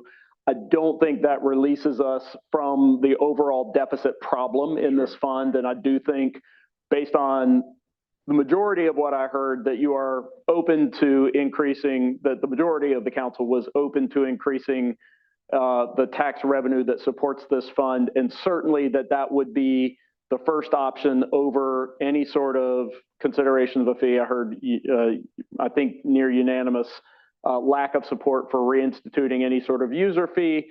I did hear the possibility of using fees as a behavioral nudge that you're not completely opposed to if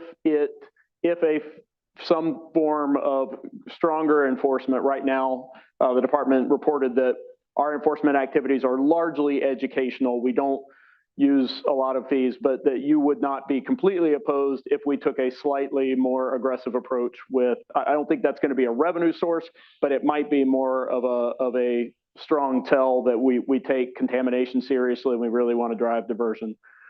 I think those are my primary takeaways in this fund. Do you guys have anything I missed? Yeah, to be clear, because the residents are listening, I just wanted to be clear that when everybody got a raise, and we're not running deficits across the entire org chart. So there's something germane and specific to this department.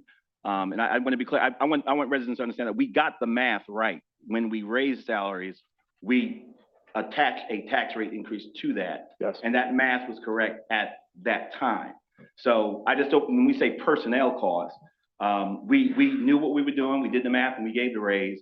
And unless we're showing deficits across the entire org chart, I just want to, be specific about what we're doing in this particular case in terms of deficits. That's what that. I concur completely. I think what I was trying to say is, yes, in fact, the deficit is driven probably more by some of those other factors, the volatility in the market, the change in fees and costs that we can't control, some of our contractual variables that come into play. So I agree 100%. We got the math right on the personnel costs.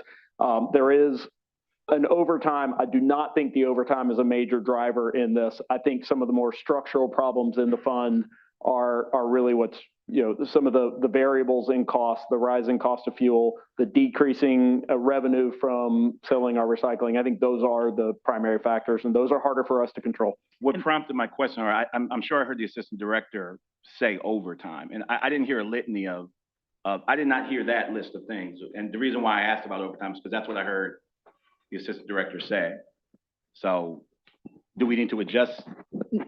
So yes, overtime is, in fact, it is one of the major ones that we recognize. Of course, our contract. It is one of the major ones. It's one of the major ones. But a point that was clarified for me just a moment ago was that when we did those pay increases, we didn't get any additional money from the tax rate for that. We had to absorb that cost within the fund.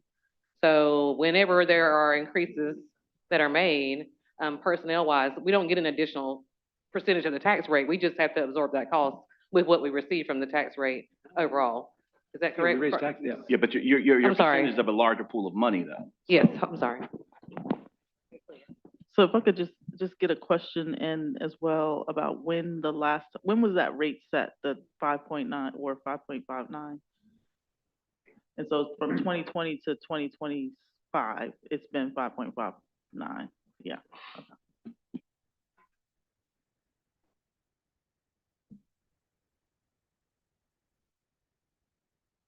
I apologize. Yeah, so we still believe that overtime is a factor. Honing in on that, maybe not the best use of this conversation for us, but our contracts are also a huge one. And we actually requested additional money in our base, somewhere around almost $300,000, just to be able to cover contractual costs going into next year. So we're competing with all these different sort of drivers that are outside of our control, with the exception of overtime, which we can evaluate and continue to figure out how to streamline our services in order to figure out how to reduce overtime and get a better handle on that. So I'm not sure if that gets a better answer to you. Well, and I think I'll follow up offline. Yeah, I think to the point, I think what I take from this dialogue is we can come back and provide additional information for council, try and break down in a little more specificity exactly what has driven some of the changes. Will include overtime as a factor, base salaries as a factor, and some of the other factors we named. But thank you. I think the question. I appreciate it. What you're looking for. Thank you. If you could add that also, Bo, if you could also just clarify, given our climate goals, like what percentage of our total greenhouse gas emissions are from trucks going back and forth with our solid waste? Like our trucks or our contractors' trucks? I don't yeah. know that we have the answer to either, but which of those were the? Yeah, just the trucks that are going there. Like what part of that is our total greenhouse gas emissions? How big a part of that is what we need to reduce to reach our goals? Stacey, could you come up? Could you come up? We have calculations for our own fleet, but I do not have calculations. Sorry, Stacey, Poston, General Services. So we have calculations for our own fleet, but I do not have contractor calculations in our sustainability numbers.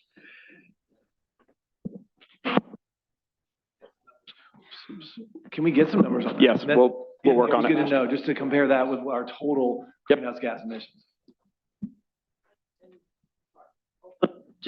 Just acknowledging, even outside of that conversation, the fact, I think to Councilmember Caballero's point, the investment still needs to be made in how we're doing trash. So it's gonna take a higher tax.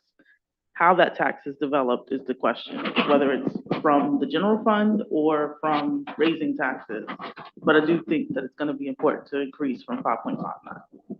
Sure. And essentially, as we'll talk about as we wrap up with budget guidelines, taking it from the general fund means a cut in the general fund, and that is possible. And I would look to council to help us understand sort of where you'd like that taken from.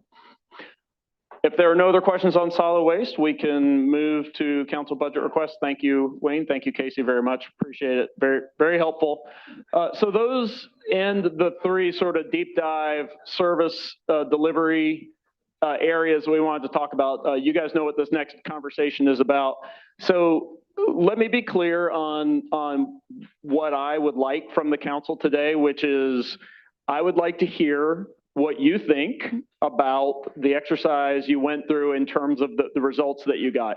This can be as much or as little of a conversation as you want. If you look at this list and say, yeah, I'm good with that, we can be done in 5 minutes. If you have more guidance you want to give staff about how they consider this or more questions, we're open to that. This is very much an exercise for you to sort of decide and bless what you've given us.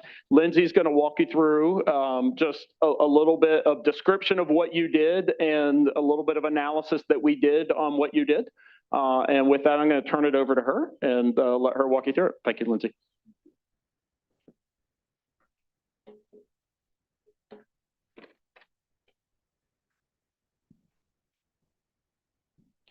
All right, can everybody hear me? You okay? All right, as the city manager mentioned, I am going to walk you through what you all have completed and a little bit of the results from there. And then I am going to pass it over to the mayor to kind of facilitate all of you giving comments or whatever you would like. All right, so what we did, we again had a total of 31 council budget requests. Last time we were here, we asked you all to, in between the last meeting and this one, to prioritize that full list of 31 requests. The way that you'll see a point score on your sheets now, the way that the points work is essentially whatever you put as your top priority, that receives 31 points. Lowest priority receives 1 point. And then the points are summed across all of the council members who submitted. So there's a little example on the slide here of how that works, but we will talk through what that looks like for this specific case. So the total points that you'll see on your sheets, again, are the sum of every submitter's rankings. And so that means in theory, points for each project could range from 6 if everybody ranked the same project as being their lowest priority. It would have 6 total points, all the way up to 186, which is if everybody ranked the same project as their highest priority. Wouldn't the lowest be 7?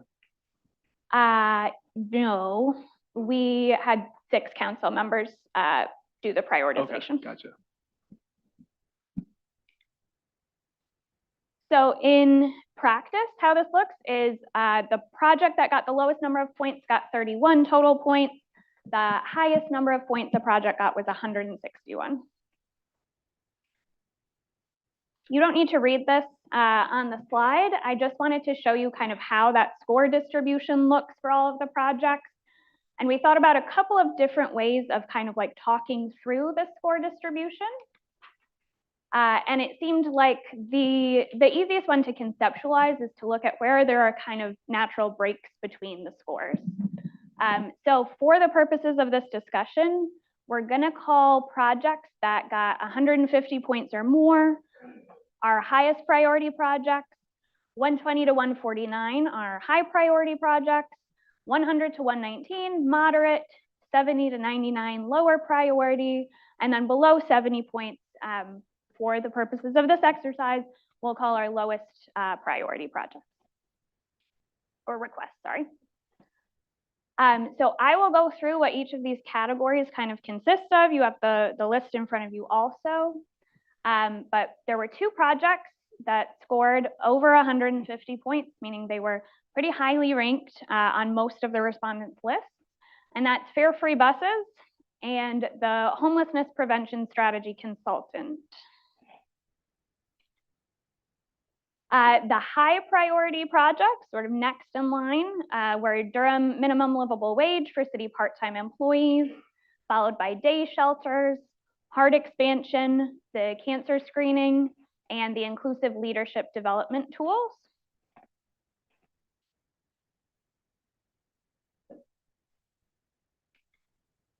There are 11 projects that fall into this sort of moderate priority area, and those were the Immigrant Legal Defense Fund, allocating funding for Parks and Rec youth programming, the CIP Lead in Parks request, the Economic Development Plan, alternative shelters, expanding the Durham Affordable Housing Loan Fund, the Government Efficiency Study, the Guaranteed or Basic Income, Small Business Support Fund, the study to reconfigure downtown streets and fix the loop, and the Minimum Livable Wage Ordinance Amendment. We then have 3 in the next category, and these are baby bonds, the Durham Violent Crime Reduction and Youth Engagement Reform, and Ujamaa Market. And then our final category, which is another one that is a little bit larger than the others, is the HR policy analysis, the study to redevelop the block bounded by Parish Street, Orange Street, Mangum, and East Chapel Hill, the CIP two-way conversion of one-way streets, developing revisions to Section 9 and 10 of the Public Works Reference Guide, World University Games, and finally, the small area plan, kiosks in public park, the CIP HVAC at Carolina Theater, the CIP wash facility, and leave for voting. One thing I do want to point out is there were a number of projects that had like pretty disparate rankings, and so those end up falling in the middle, but just thought I would mention what some of those were. So baby bonds received ranks between 1 and 31, so all the way from top to bottom. Basic income had ranks between 1 and 25. The inclusive leadership development tools between 1 and 31 again. The two-way conversion, the CIP two-way conversion of one-way streets ranked between 6 and 31. And World University Games ranked between 3 and 30. So just so you kind of have that as part of the discussion. We are able to pull up a list that looks like the prioritization tool that you all did. And you know, depending on the discussion, we can move some of these around. We told you all last time, going through the exercise is not a commitment to this being finalized. So just let us know sort of as you have your discussion, what we, how we should sort of keep or change some of these things. Can I just start off by saying I did not submit mine purposely. I wanted to come to this conversation today. So however that affects the ranking, but I did want to let my colleagues know before we engage in the conversation. Sure.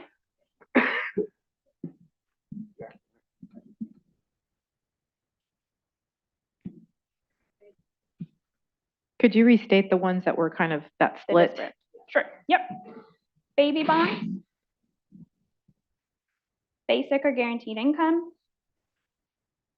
the inclusive leadership development tools,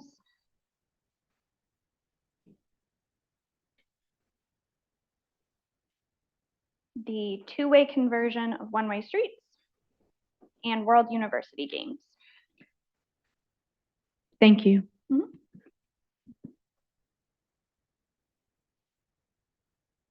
And I think with that, I'll pass it over to the mayor or whoever would like to speak. All right, well, colleagues, our priorities have been prioritized here based on randomization, based on our random participation. So you did this on your own. Now we're here together. What I'd like to do is go around and get commentary, and then we could take a look at this list here that states them in their priority of intensity, and we'll see what adjustments need to be made. All right.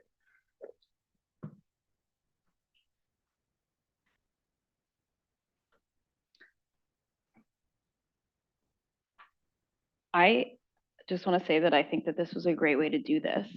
I feel like it's so much more productive. I mean, I've only been to 2, so my experience is limited. But I feel like we talked about this last time, and of course, I'm sure we'll be reminded over the next couple of months, many, many times. It doesn't mean that these projects get in. It doesn't mean that they get in at the amount that we put them in for originally, but it does, I think, do a good job of reflecting our values. And I mean,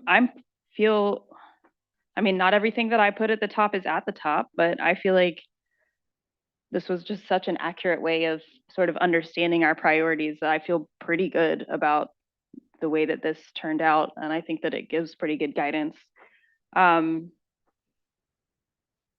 course, like once we start looking at how much things cost, like things might shift, right? And I think this question has come up multiple times for us, which is like, how can we prioritize if we don't know how much things cost? Like, isn't that a factor in our prioritization? So that is still a question that's sort of on my mind. I know the manager's addressed it a couple of times already, but it still does feel like a bit of a question to me. Because if our first 3 things take all of the money, are we willing to then not do the remaining 28, right? But I don't think it'll end up working out that way. I think that it's like we have quite a range of costs, and also things might cost different amounts than what we think. For example, the homelessness prevention strategy consultant, I looked at some other comparable cities, but I truly have no idea how much that would cost for us. So, and it's like one of our top 2 priorities. So that was a number that I did a little bit of research, but I am no means an expert on that analysis. So, yeah, I feel pretty good about it. I think there's a couple things that I would that I think sort of kind of fold into. One thing that I'm concerned about being in the lower ranking is the violent crime reduction and youth engagement reform. And I just want to be clear that I did rank that a little bit lower because I felt a little strange about the money going specifically to that one nonprofit, because I feel like that's sort of been, we've been sort of moving away from having a specifically identified nonprofit as opposed to sort of more of a like goal. But in my mind, crime reduction and youth engagement is a priority for me, certainly not in the low area as a whole. Just like the way that request was written, I didn't feel like I could support it as much. So that's the only one that I feel like is maybe not in line with my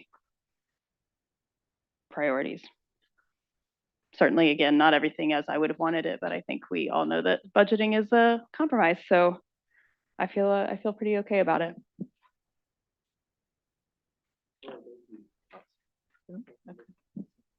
Thank you. I appreciated the tool and the time that staff took, and thank you for sharing kind of how it all played out today. I think I had just a couple of questions, and actually this is one for Councilmember Cook. I appreciate staff sending, because I had put it ranked low anyway, but it seems like it's happening anyway, which I ranked it low myself because I'd heard from folks around HR policies that they were already studying them. And so I guess one question I had that they had discussed was this cancer screening for firefighters, if that could potentially or if that's a completely different bucket of work. Because if they're studying some other things, is that potentially something they could also then study, and then we don't have to spend money on it, right? Like it just gets added to the work that staff's doing. So that was just one question I had for you, Councilmember Cook. It ranked really high. It's important, but I just wonder if it's something that can get handled the way some of these other policies are getting studied. I think the other thing, just quickly, I kind of grouped my violent crime reduction and youth engagement reform with the kind of allocate funding for Parks and Rec youth program, and just as essentially work towards youth programming. I don't really care. Parks and Rec seems like a natural place. It could be community partners. I put those very close together the way I scored them, just because it's been a priority of this council and previous councils. And so want to name both of them as something that I think is important. That's just how I scored them. I think I really appreciate that everyone understood or really got the whole prevention strategy, the homelessness prevention strategy, because I think without a strategy, it gets hard to figure out exactly where and how we put money in other parts of that ecosystem. So I think about the day shelters, and I think it scored a little bit lower. Alternative shelter, both important. I can also see how a strategy would potentially give us a real strong way in how to move forward and where and how to prioritize our dollars around that. I think with the, there's just one other one that I wanted to name. Kind of the small business support fund, the economic development plan, all of those kinds of things, even kind of the World University Games. It's really hard for me to envision how we should put those dollars forward if we don't have a department director yet, because I think that a really visionary leader in that department is really going to drive a lot of that strategy. And so I don't want to put the cart before the horse on that. I kind of lumped all of those together because it was important for me. All of those are important, but it's hard to get it done if we don't have the right staff in place to deliver what we want delivered. And I think that's about it. I just, again, really appreciate staff. I'm looking forward to understanding what the next steps are going to be, because I know what we said last time is some of these things came forward from staff requests as well. And so, you know, how that shakes out, I'm curious to know, but thanks to all my colleagues for all of your great ideas. And I think this was a great way to help us get organized. That's all. Thank you. Councilmember Freeman. Thank you. I also want to say that this is 2018, 2019, 2020, 21, 22, 23, 24, and 25. And this has probably been the best way to put this together. Just acknowledging it's been a process, and it's been developing on itself. And I think this finally gets us where we can look at where the most kind of congealing is happening and work from there, which makes it a whole lot easier for me anyway. I will say that my process and the way I was thinking was I tried to do internal facing and external facing, like knowing like as an organization, I want to make sure we're supporting our employees, and then also just, you know, what it looks like to support community focus outward. I also want to say that similar to Councilmember Caballero, I focus more of the youth programming in the Parks and Rec side with similar concerns as Councilmember Cook mentioned around, I don't know if the items in the violent crime reduction youth engagement request actually cover enough of what needs to be done. So I just kind of rank that a little bit lower, but I do want to say that I want to be, I feel a little bit of tension in the economic development side of it because I know we're Durham and we did have a visionary leader who tried their vision on us and it really received a lot of negative feedback. And so I do want to be clear, like it's going to take Durham to say what it's going to be. So, and then also I didn't rank the alternative shelters as high because it was a little bit more long-term, and I felt like that strategy would be a better way to kind of picture what it would look like long-term. But the day shelters was kind of like right now, and knowing like it's not just gonna be, like in July, it'll be cooling centers, you know, that they'll need day shelters for. So I thought that that would be initially like ahead of the homelessness prevention kind of plan or having that consultant in place to do a plan. I do want to say I'm hearing the feedback from Councilmember Caballero about the HR policy makes me feel a little bit better because the memo was helpful in showing which policies you were going to be looking at and then also just knowing like that's going to happen regardless. So I'm okay with that. But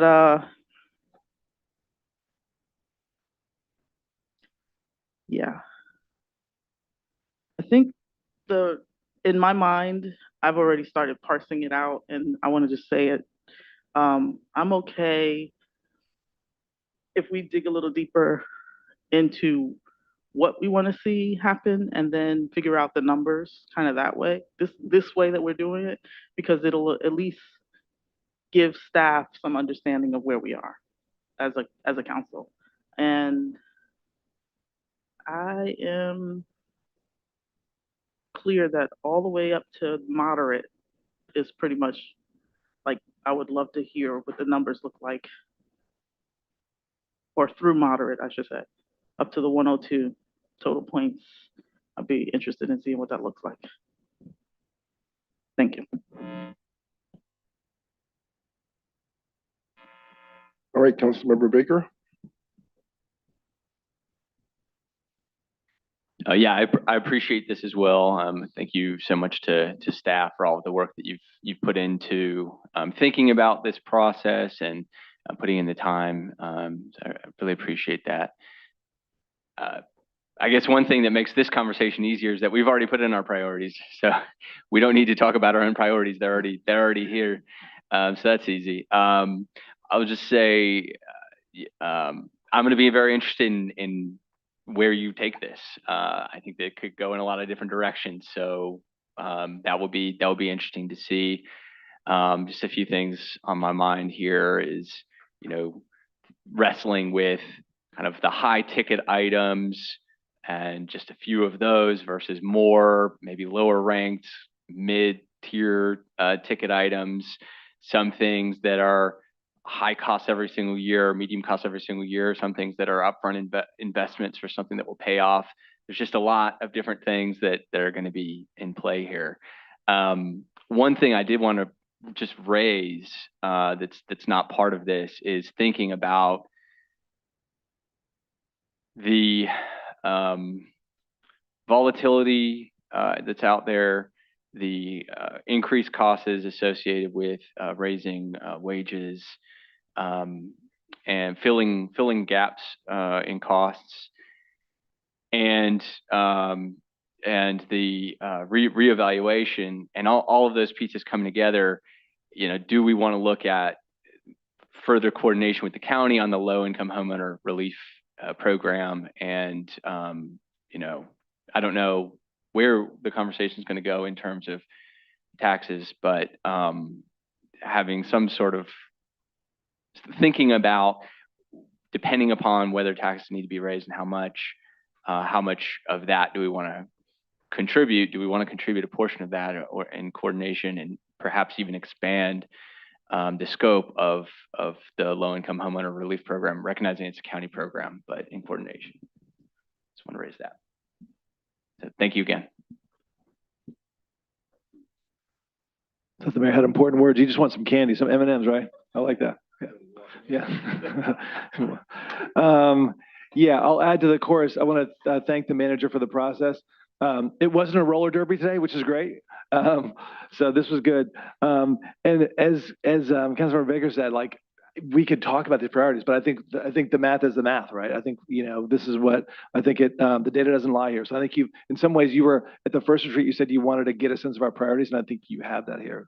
So I'm not sure beyond that what our goal is today, but I think you've got a good sort of like set of prioritized things here. I would love input from the Mayor Pro Tem. Your voice really matters, and so like your input will be important. I look forward to that.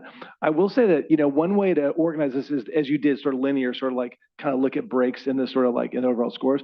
I think one thing that might be helpful would be to arrange these in almost like a 3x3 matrix, of like high, medium, low priority, and then high, medium, low cost. And I think that may also give us a little sense of like, for the things that are low priority and high cost, that's an obvious no-brainer.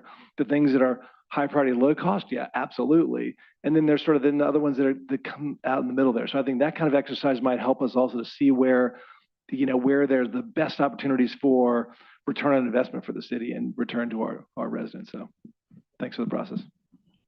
Thank you, Councilmember. I appreciate that. You are 6 highly capable and influential people, so I take what each of you say very seriously as well, and I listen to it very carefully. Again, I didn't rank mine because I wanted to hear this conversation, and I'm kind of glad I did in seeing this list because, very quickly, colleague, a lot of these to me are gimmies. Or I mean, we already talked about fare free buses earlier, so that's kind of codified. And what I said, I'll say again. What I bring to this discussion, how I try and govern myself is, is it new? Is it something, if it's already got momentum? For example, Immigrant Defense Fund and Guaranteed Income already exist. I didn't get a sense that the conversation was cessation or continuation. It's already codified, and I think the reason why some of these things are moderate is because we've already kind of incorporated them into our worldview. So there's really no controversy there. To be honest, and so I would, the things that we're already doing, I'm excited about those things. Fare free, as I said, fare free buses we discussed. The homelessness prevention strategy, and this is, I was trying to wrap my head around how to say this. If you look at minimum wage or increasing minimum wage, that's a homelessness prevention strategy. And most of the conferences I've been to, if you have money, you can pay your rent or your mortgage.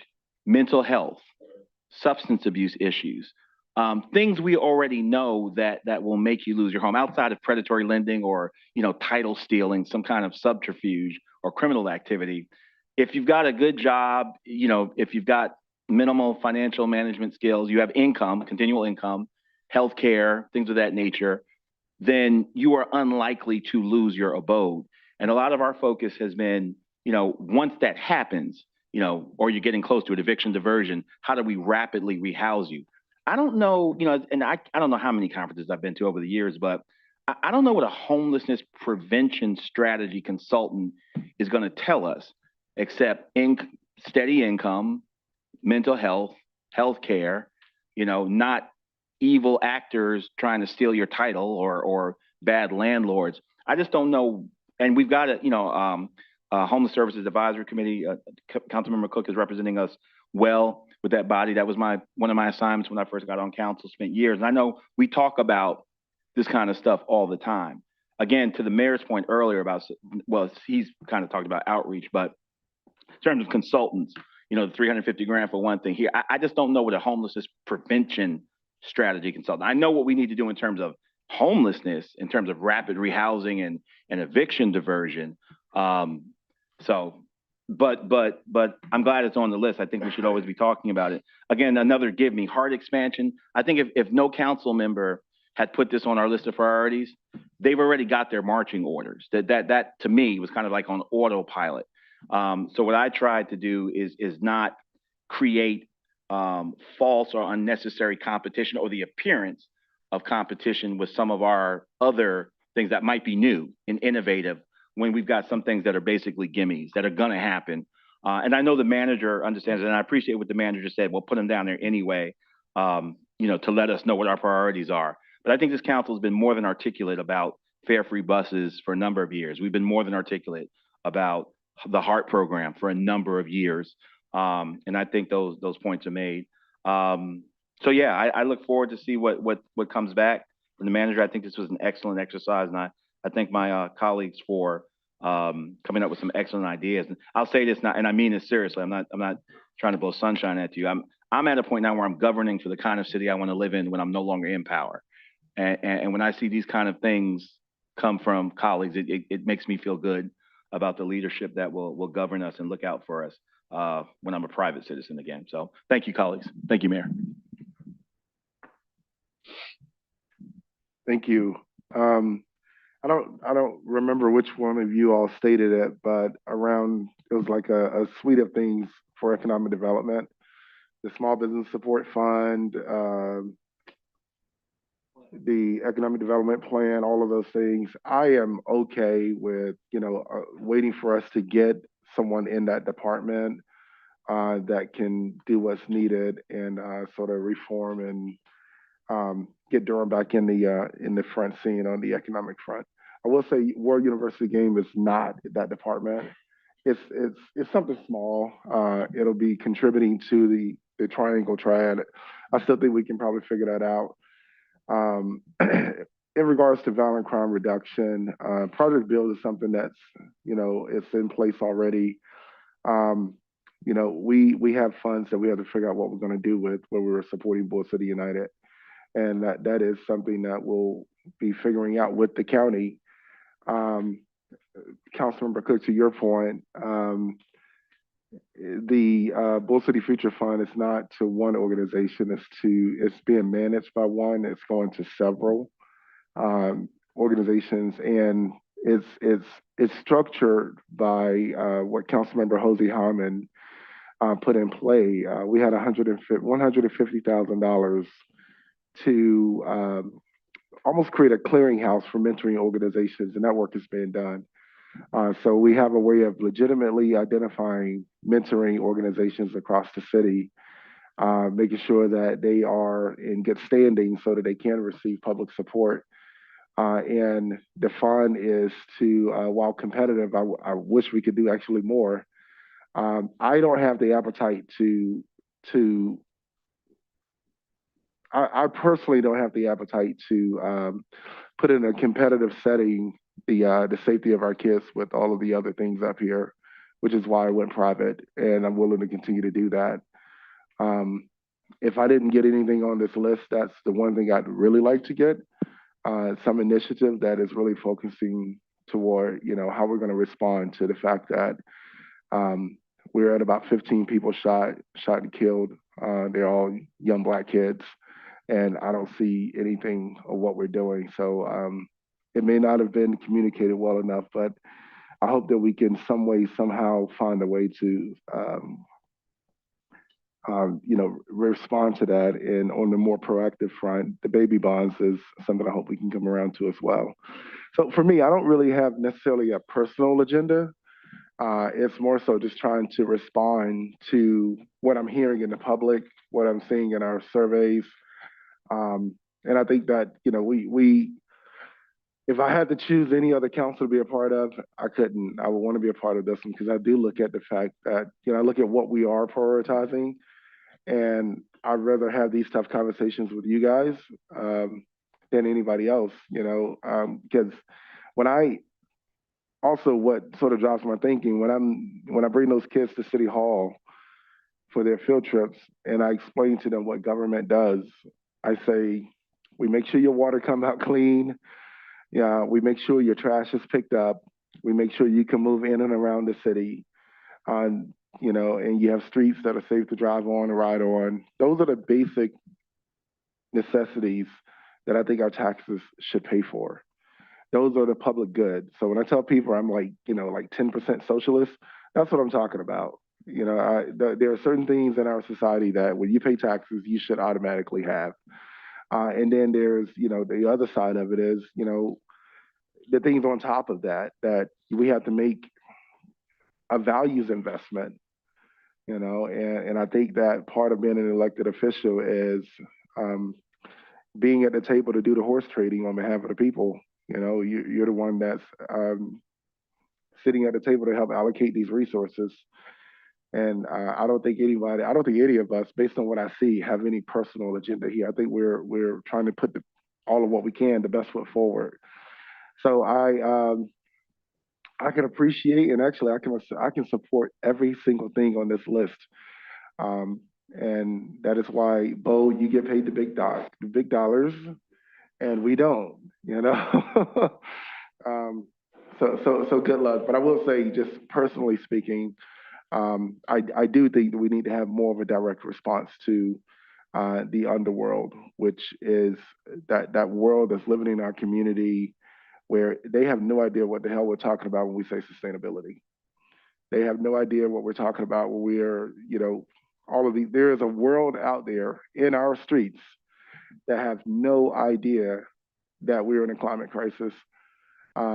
They're trying to make it day to day, and their biggest concern is my baby going to come home tonight?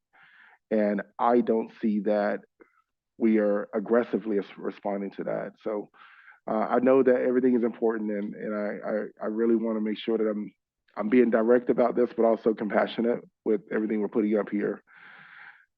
But it's just not there, you know. So, Mr. Manager, I'm going to pass it over to you again.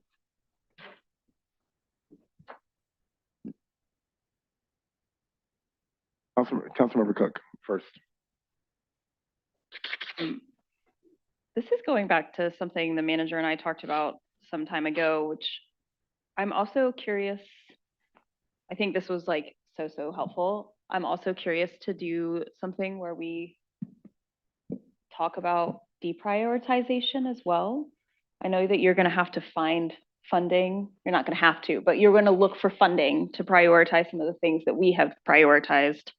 And I know that there are things in the budget that have sort of been talked about a couple of times here and there, but maybe not like, we've not like sat down and had a conversation about them, that have sort of been put in as reoccurring asks by other council members a decade ago, or they are expenditures that maybe aren't making sense with other changes that have happened. And I know that y'all do this assessment all the time, but I also think that that is equally important as we're prioritizing, we're also deprioritizing. It's a much harder decision, I think, than like ranking our favorite things, having to rank what we think gets cut.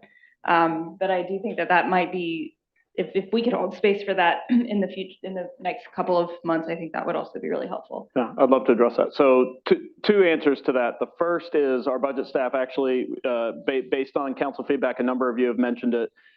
We are trying to finalize a list that we didn't have in time for the budget retreats of outside agencies that receive funding. We're trying to categorize that in a way that it'll be useful for council. You know, we've had some classification discussions around dollars that we give to agencies to help support their mission, dollars that we give to agencies to essentially provide services, and we just didn't feel like we had it organized enough and we didn't have the time in these retreats. We are still working on that. I don't have a delivery method yet. I'm not sure if that's information we're going to provide you in writing and see if you guys want to talk about it or if you guys want to schedule a conversation, but we are working on that. And then secondarily, completely agree, and just not talked to many of you before this year about wanting to get your feedback on the overall budget process and things I might be able to work in this year versus things that might be long-term. I think it is very appropriate to have a overall prioritization, deprioritization discussion. I will say this for all of your benefit. Our job, everybody in this room, is to always look for efficiencies, is to always look for a way to keep the service level at the existing level while making it more efficient, cheaper to do, or to improve the service level while keeping the same resources. We are doing that now. That is always baked into the budget process. The executive team and the budget staff spend a lot of time with departments looking at their data and trying to help create ideas and ways to keep doing things efficiently. So some of the money that we are going to need to find, hopefully we can find in efficiencies. And then beyond that, hearing from council sort of your strategic direction on, hey, This is something the city started 20 years ago, and it doesn't seem as important to us now as some of these other priorities. I don't have immediate thought in mind about getting that into this year's process. Those are conversations you are free to have with me in our one-on-ones, and that I might reflect back to council members when I present the budget, but that is absolutely an important part of the conversation. And I'm sorry. Yep. I'm sorry, I was just gonna add to that.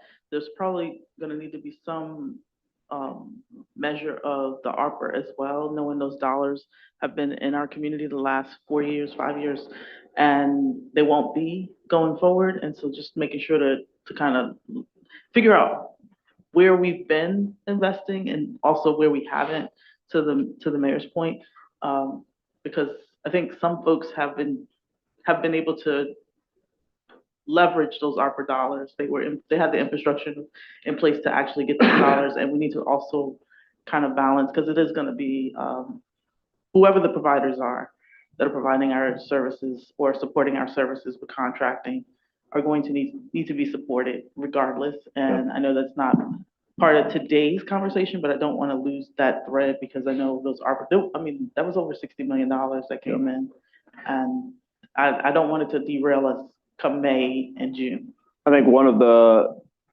compliments I want to give to our ARPA team, and frankly, Councilmember Freeman, that was a concern I had coming into this job, but what I have learned is there was such an emphasis in the ARPA process on sustainability. I'm building sustainability into the thinking for all of the partners who received ARPA funding. That I do think there's really been a lot of thought and work with those groups to help them think about what their post-ARPA future looked like. So I shared some concern that maybe that was going to end up in a lot of asks, but I commend our team who have really been strategic from the beginning. From 4 years ago, Deputy City Manager Winbush and her staff and partners in our budget team have really just done a great job of helping them do that. So I'm not diminishing that those groups may have needs or asks, but I would let council know that that's something that your staff really prioritized and put a lot of effort into.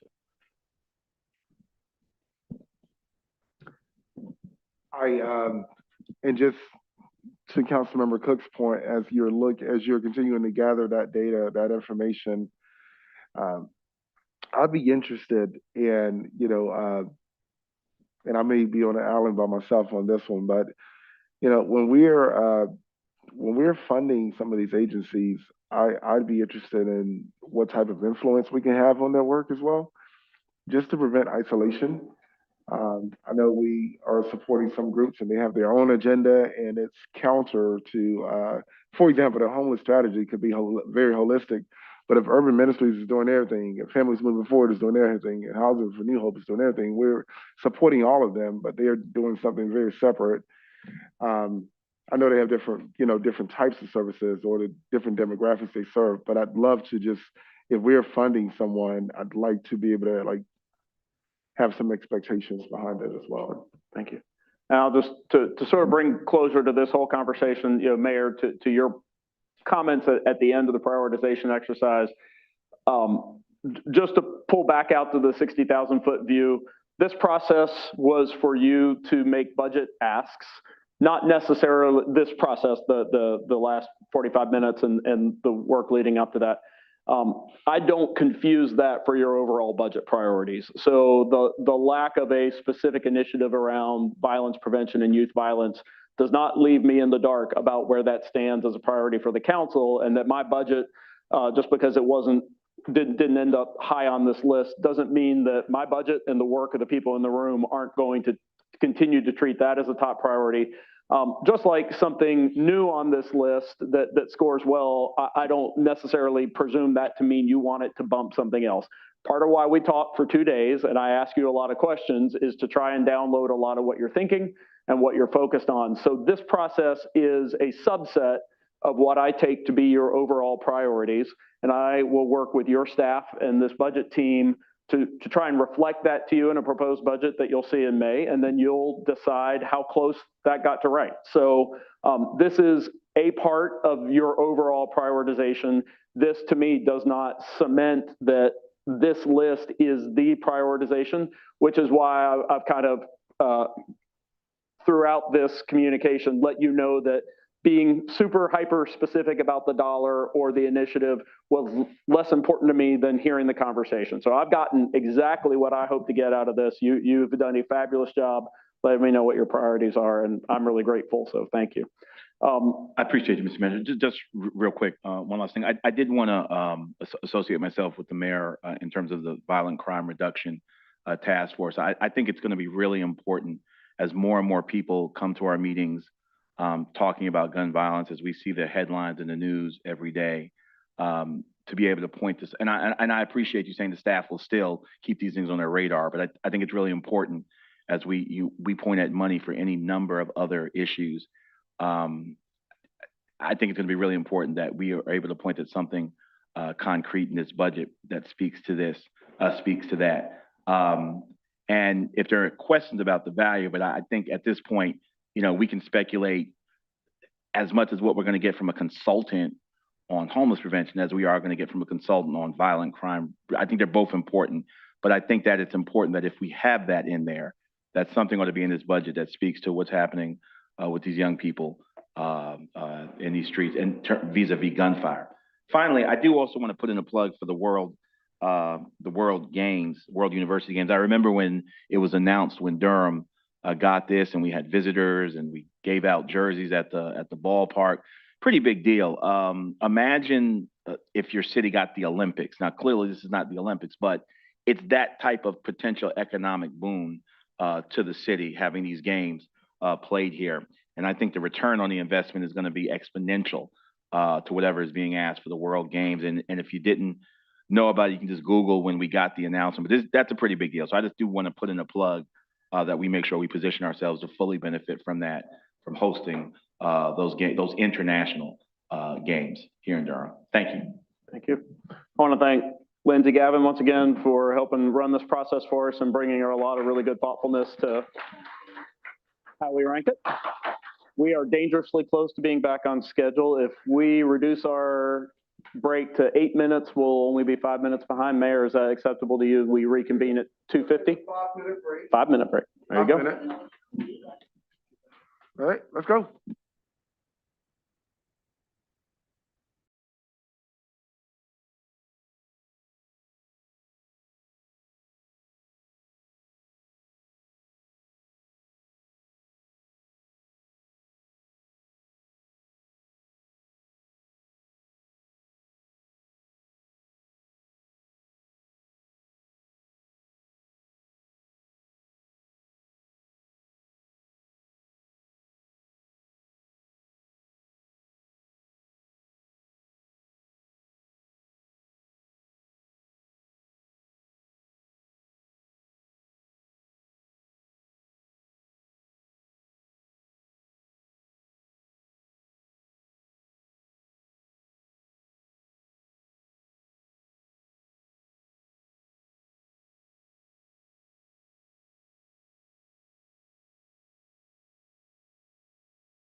Good afternoon, Council. I am here to kind of wind up our day, and so we will be talking a little bit about, we have kind of a fund impact analysis, talking a little bit about reval and how that will impact kind of our tax rate as we know it right now. And then we will also spend the next half of my presentation will be on the budget guidelines, which is traditionally how we wrap up the 2 days of the budget retreat. I will say we are doing budget guidelines a little bit different this year. And so with our new manager, we've come up with a little bit of a new style. So we'll have a little bit of a choice. So I'm going to try and set you up with this first presentation. Everything I present here, obviously, as we have been throughout the 2 days, is a discussion point.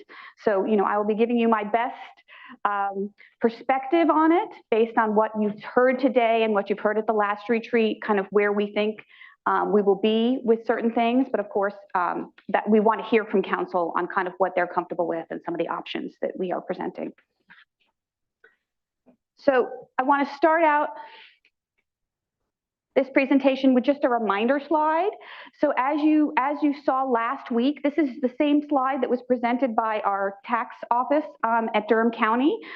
This is the property revaluation numbers that you saw last week for both our overall assessed value and then our bid fund.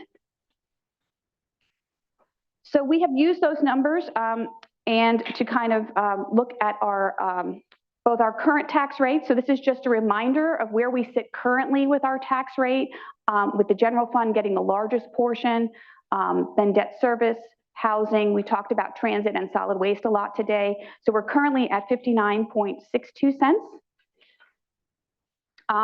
But I'm going to talk to you a little bit about revenue neutral. And so for folks who, I wanted to kind of talk a little bit about what that is. So we're going to talk about a revenue neutral tax rate. So that is a tax rate that comes up during the years when we revaluate property. It's a tax rate that adjusts the current tax rate to maintain the same revenue. And it includes a small growth factor that we kind of factor in. And then it's something that must be communicated to residents. So it's not a tax rate that we have to go with, but it is one that we have to communicate whenever we talk about our tax rate from here on out.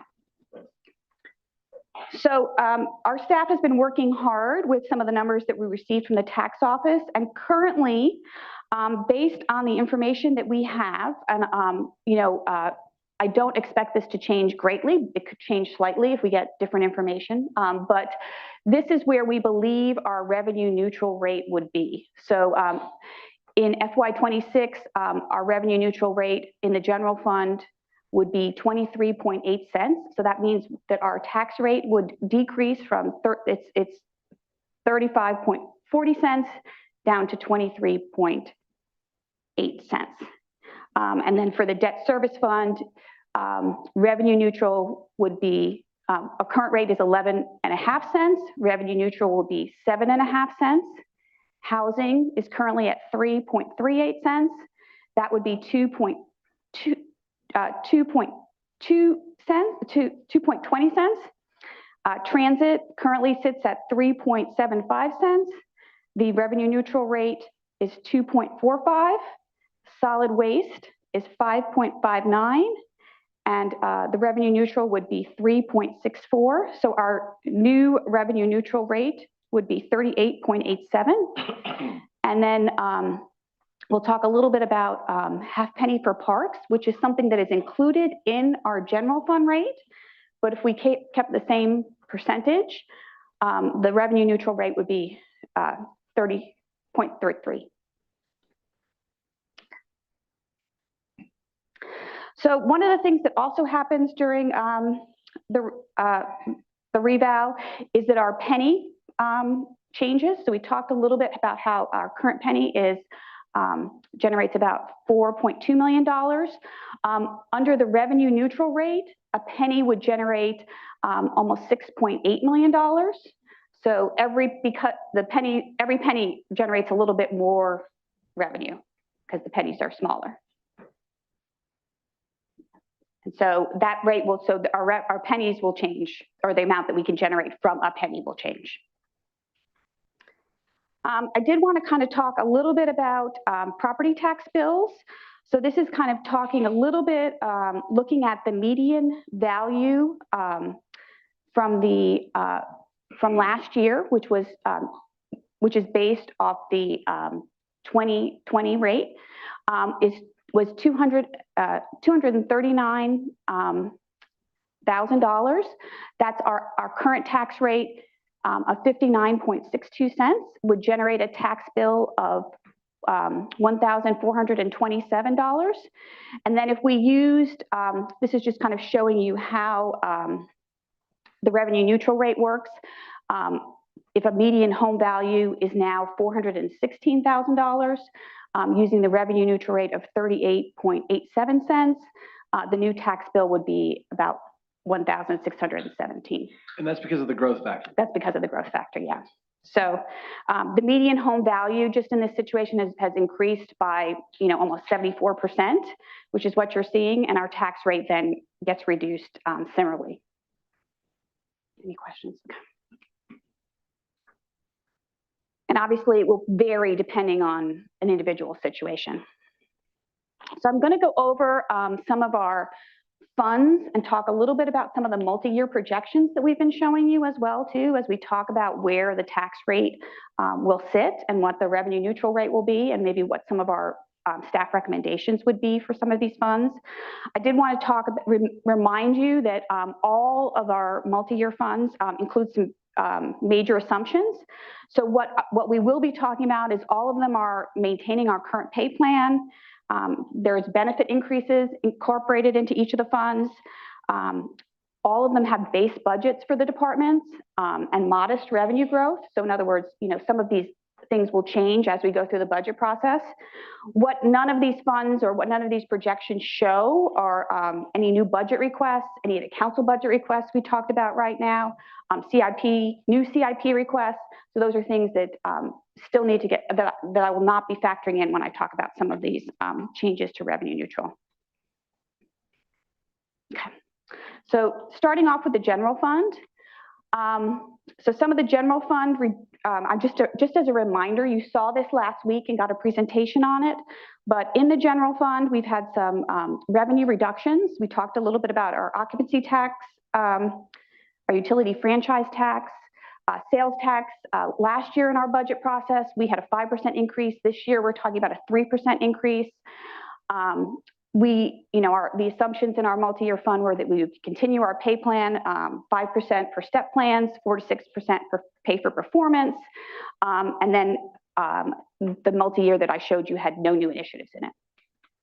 So if you'll remember, that multi-year had a $6.4 million gap with no new initiatives for FY26. And this is the same multi-year that you saw last week. It's the same slide. It's the same slide, yeah. And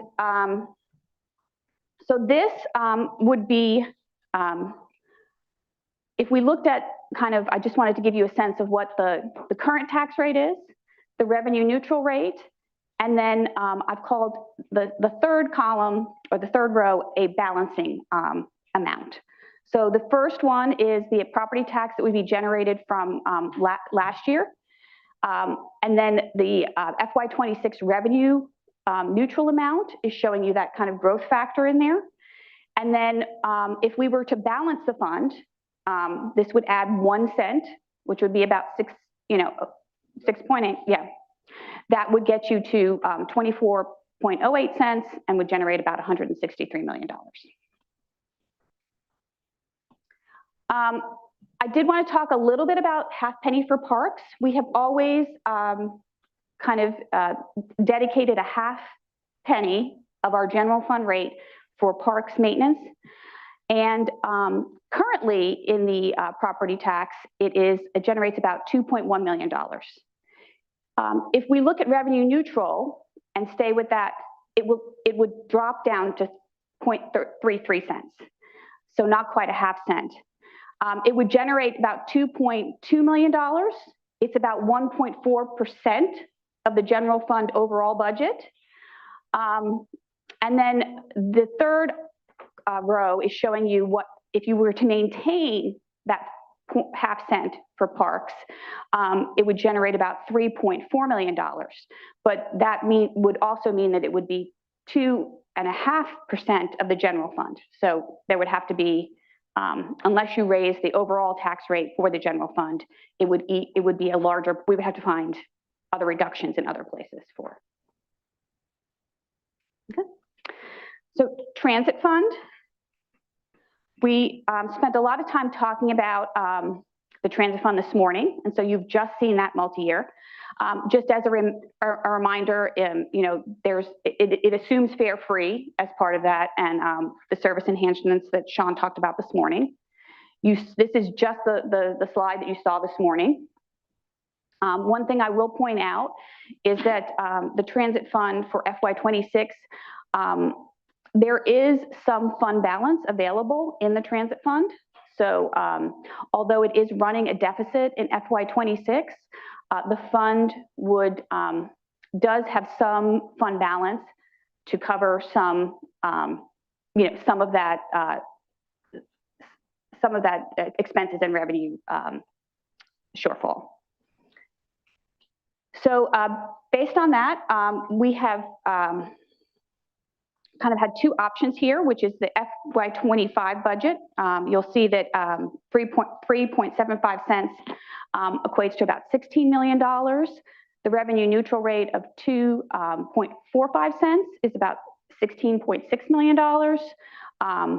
There is the ability to cover the gap with fund balance, although as we've talked about before, you know, without any, you know, significant changes, there is a deficit in that fund for future years, and we anticipate that there would have to be a tax increase later on. For fare, if there was no fare free or any other, yes, changes made. Right, you mean if we keep the buses fare free? If we keep the, yes, exactly, with the assumptions that I laid out at the beginning. Okay, moving on to the solid waste fund. So this assumption, we just talked about this fund as well too. So this one as well has modest revenue growth, continuation of the pay plans. It does not include any new initiatives that the department put forward this year.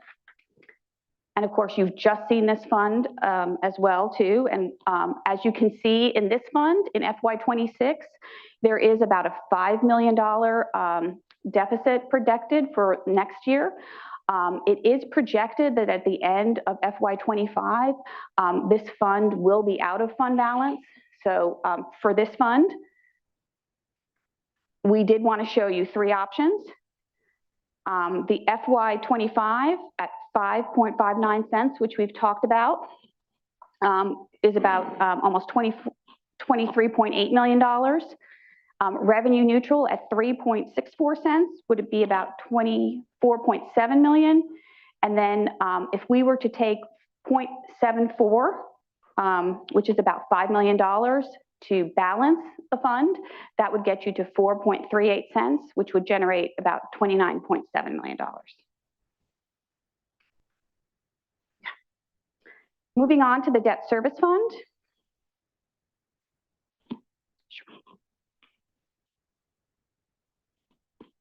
Just to make sure I understand the process. So we're looking at each of these separately. You're kind of showing a balancing amount that it would make up for the deficit of this specific department, not the same balancing amount that we, like, it's not going to be a consistent balancing amount. No, it's going to be based on each particular situation and each particular multi-year. Yes, and I will show you a fund. I will show you a slide that totals them because our tax rate is broken out by multiple funds. Right. And so, yes, I do have a slide that will show that.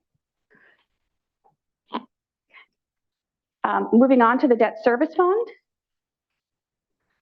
Some of the assumptions that we that I wanted to talk about, I don't have a multi-year to show you with this fund, but I did want to talk a little bit about some of the assumptions that we're using when we talk about some of the options for this.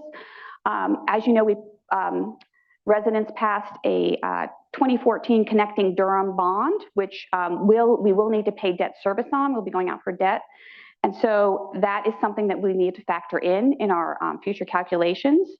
Also, as far as the debt service fund, which funds all of our capital projects or many of our capital projects, you know, some of what happens with the debt service fund, especially when we're talking about the debt service for the bond, depends on the timing of spending and the capacity. And so also, FY25, FY26 budget requests have not been factored in yet, and that is something that we will be, talking about as we move forward. So we haven't factored in, you mean the 24 bond referendum into potential, like we haven't gone to market yet, right? We haven't gone to market yet. So what I'm going to show you, and so what I'm going to show you here factors in the debt service, but I do want to be really cautious that this is kind of a worst case scenario. This is based off that 3.46 cents, which was what was advertised at first. And so that will all depend, it could be lower is what I'm trying to say, but I don't. 3.46 was based on our old tax rate. When we were talking about the bond, I think that was one of the numbers that was kind of floated as what it would cost taxpayers, knowing that that might be kind of our worst case scenario. So FY25 is right now, currently, our debt service fund is 11.5 cents. It generates about $49 million. The FY26 revenue neutral rate is 7.5 cents. And then if we were to add 2.26 cents, which is the revenue neutral version of the 3.46, you would get to 9.76 cents. Another portion. Sorry, so you're saying that's like sort of, not worst case, but that's sort of like the highest cost. That's the highest, yes, that would be the highest cost. And that would mean that you would not, if you went with revenue neutral, we still have to pay the debt service on the bond. You would just have less, we would have to take it out of the somewhere else in the capital program. Oh, sorry. So as part of the debt service fund, I do want to remind you that we have our EGI program, which has always been a half penny as well. It's kind of similar to the Parks program. So this is kind of just a similar slide showing that, a half cent is now 30.33 cents. And so, right now it currently sits as 4% of that debt service fund amount. If you were to stay with a half cent, it would, the percent of the debt service fund would increase to 5%, and the amount generated would be 3.4 cents. Okay. Dedicated housing. So the dedicated housing fund, it has both operating cost, so it's currently at a 3.38 cent tax rate. It includes operating costs for the dedicated housing fund, and then also debt service for our $95 million housing bond, which is the 1.38 cents. The options I'm going to show you have no new initiatives in FY26 is a continuation of the Forever Home Durham program. And is this the last year of Forever Home? It seems like we're getting to the end, right? So this is the last year? That's my understanding, yes. So FY25, 3.38 cents would generate 14.4 million, and 2.20 cents would generate 14.9. So this includes both the operating and the debt. I'm showing you both. So one thing that we have always talked about, again, is 2 cents for housing. So these are kind of decision points, I think, for the council to think about, whether it stays 2 cents for housing. 2 cents right now is about $8.5 million.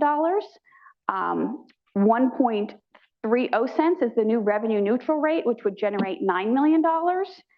And then obviously if you stayed with 2 cents, that would be $13.5 million. So moving on to our bid, which is a 7 cent tax currently in for downtown businesses, and residents in that area. It's currently 7 cents generates $1.6 million. Our revenue neutral rate would be 5 cents, and that would generate $1.7 million.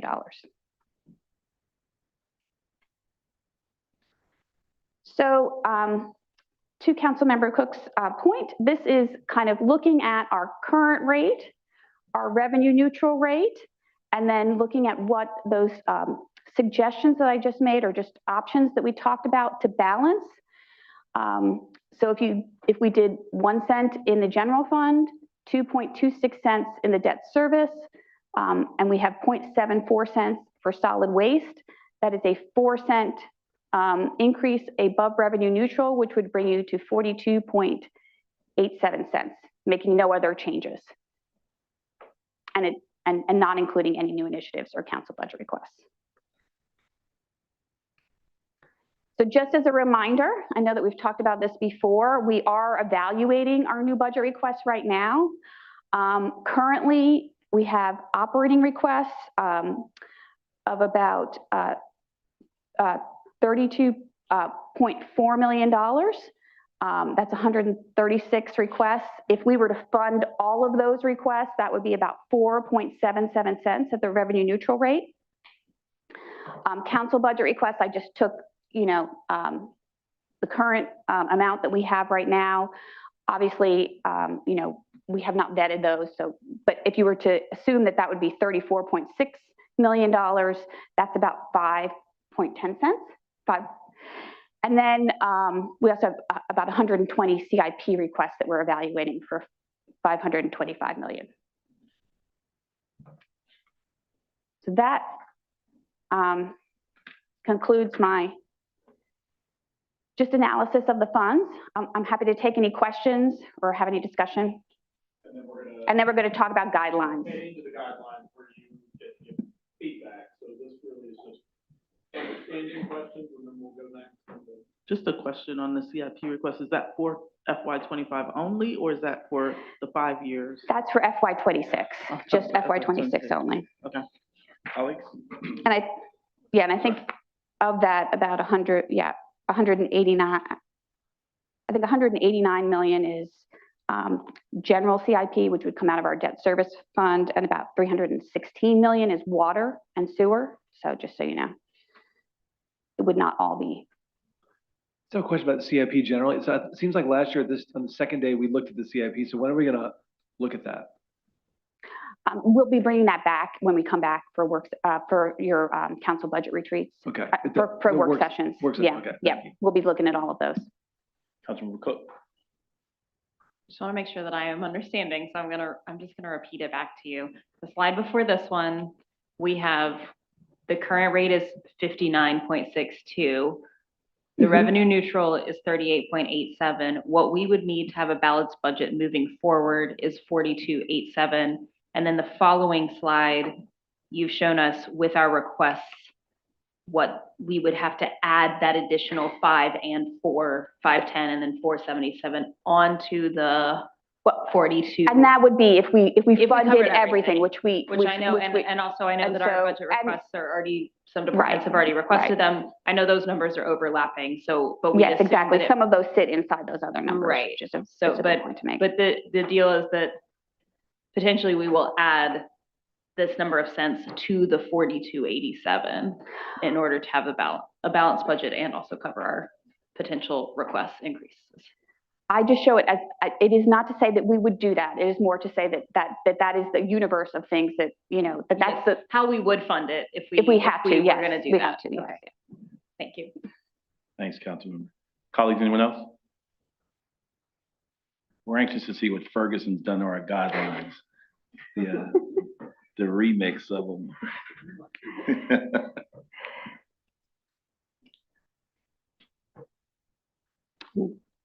Ready to move on? Anybody else? I am, yes, but did you have any comments? Okay. Okay. All right. So moving on to budget guidelines, which I think we wanted to use.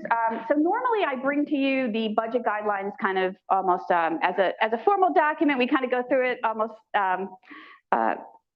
City Manager Ferguson said it feels like a lawyer going through a legal document with you. So this year we've kind of broken it up into kind of a PowerPoint.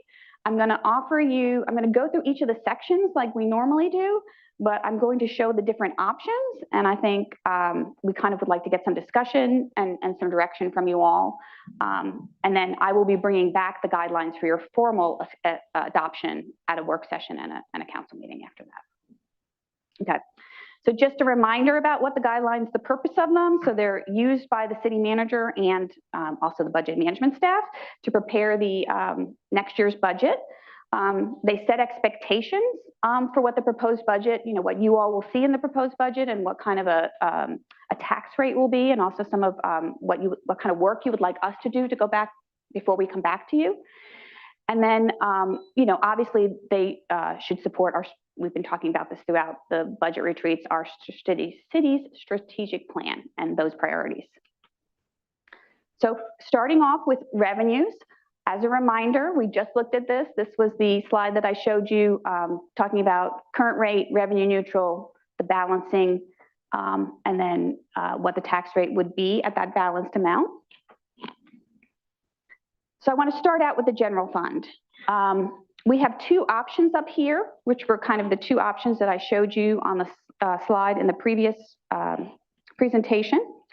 The first one is to take the general fund up to 1 cent above revenue neutral, up above the revenue neutral rate of 23.08 cents to balance the fund for FY26. Option B would be do a rate above that balancing rate of 24.08 to fund budget requests that cannot be funded otherwise.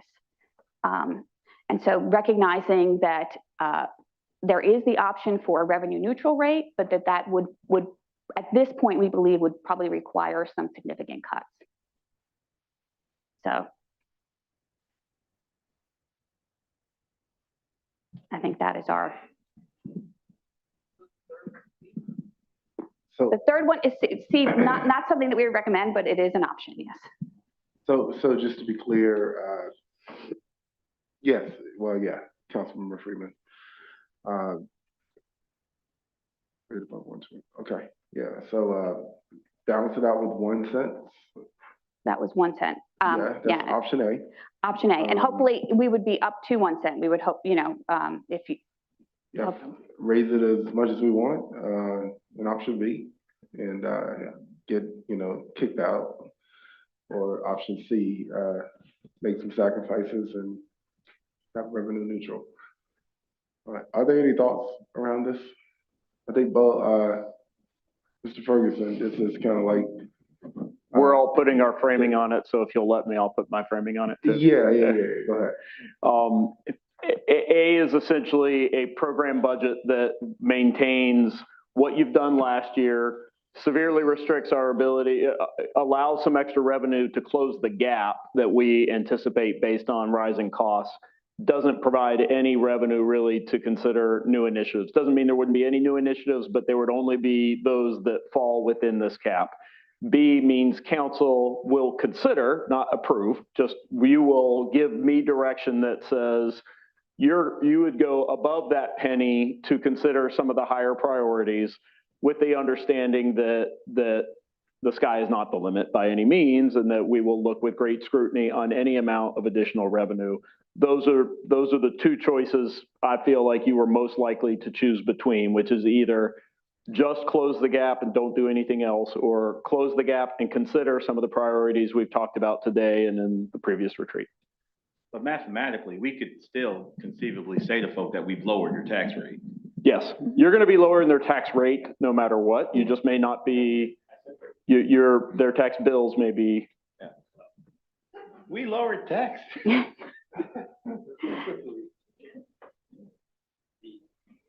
with B. Let's poll the room here. Councilmember Cook, B, A, C, B. Let me do it this way. Colleagues, option A, option B, option C. All right. All right. So I think out of all of this, Mr. Ferguson, this is what you needed most, right? Yeah, we've got a few slides for you. Oh, okay. Keep going. Yep. Okay. The next one is half penny for parks. I showed you the revenue neutral rate, which has a slight growth factor in it of 0.33 cents. Is option A. Option B is to maintain fidelity with the half penny, And then we do have another option of, you know, in the future considering like absorbing it in the general fund rate. So just a little context on this. There's a council budget request of 5 million. There's a staff budget request of X millions, seven CIP, and all the while we have this right here, which I do think we need, but we also don't know what it's going to cost in regards of, you know, the mitigation that has to be done with our parks as well. So, but this is more like maintenance, right? This is maintenance. So Two separate things. that would sit in our CIP. Maintenance and small projects. So the key question here is, since its inception, we've called this initiative half penny for parks. You're going through revaluation, and that means a half penny is about to mean a lot more money. So we are checking in to say, do you want a growth in this funding source that is on par with what has grown in previous years, which is option A, which essentially decouples from the notion of half penny, but keeps fidelity with the amount of money you've been giving? Or do you want to plant your stake on this was a half penny, this shall remain a half penny, which will put a lot more money to this effort? Those are your two options. All right.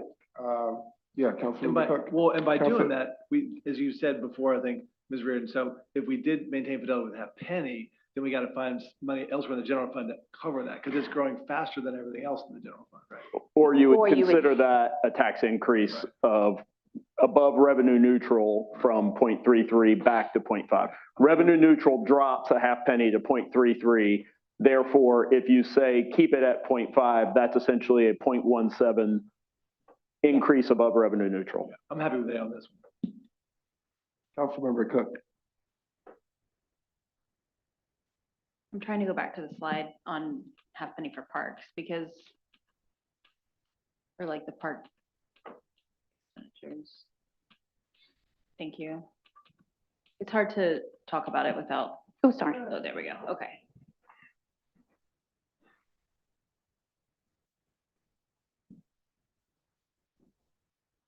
I mean, I have two thoughts here. One is that I feel like costs are increasing, and that is reflected in our reevaluation, of course, but they also are increasing for all of our work that we do, and is this our parks personnel in this fund? Or are they in the general fund?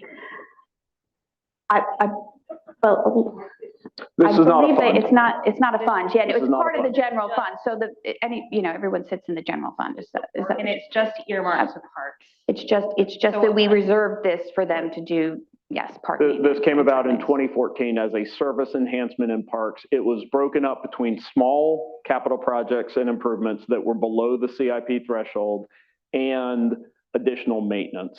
And where I'm assuming using all of this money right now, and are there projects in the backlog that are like, we can't meet because we don't have enough funding? Like, I'm just trying to understand like what the demands are for this money, because like your option C that wasn't really an option on there, but is kind of an option, is that we could also have the 5 cent and have the remainder just go to the general fund and not be earmarked for parks, right? This is technically in the general fund. Right. It is just, it was an add-on by a council 10 years ago to put additional funding earmarked towards this purpose. It's an earmark within the general fund. And to keep, I would say the maintenance level of investment in the parks is the FY26 revenue neutral rate of 0.33. And that if you were looking to enhance an additional amount to go towards maintenance of parks, then that would be option B. Option A would be we're keeping the program intact and doing what we've been doing and continuing to set aside funds at the 0.33 rate. 0.5 is we want to do even more, with the understanding that that is essentially a tax increase over revenue neutral. Yeah, I mean, I guess what's hard for me to understand is like, I assume we have projects lined up where if we increased it or we left it at the 0.5 cents, but we increased our revenue by $1 million, we probably would use it. Yes, I would just say that that's no different, that's no different than the rest of the CIP. I mean, you know, that's. Thank you. They're in the middle of their master plan right now, Parks and Rec, right? And so I guess it's hard to make a decision when we don't know what the longer term plan is for parks, right? Like we don't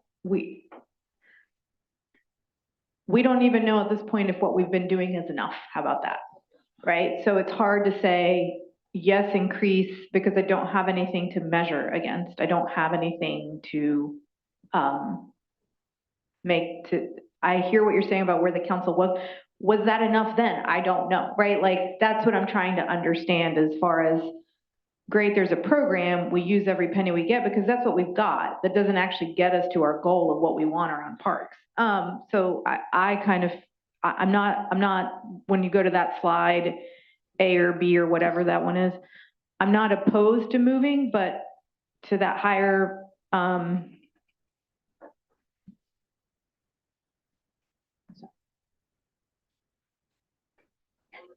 good Lord, okay. Yeah, I'm not opposed to doing that maintain fidelity, right? But I don't know because I don't know what the plan is. Does that make sense? Yeah.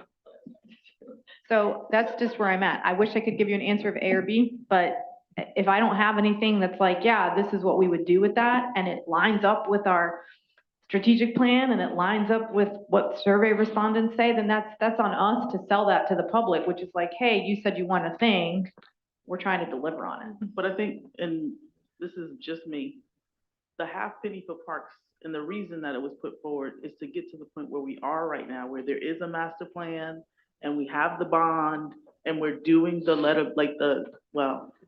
we're doing the abatement in the park, like that's happening. And I think just leaving it, absorbing it in the general fund rate, because I don't think that even like you're saying, the half penny is not gonna be enough. If it's in the general fund, when we get to what needs to happen, it's still gonna have to happen.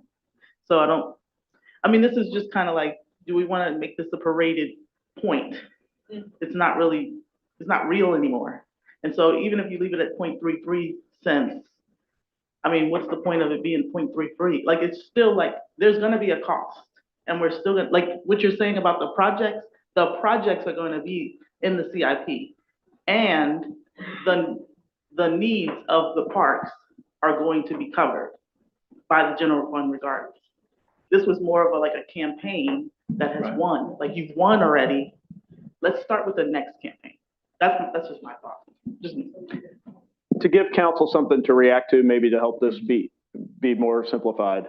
I look at this as prior councils decided to earmark a certain amount of funding that represented, in my mind, a certain percentage of the budget. And if council did not revise that direction, my recommendation going into this cycle in a reval year would be to keep that percentage intact, and I would recommend A. A recommendation to keep the program intact is A.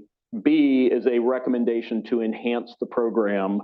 And right now, council has not asked, nor have we proposed what that package would look like. And if council selects B, we will work with the Parks and Recreation Department to show you what that looks like. Otherwise, they will proceed to plan these expenditures as they have in prior years.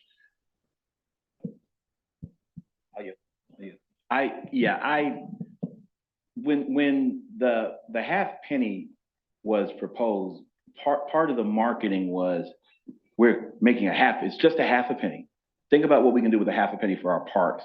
And I remember the conversation, it wasn't so much a wonky percentage conversation, more so than it was to our residents that, half penny seemed palatable for such a very good cause. And there was power in that marketing. And I since my second year on council, I'd been asking, have we ever considered taking it to a full penny or have they not asked the Parks and Rec Department? I think part of the visioning and the limiting in projects is because they knew they didn't have the capacity to do it. So I don't know whether we didn't talk about programming because they knew it was just gonna be a half penny in perpetuity, or, you know what I'm saying? Or if you give them more bandwidth. For me, parks and our parks and trails are the most egalitarian spaces in our city. You know, it doesn't matter whether you're wealthy or poor, all of our kids can be on the trail. Everybody can come to the park. All parks in our city are not created equal. I know there are a few parks that are in dire need of upgrade. Maybe it could be more summer programming. You know, we're talking about stuff for our youth and kids. So I like the marketing aspect of a half penny. And if Durham's real estate value has increased so much, if we're getting wealthier, I'd like to see our most egalitarian spaces benefit from that wealth increase as well. For me, alas, this is the way of actually increasing the funding without changing the marketing of it. It's still a half penny, but you know, rather than now saying a penny for parks, we got a half penny, still a half penny, but more money. So that's just where I am at it. I mean, there's no other space in our city where, you know, kids, no matter what their income are, can kind of enjoy the amenities of our city. And I think if more money is available to our folk in Parks and Rec, I know they can come up with some stuff. I mean, looking at some of the conditions of our parks in the city relative to others, there's clearly some stuff we can do. So that's where I am. I would go with B. That's just one vote.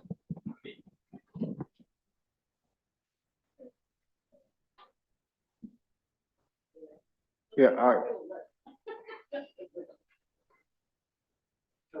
So I think you're right. It was largely a marketing thing, but essentially the absolute dollars is it's a couple $1 million a year that's dedicated to parks. Parks and Rec has been budgeting based on that number. And so, and I'm sure the budgeting you've been doing with the department so far this year is based on that, like 2 million, whatever, from the half penny. So every department could use more money, right? And there's things they could do. We haven't really done that work at this level in the council. We've just taken a couple departments. So I don't think there's be great to have more money, but it is, as you said, Bo, it's in effect would be a tax increase, right? And we got a lot of things on the table here. I'd say like they've been planning on that amount, the revenue neutral amount. I think that's the amount that I would stick with right now. So I'd say A, because we got a lot of things on the list here.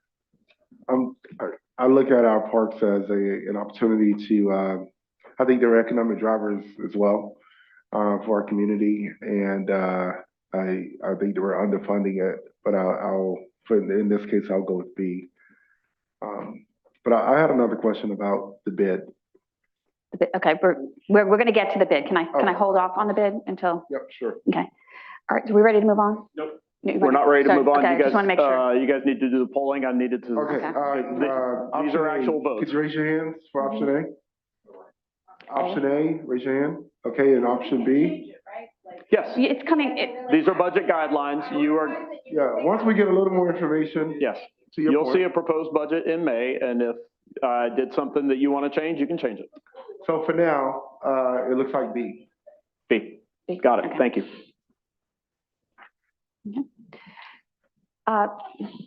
Debt service fund.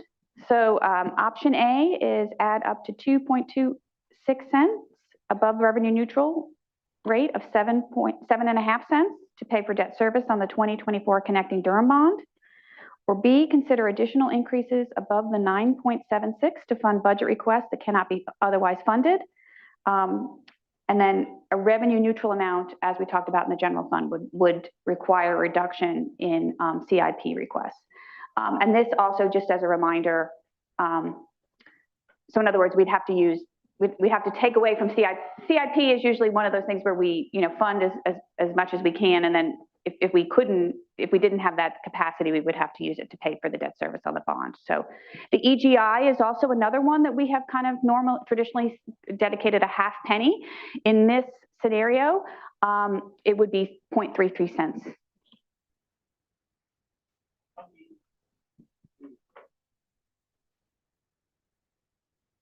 Okay.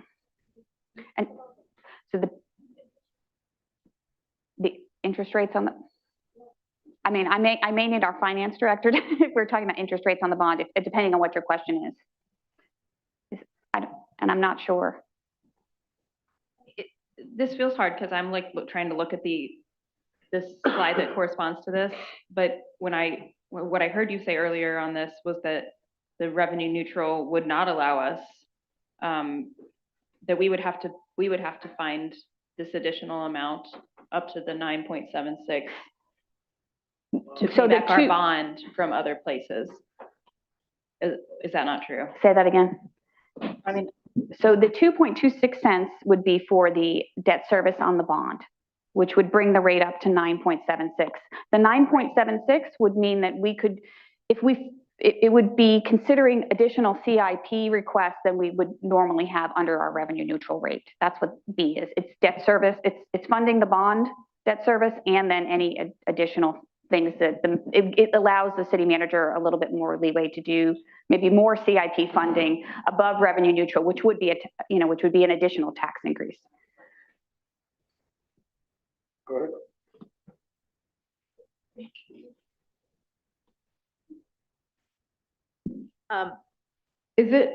Would it be helpful to like prioritization on this? Like, we're all saying B, that's not actually gonna happen. Because when that number comes out, I think we all wanna die. And so then it's where are we gonna, I think then it ends up being, where do we, these are, at this point, this is very aspirational. I think at this point, in a few months, maybe we're not going to be feeling as aspirational. Will it be helpful to you at that point, even if we're not all on the same page of where we're willing to kind of back down from, right? Can we go back to the tax rate to balance slide that has all of them together? Because you're right, we're talking about all these together. Because I do want to point out that when we. Oh, wait, sorry.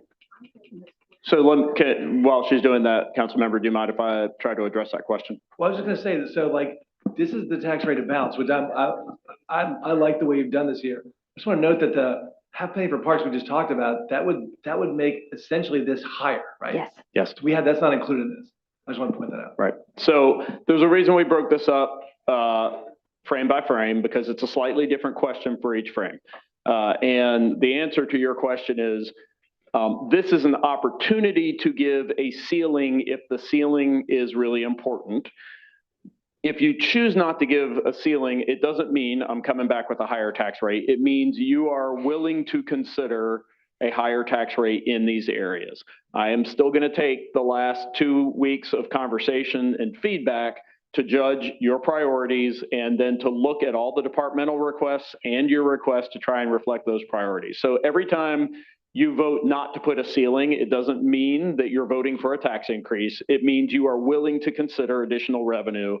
My job, all these people's job, is to try and figure out how to reflect your desires at the lowest tax rate possible. That said, this is your opportunity to say, but under no circumstances, don't go above this number. If you choose not to do that in certain areas, the 2 places I really needed to check in, the first, and because of the terminology we've used, half penny for parks, and then the dedicated housing fund, we've always talked about a penny. Well, a penny just got 74% more valuable. And so on those 2 slides in particular, the question is, what matters most, the penny or the funding?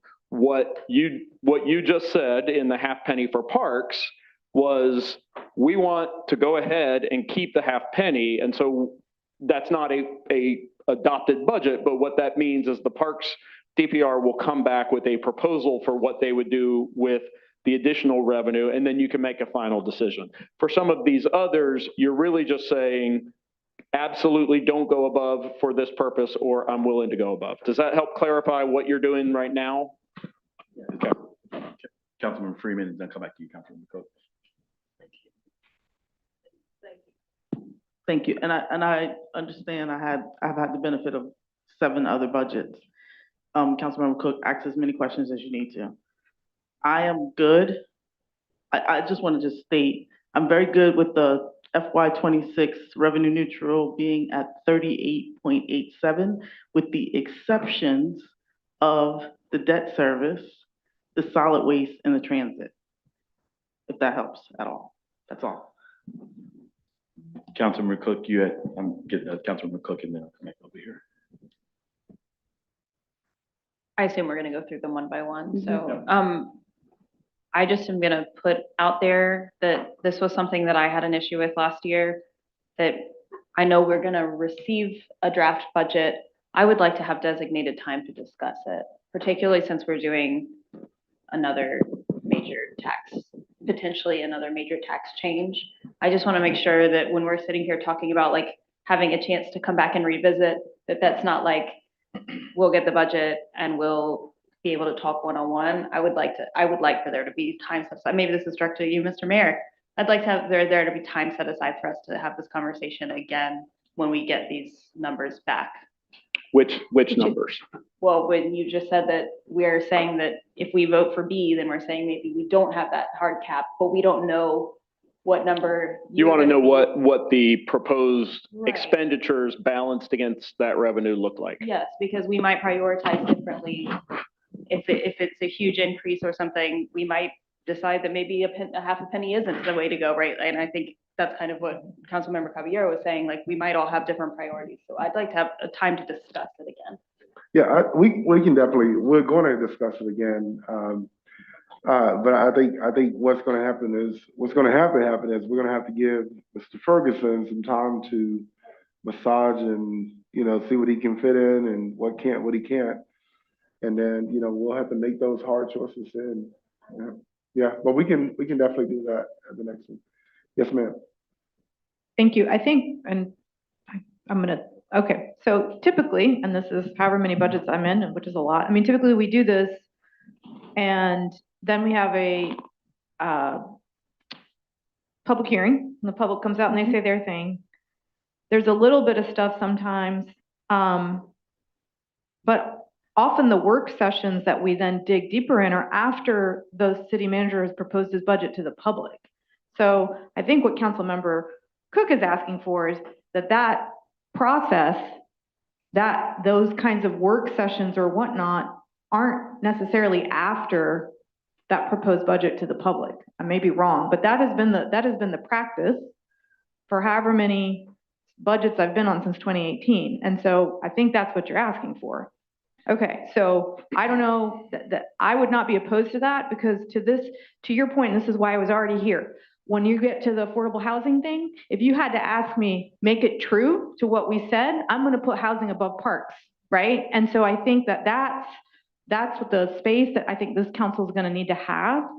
I'm not saying I don't want to raise tax or whatever. What I'm saying is at a certain point, I'm going to have to prioritize as a council member. And just to Manager Ferguson's point, I already knew that was going to come with the housing. So it's like, okay, are we truing up what we said to the public? Truing up means we said a thing, it's a penny or it's a half penny, and the value of that penny or half penny is a lot more.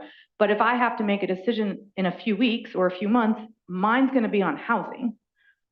So if I have to make a decision, because everything is important, but I want that opportunity. And if that means that we have to set aside a whole work session to do it, then so be it. And I just want staff to know that's where my priority is. Thank you. This kind of reminds me of Jurassic Park.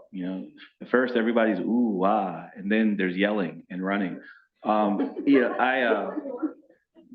me it's B, because the only thing that I don't have any calculus or math right now to be against B, because by definition, when we float debt, we know we're going to have to raise taxes. And we knew that when we approved this bond, we weren't going to we still had the rest of the city to run. And so it was ooh, ah at that point. But this is now, so the only reason I would vote against B is because of my own, how not palatable it would be to discuss, to talk about a tax increase. But for me, the ceiling right now would be arbitrary. I have no math for it. I have no calculus for it. All I have is my fear to face taxpayers and say, here's where I'm gonna set it above this, no more. That's not math. So I want you to tell us what, for me anyway, B, what it would look like for us to service the debt, which we overwhelmingly took upon ourselves, which we approved as a council, and we overwhelmingly took upon ourselves as a citizenry, and still run the rest of our city and have other things as well. And then I'll be in a better position to decide, what to cut. But now, to set a ceiling for me today would just be arbitrary. There'd be no math or science behind it, other than my own reticence about having the discussion. I'm not going to govern based upon that. Well, okay. Everybody raise your hand for A. Everybody raise your hand for B. All right, good. I'm B as well. Look forward to talking about it more. All right. Okay. Moving on to solid waste, which we talked about. Option A is up to 0.7 cent above revenue neutral, above the revenue neutral rate of 3.64 cents to balance for FY26. Or B is a rate above 4.38 to fund budget requests that cannot be funded otherwise. So, all right.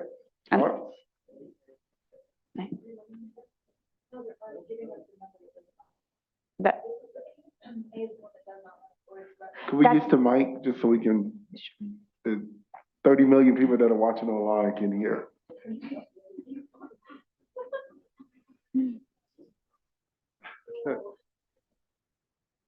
This is what I wrote down as you were talking. I wrote down that the revenue neutral will see a $1 million increase, which will still leave them in a deficit.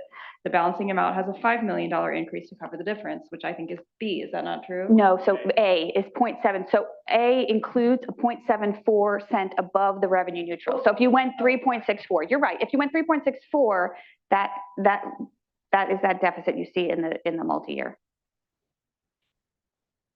Up to. All right. But that would mean that they would not have any additional funds for any of the projects they might need to be innovative and all the things they did just present. I want to be clear.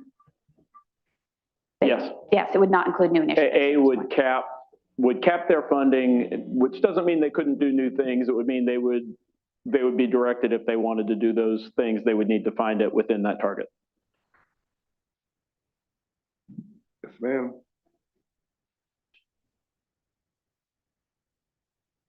Yeah. Go ahead. I mean, again, I'm going to say the sort of same thing I said before, which is that we raised some questions during that department's presentation, which I think we will need the answers to before we make a real decision on this.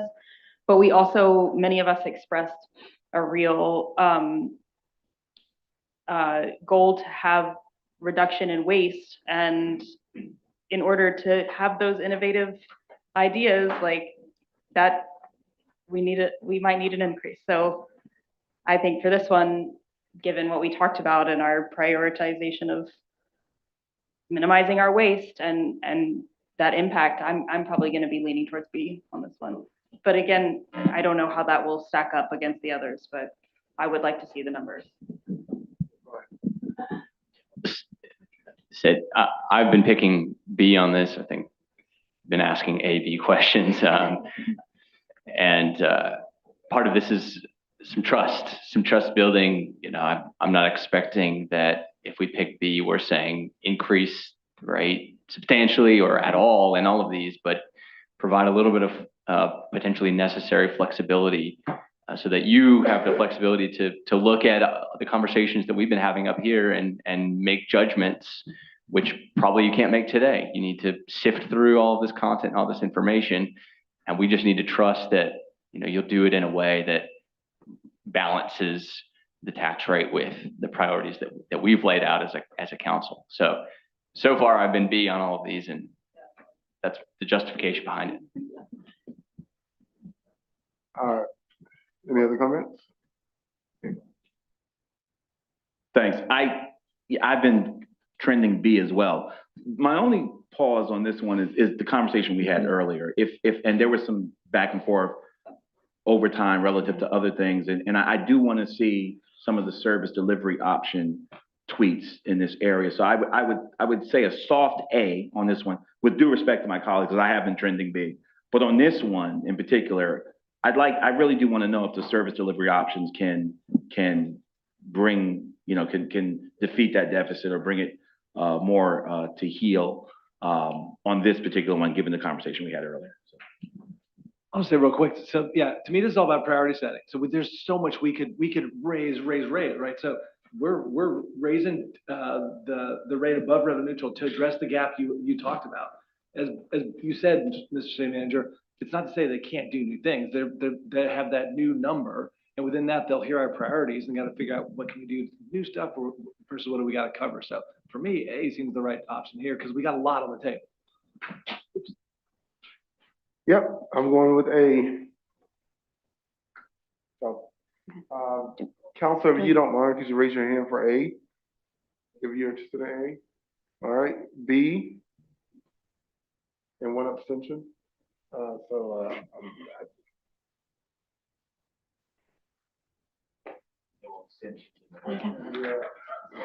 Okay, moving on to dedicated housing fund, we have option A, revenue neutral rate of 2.2 cents for FY '26.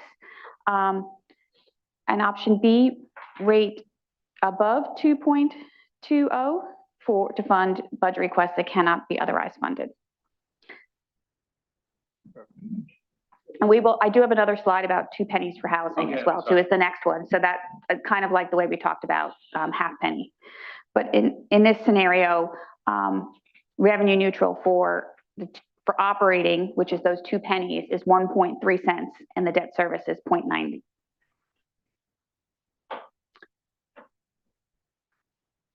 And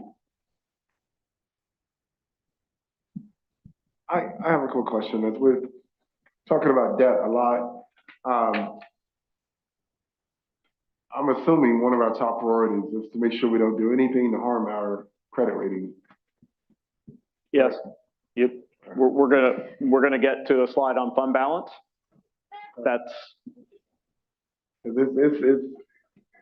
I'm saying great ideas are expensive for a reason.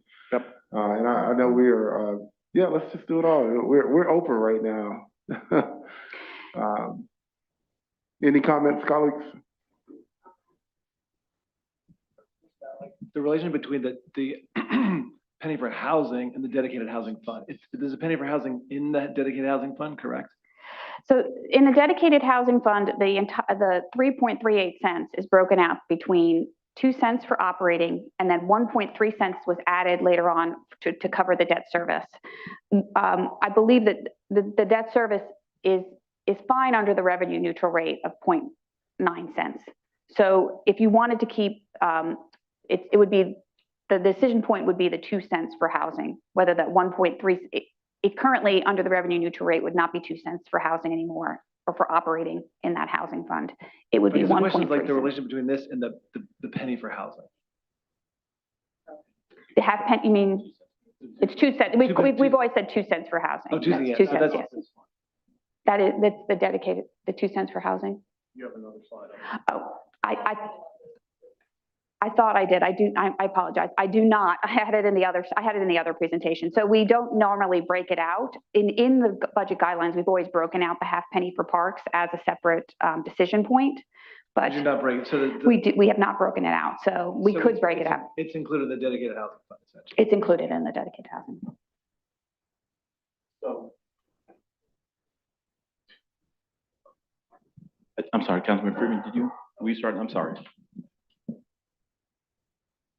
The point that this is where, when you're trying to balance, it makes more sense to just keep this revenue neutral. 0.90 covers the debt service, 1.3 would be fine. That would not include any new initiatives. That's the 1.3. Christina, correct me. Let me try and put this differently. Correct me if I say this wrong. This was 2 pennies for housing. Then we had the bond, and we added 1.3. 1.38 for debt service. So we had a total rate of 3.38, which was the historical 2 pennies plus the bond.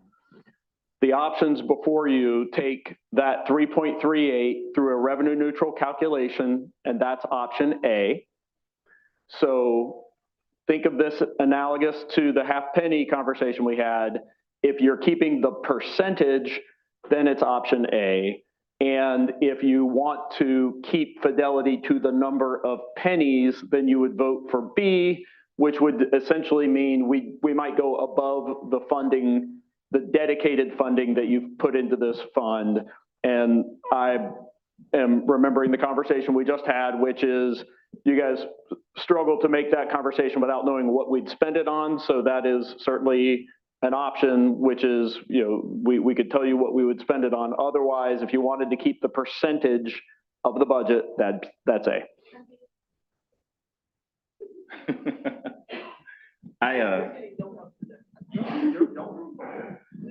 Yeah, my default's been B. I do have a maybe question / comment. It was alluded to earlier about, I'm paraphrasing, Forever Home's kind of sundowning.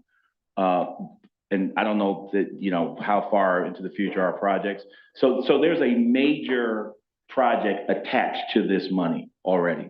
Whereas the housing the park discussion, I mean, you can drive around Durham anecdotally and see there's money we can use for parks, although we haven't programmed it yet. Forever Home, for me, I mean, insofar as we're still bringing in that money from the 2 cents, we're sundowning the Forever Home, if I can put it that way. Time for us to have another discussion of what's next. We're also accepting donations. I don't know how much money we've taken in, for the donations to housing from developers. So we've got a pool of money still coming in from that way. We've got the 2 cents. It's time for us to have a discussion about what the next great chapter in our housing plan is. I'm totally down with B, but I feel comfortable with this particular one with A, because we still have a major project going on. That money's not going to stop. We'll have opportunity to talk about what the future looks like. We're still accepting money from developers. So although I'm totally comfortable with B, this one I feel more comfortable with A because of all of the factors around it.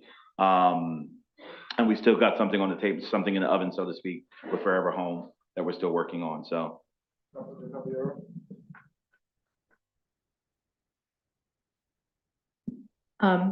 I said it earlier that mine, when it came to that, it would be making the 2 cents, the 2 cents, right? And I do want to remind folks, no new initiatives. I mean, one of the things that did come up pretty high was adding more money to the Durham Affordable Housing Loan Fund. That would not be able to happen if we didn't have some movement. There is the county, city, and schools housing initiative that is happening. Recommendations will be coming. Some of those are going to be expensive and long-term, but there may be short-term things that folks are going to want. This could have that opportunity to move some of that work in this fiscal year. So I don't want to close the doors on those options, which is why I'm going with B. I understand that it may not end up being that way because of other things that we have to make decisions on, but I just am naming that for colleagues as where those extra dollars may have to go. The other thing is we also used ARPA dollars to backfill things as projects went over on construction costs. We will not have those ARPA dollars moving forward. So if there's other construction, other projects that have started that start to overrun, we don't have anything currently. We used federal dollars to backfill those projects, and that will be gone as well. So I'm just naming all of those things as risks, which is why I really am leaning into B on this one. And if I had to prioritize it, just so it said, this would be in the very top for me. Thank you. I think Councilman Javier makes a lot of sense. I guess my question would be, how much capacity, the debt service, I know the 95 million, it's going to be a minute we're paying for that. But with the rest of Forever Home, 100 some odd million, 60 million, whatever the number was, 95 million in debt. How close are we to finishing the Forever Home project? You don't have to answer that now, but I would be curious, whether it's loans, assistance for housing down payments, all the other stuff we were doing with Forever Home. How close are we to the end? Where we start to see some space between what we're spending and what we're keeping in fulfilling Forever Home, bracketing the debt part out. I know the 95 million we're going to be paying for a minute. I'd be curious to know that. I can't answer that now, but that's something we definitely present during the budget workshops. I was going to ask for that. Yeah, exactly. Thank you. All right. I am going to ask for the option. So anyone for A? And for B? All right, you have B. I think this is our last operating fund. So for the transit fund, this is option A is revenue neutral, which is 2.45 cents for FY26, or a rate above revenue neutral to fund, as we've talked about before, requests that cannot otherwise be funded. As I talked about in the previous presentation, the revenue neutral rate, there is some fund balance in the fund that could cover or get them through FY26, but there is a deficit in that fund that would need to be looked at for future years. Go ahead.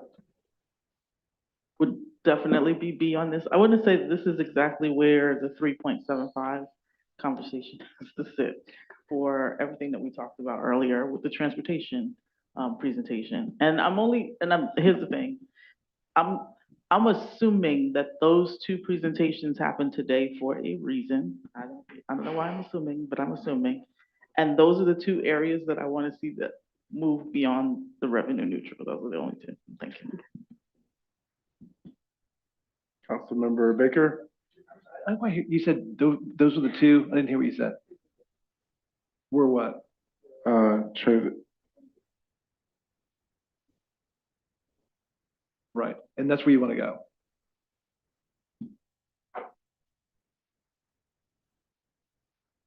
I'll just say, I've been voting B. Doesn't mean I want to increase all of these completely, but this is one that I would prioritize actually increasing. I think allowing our city manager to have the flexibility to assess what we've been saying, assess the priorities, and make some judgment calls, provide some choices.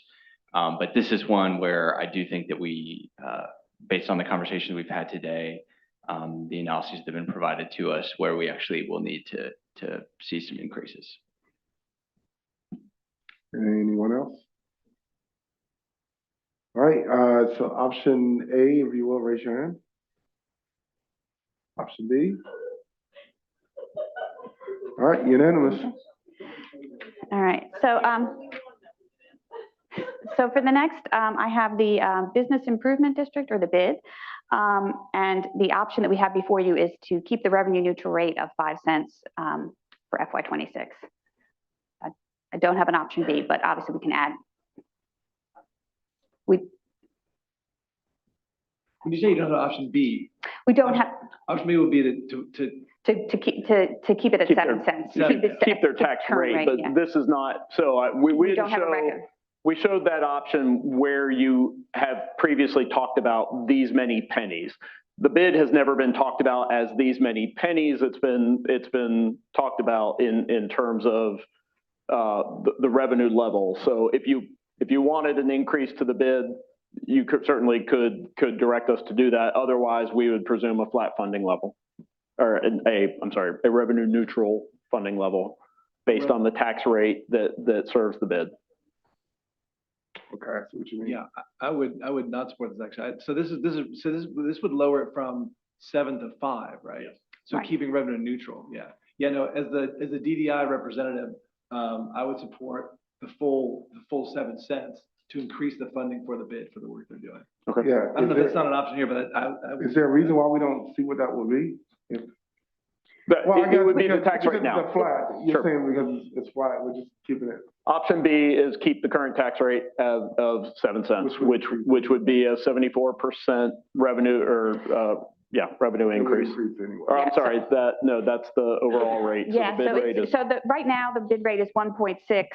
Under the revenue neutral rate, it would go to 1.7. A 7 cent would take it to $2.4 million in revenue generated. So it'd be about a $700,000 increase in revenue. Right, I would support that. Again, this is paid by the business owners in the bid, right? This is not our taxpayers. Yes. I mean, they're taxpayers, but it's the bid thing. Yeah, so I'd support keeping it at 7. Go ahead. But then it's for the bid spent, right? So I think in that case, I would actually like to hear what the bid folks want, right? Like if they want that because they want to have that opportunity, DDI and others to reinvest in downtown, I'm open to that. I just need to hear from them, right? Right. Yeah. So if they're like, yeah, we can imagine what we would do with that money, and it would, then that's on, like, their taxes are different. They're a different tax. it's added in addition to the. Correct, like So they're it's not, it's they're a an- different it's an- population it's than everybody else, is what I'm trying to say, like tax population. They're paying an additional tax to others. They're paying an additional tax on top of the tax rate that we showed you before. Is there a public hearing for the bid or your? The public hearing on the budget I mean- would be, yeah. Yes. You raise a good point. So certainly the members of the DDI board said, we'd like to keep it at 7. But we should, I think it's good to sort of hear from all the businesses and that they represent the businesses there, but certainly the members can also come, but from the board, they wanted to keep it at 7 to increase the revenues for things like the ambassadors downtown. That's now a new and growing sort of part that they're offering to the city. So I think that's important. Yeah, and I'll offer an apology. We weren't trying to lead the council on this. In no other circumstance are we talking about keeping the tax rate. In all other circumstances, we are talking about a tax reduction to comments the mayor, and we made that presumption. Certainly if the taxpayers within the business district are comfortable with that level of tax bill increase that would come at keeping the tax rate the same, that is certainly an option, and we didn't mean to remove that. We just didn't contemplate that. Okay. Do we need a vote? Next. A vote would be helpful if. Is there consensus on, or do We don't really have an option. You do now. what we can, we will add it, add a B.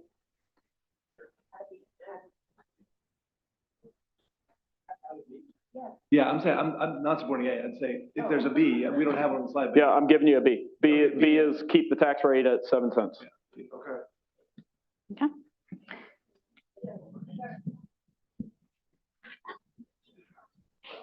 Okay, and this is, oh, sorry. Oh, everybody A? B? So this is generally the statement that we have for fund balance in our budget guidelines, which is that fund balance will not fall below 12% by the end of the fiscal year. And so just a reminder that our fund balance policy states that if the rate falls below 16.7 in any year, there must be a plan to restore it. So just a reminder, so I'm just checking in with council that is still. Is that a new statement?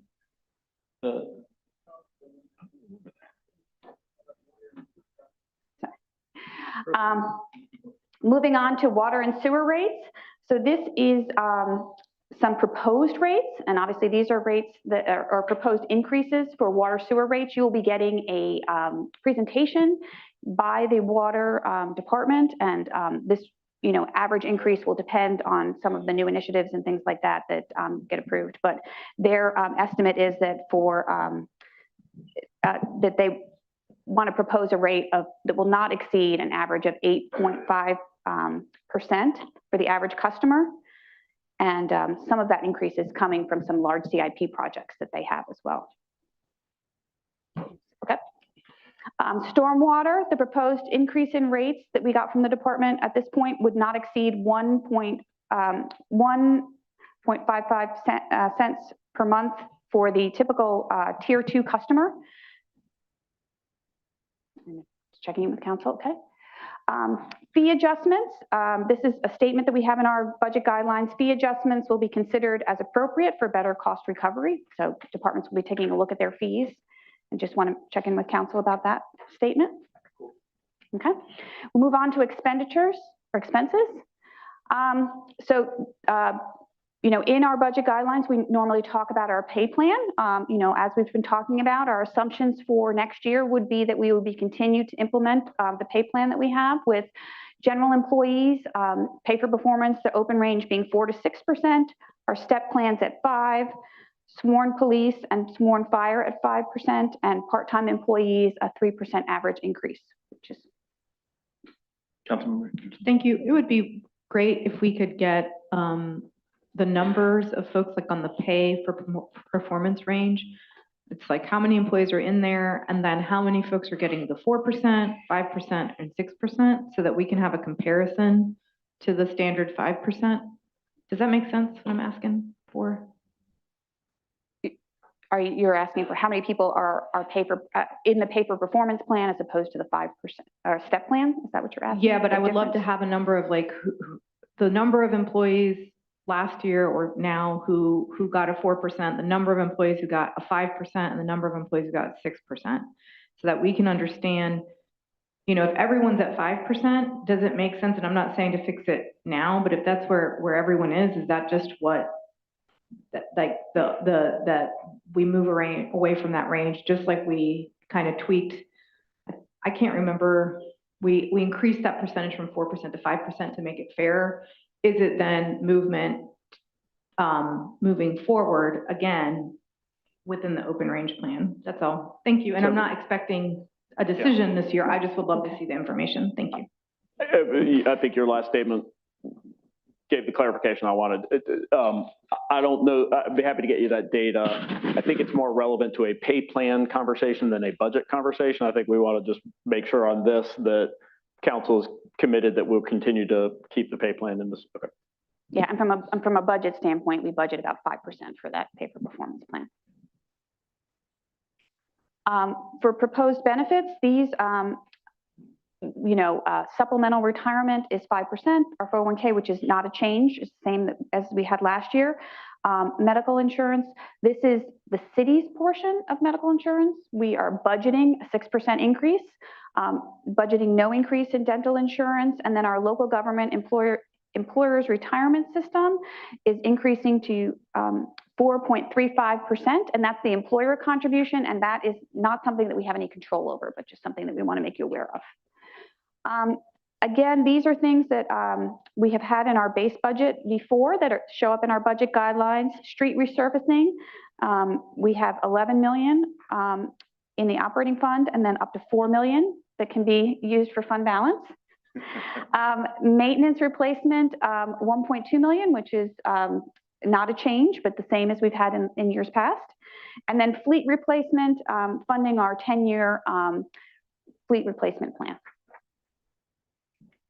We just went over council budget requests, and so just kind of creating a statement in that budget guideline saying that funding for prioritized city council budget requests will be considered, as we've kind of talked about in our discussion today.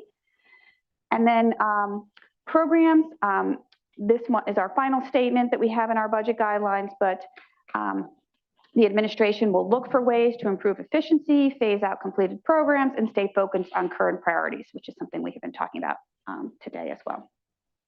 Checking in. Okay. Did you have a question? Yeah. Is it time for questions now?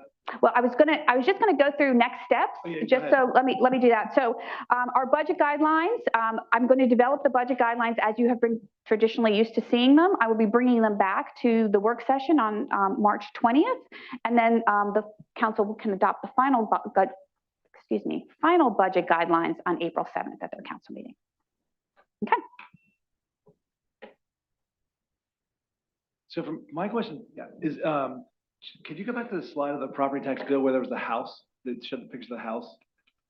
And this is not in any way to sort of like, I'm the last person this council would make a low tax argument. I just want to, just for full transparency, I just want to I want to make sure.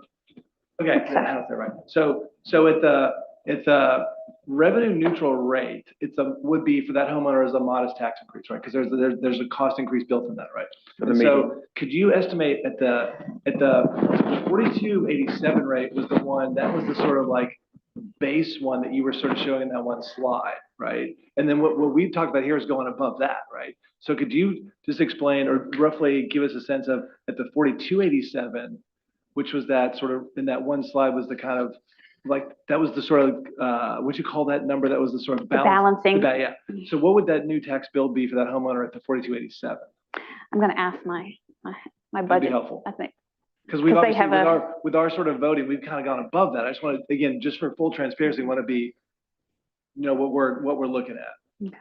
Because because it's important that, we've been talking to homeowners that there's a big reval. That doesn't mean your tax bill goes up 74%. We're just the reval. But as we're considering this stuff, this would be a modest tax increase. So we just need to be aware of that as we're communicating to residents.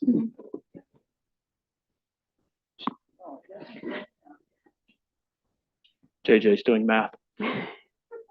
Yeah, I agree. But I do think that we have been talking pretty honestly, and I think we should continue to do so. That what we're seeing reflected in this reval is that things are more expensive, and that also means that things at the city are more expensive. Like when folks see their rates going up, they have to understand that the city also pays people and owns land and does that stuff. And so I think we need to just really be like, I'm not saying that you're not doing that, but I really think that we need to like continue having that narrative, like these costs are going up, and so like we also are gonna need more revenue to address the Agreed, rising right. costs. Yeah, no, I think we want a healthy public sector, right, well-funded, that we can, so we can deliver on our citizens' hopes and dreams. Yeah. Right, particularly at this time too.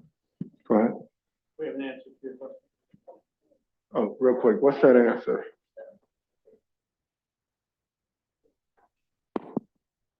Our estimate would be approximately $1,783.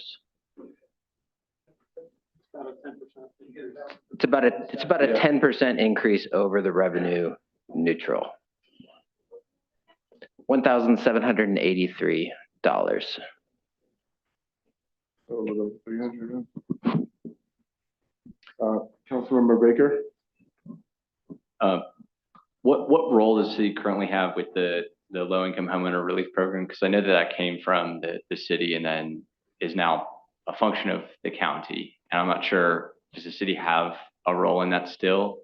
And do we contribute to that? We do. We have ILA with the county and contribute about $500,000 a year, and also some funding for staffing as well too. So I wonder if that's something that, potentially we might want to look at for relief for homeowners that might be seeing substantial increases. Obviously, some people won't see increases or substantial increases, and just something to keep in mind with potential changes in tax bills. Do we want to contribute more to that? Well, all right. Well, as I'm thinking about all of this from my own perspective, I go back to our zoning cases and how we expand the tax base. Do we bring all these bright ideas and amazing things that will be great to have, even in the face of a federal and state government that is going the opposite direction? And who knows what's going to happen there. If you've been following the news, you saw what happened in the Oval Office today, which is an embarrassment. I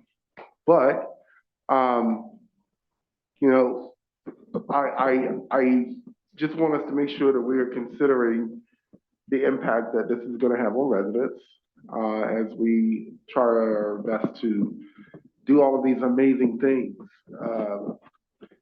At the end of the day, what we don't talk a lot about, as I state all the time, personally, I sell chicken for a living.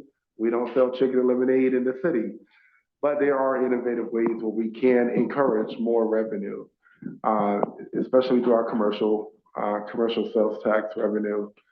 And when we have these cases, when people say we want more affordable housing, yet we are being restrictive in that sense, I hope that we will ultimately bring all of these things together and answer the question, how do we expand our tax base so that the folks that are already living here aren't feeling so much of the pain due to our bright ideas?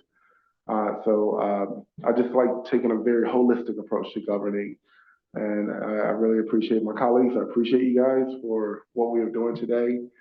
I think the culminating factor, Mr. Ferguson, as we go into this, is pulling all the levers. Again, to me, it's like an equalizer, trying to balance it all out to the perfect sound. And as we're going forward, colleagues, I hope that we'll, put a little more energy in how we drive, revenue opportunities, income that could relieve the pressure on Durhamites. So, do you have what you need? So this does bring us to a close for the day. Unless council has additional comments, I just want to offer just a few summary thoughts. First of all, thank you to the budget staff, to all the staff who done a really great job, and thank you to the council. These are tough conversations. In particular, you know, I want to acknowledge the inherent tension of taking you through almost 2 days of conversations about what you want to spend and closing with a conversation of, but how much do you want to charge people for it? That's not easy. And you know, I think that last conversation is part of the grounding. Some councils, rarely this council or this community, some councils start with the taxation side. You know, we want a budget that falls within X, and we want to always give you the opportunity to say that. I think this council has always been more, we'll know it when we see it, and but that last conversation is helpful for us, for you to just make sure you're comfortable seeing what it is that we finally bring. My task is the same as it has been for all the managers before me, which is to deliver the most efficient government possible and achieve as many of your goals as possible.